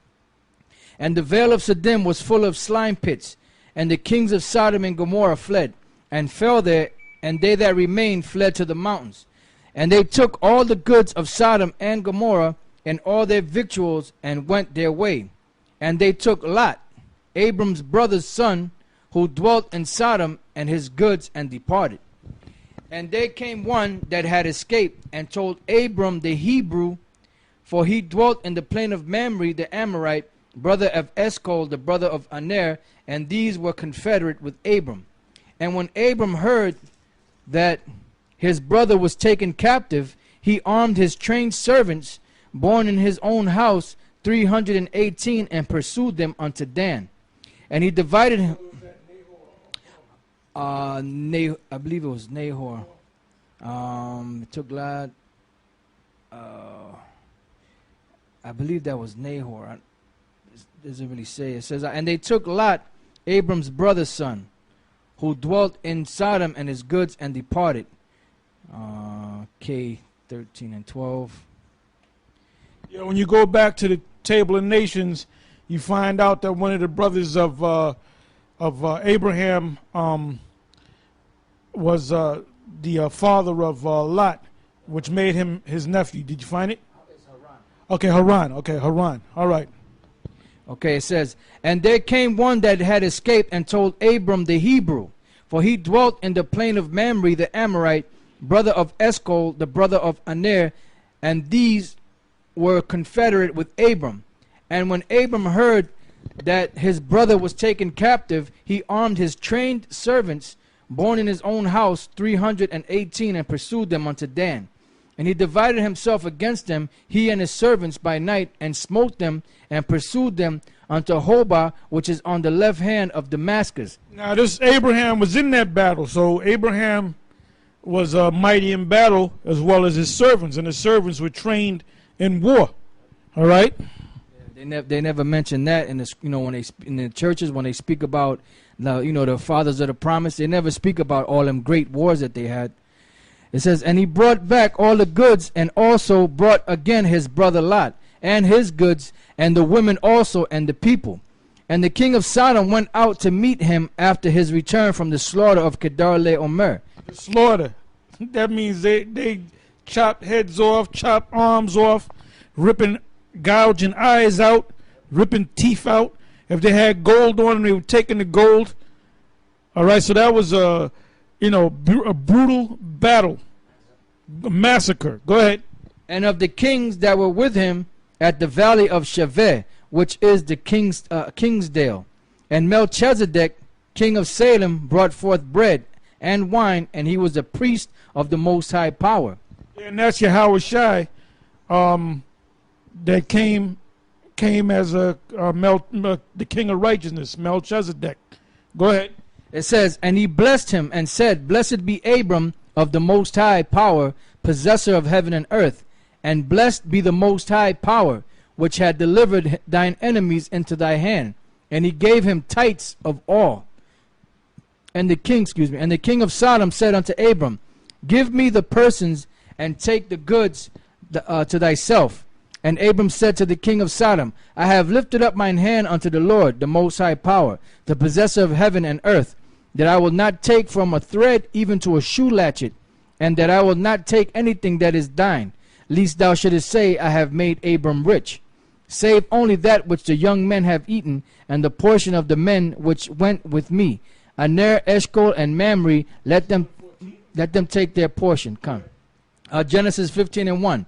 After these things the word of the Lord came unto Abram in a vision, saying, fear not, Abram, I am thy shield, and thy exceeding great reward.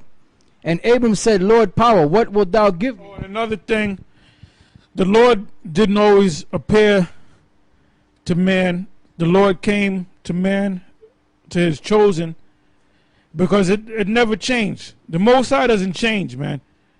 All right, he has a chosen line that he set up just before they were called Israelites. The chosen line goes back to Abraham, goes back to his father, his son Isaac and his son Jacob.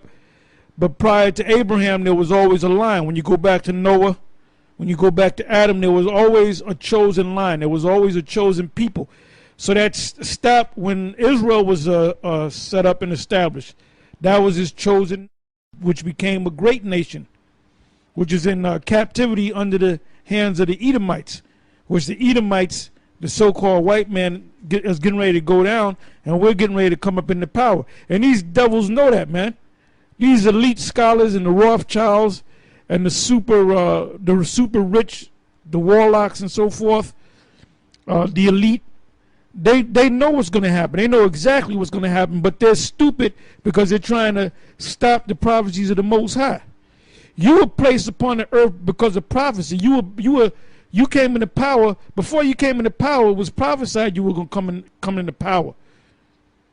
So now that you come into power, it was prophesied that you were going to come into power. Now all of a sudden, you're going to upset the prophecies of the Most High. You're not going to upset the prophecies of the Most High. Your society, your system's going down, and you're going down. Your future is thermonuclear destruction, as we've been saying for years. And then after that, when the smoke clears, so to speak, you're going to be shackled up and you're going to be our slaves. And then you're going to be exterminated. That's the order. You want to know your future? I just gave you your future in a nutshell. Just like when you go to Daniel, the 7th chapter, that's one chapter long, and it spans a time period from about, 500 BC all the way up until now. In one chapter, you can read that whole thing in about, 10 minutes straight through? So I gave you your future in a nutshell. Go ahead. Real quick. Numbers 24 and 14. And now behold. And all you guys that made that deal, Comfy, General Gehenna, and the rest of you guys that sold out, Bubble-Eyed Blackfish, guess what? You better hope this devil never goes down, because once this devil goes down, you're going to go down with this devil. And it's going to be public too. Go ahead. Numbers 24:14. And now behold, I go unto my people. Come therefore, and I will. Another thing, we ain't going to shed a tear for you wicked niggas, man. We're going to rejoice when the Most High destroys y'all. And we're going to talk shit about you too. Go ahead. It says, and now behold, I go unto my people. Come therefore, and I will advertise thee what this people shall do to thy people in the latter days. And he took up his parable and said, Balaam the son of Beor have said, and the man whose eyes are open have said. In the latter days is talking about it's getting ready to happen. It ain't talking about 200 years ago, because there's no record of Israel destroying all these nations at once. There's no record of that. So this thing that Balaam is going to speak of is talking about something that's getting ready to happen now, that didn't take place yet. We're in that time. If you can't see that we're in the time of your downfall, Esau, then you're a dumb, stupid idiot. Go ahead. It says, he have said, which heard the words of the Most High, and knew the knowledge of the Most High, which saw the vision of the Almighty, falling into a trance, but having his eyes open. I shall see him, but not now. I shall behold him, but not nigh. There shall come a star out of Jacob, and a scepter shall rise out of Israel, and shall smite the corners of Moab, and destroy all the children of Sheth. Yeah, that star, I believe that's Revelation, the 22nd chapter.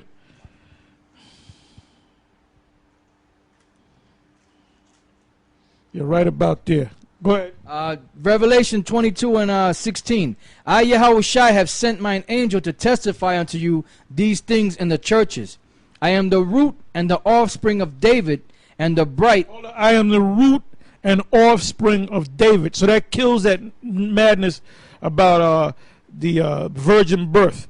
So anybody that's teaching that, they don't understand the scriptures. They're lost. And the Most High is going to destroy them too.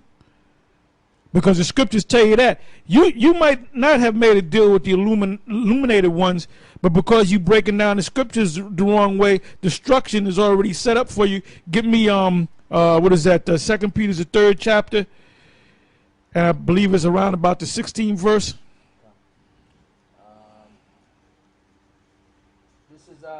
Because if you're going around calling yourself trying to break down the scriptures and teaching people, but you're breaking the scriptures down the wrong way, that's going to become destruction unto you. The Most High is going to destroy you for that.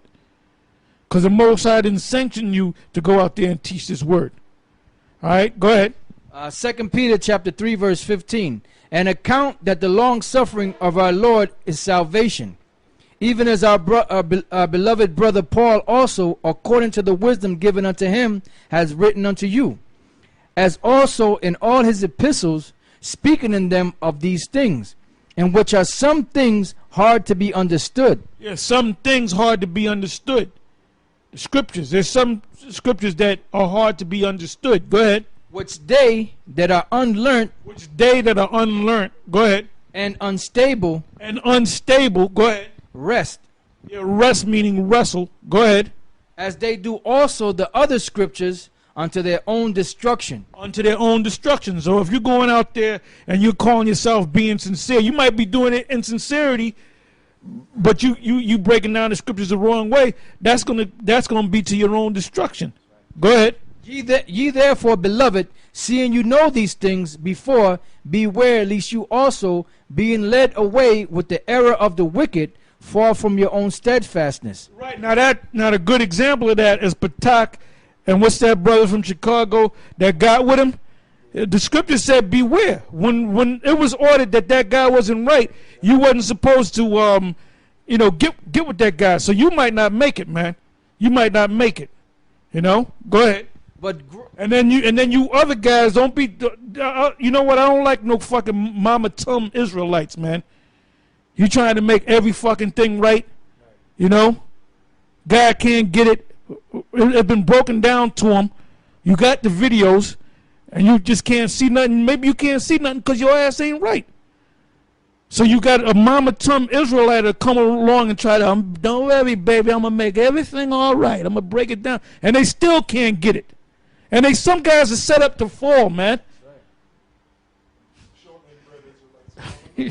Go ahead. But grow in grace and in the knowledge of our Lord. You guys better toughen yourself, man. All right? You got it, like Patak said, we want to get with these other brothers and make sure they got it right. If they're watching the videos, man, they can get it right. Who the hell sanctioned you to make sure they get it right? What made you so goddamn special? Count Chocula? The hell made you so goddamn? And the Most High is going to destroy your black ass, man. Go ahead. Yeah, the scriptures say, my sheep hear my voice. See, that's why them guys, they'll come up with their little counsel. When it comes up to us, you already know if you ain't right at the end of that counsel or that inquiry, you out of there, man. All right? Ain't no ifs, ands, or buts. So you better go to the Mama Tum Israelites and have them guys pat you on the back, because you ain't going to get patted on the back with us, man. We done broke down the scriptures the right way, so what the hell are you going around there questioning what we're saying through the spirit and the power of Yahawah, bahasham, Yahawashi? All right? Go ahead. 1 Timothy 4:1. Now the Spirit speaketh expressly that in the latter times some shall depart from the faith, giving heed. That's already the prophecy, man. You see a guy getting ready to fall off, and you bending over backwards to get him to stay. You wasting your damn time, man. Here we are at the end of this, the end of the age, the end of this man's society, and you see a guy that's he's like a damn wave. He's not stable. I ain't got time to sit there and give him some fucking chicken noodle soup and shit, and put man. This first of all, we at war. You're gonna have casualties in war. This is a spiritual war, man.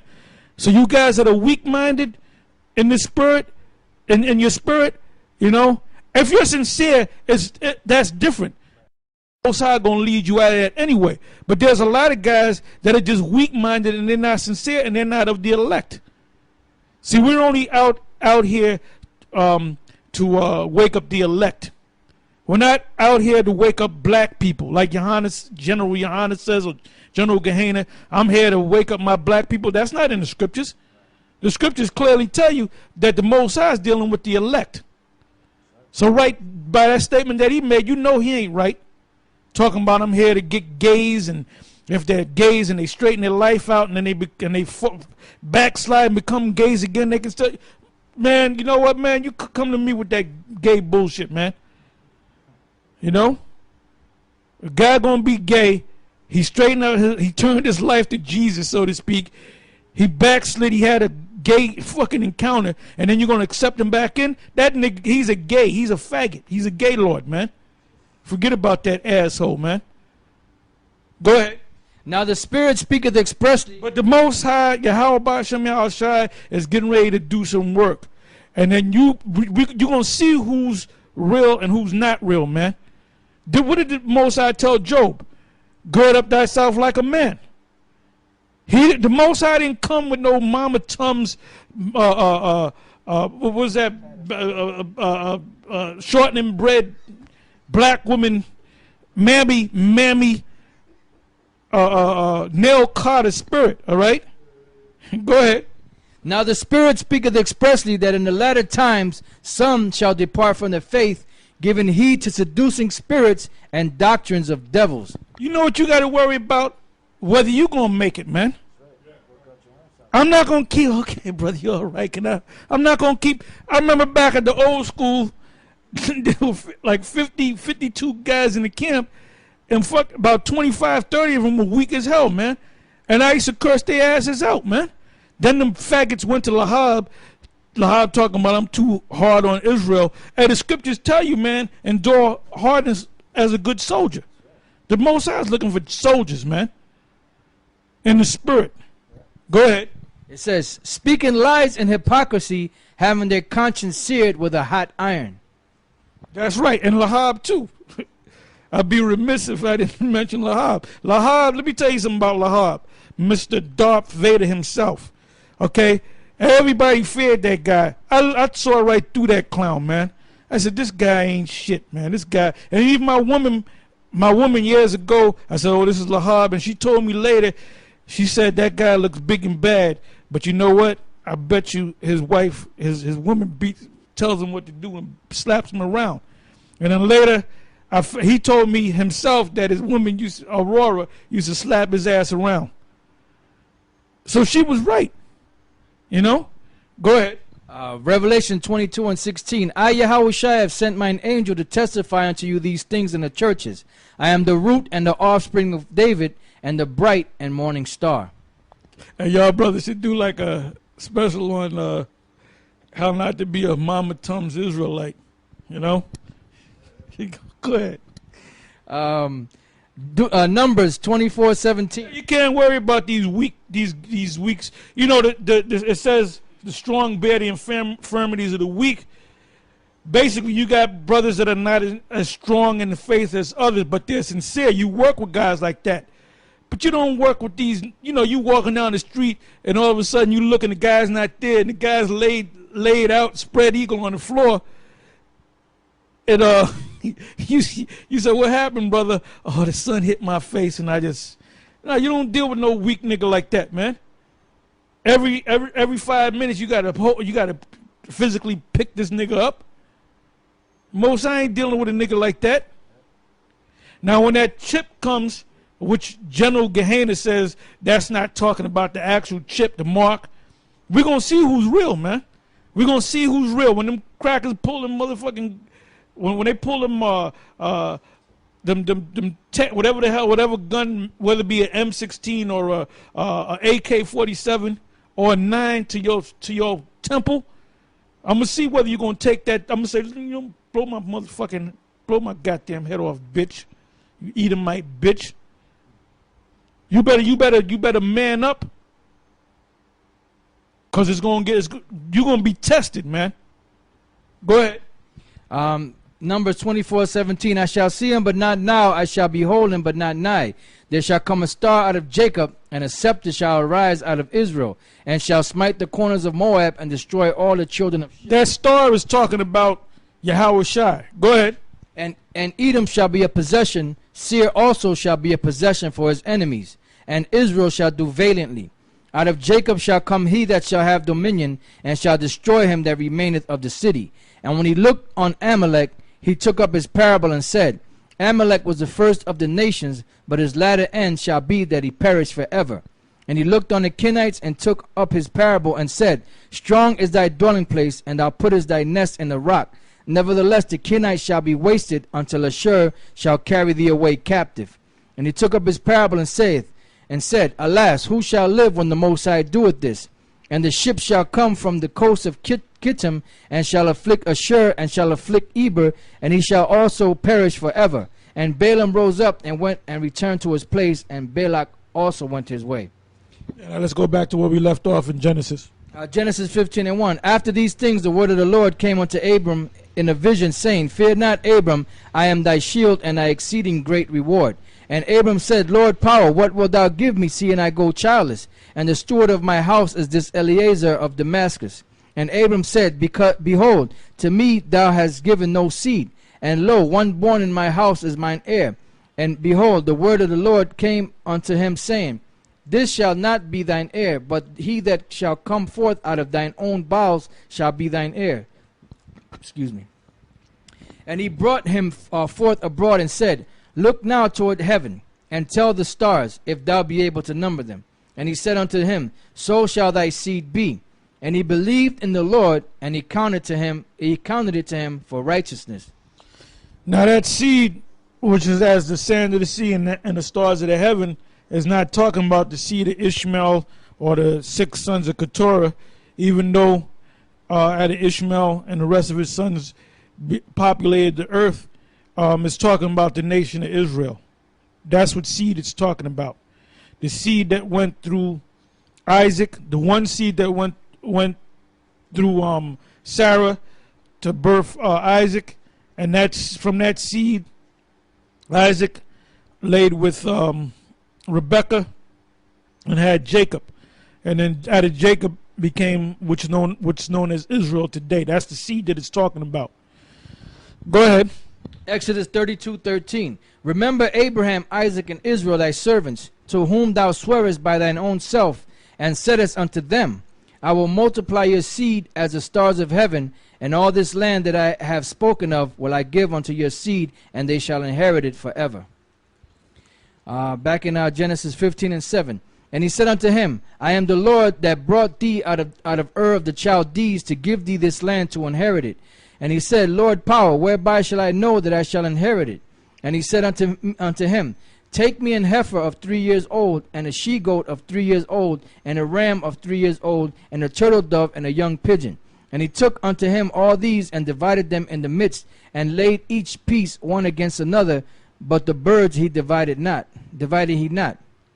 And when the fowls came down upon the carcasses, Abram drove them away. And when the sun was going down, a deep sleep fell upon Abram, and lo, an horror of great darkness fell upon him.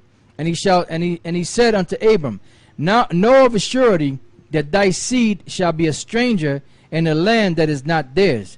Now, what I got to speak on is this. Nate Satan had did a video a couple years back, but I think he was reading out of Acts 7, which Stephen was, or Stephen, some people refer to him as, mentioned, reiterated what the vision that Abraham got in Genesis 15 chapter. And Nate Satan, that unlearned clown, all right, said that that's talking about America, all right? It wasn't talking about America, it was talking about Egypt. Go ahead. And he said unto Abram, Know of a surety that thy seed shall be a stranger in the land that is not theirs, and shall serve them, and they shall afflict them 400 years. That's Egypt. Mizraim. Ancient Egypt, so you can understand. Go ahead. And also that nation whom they shall serve will I judge, and afterward... And the Lord judged that nation. Go ahead. And afterward shall they come out with great substance. And thou shalt go to thy fathers in peace. Thou shalt be buried in a good old age. But in the 4th generation they shall come hither again, for the iniquity of the Amorites is not yet full. Yeah, because you had the Amorites of Canaan. The Amorites came out of Canaan, so there were Canaanites that were in that land. So Israel, when they left the land of... they left the captivity of, delivered from the captivity of the ancient, so-called ancient Egyptians, they had to have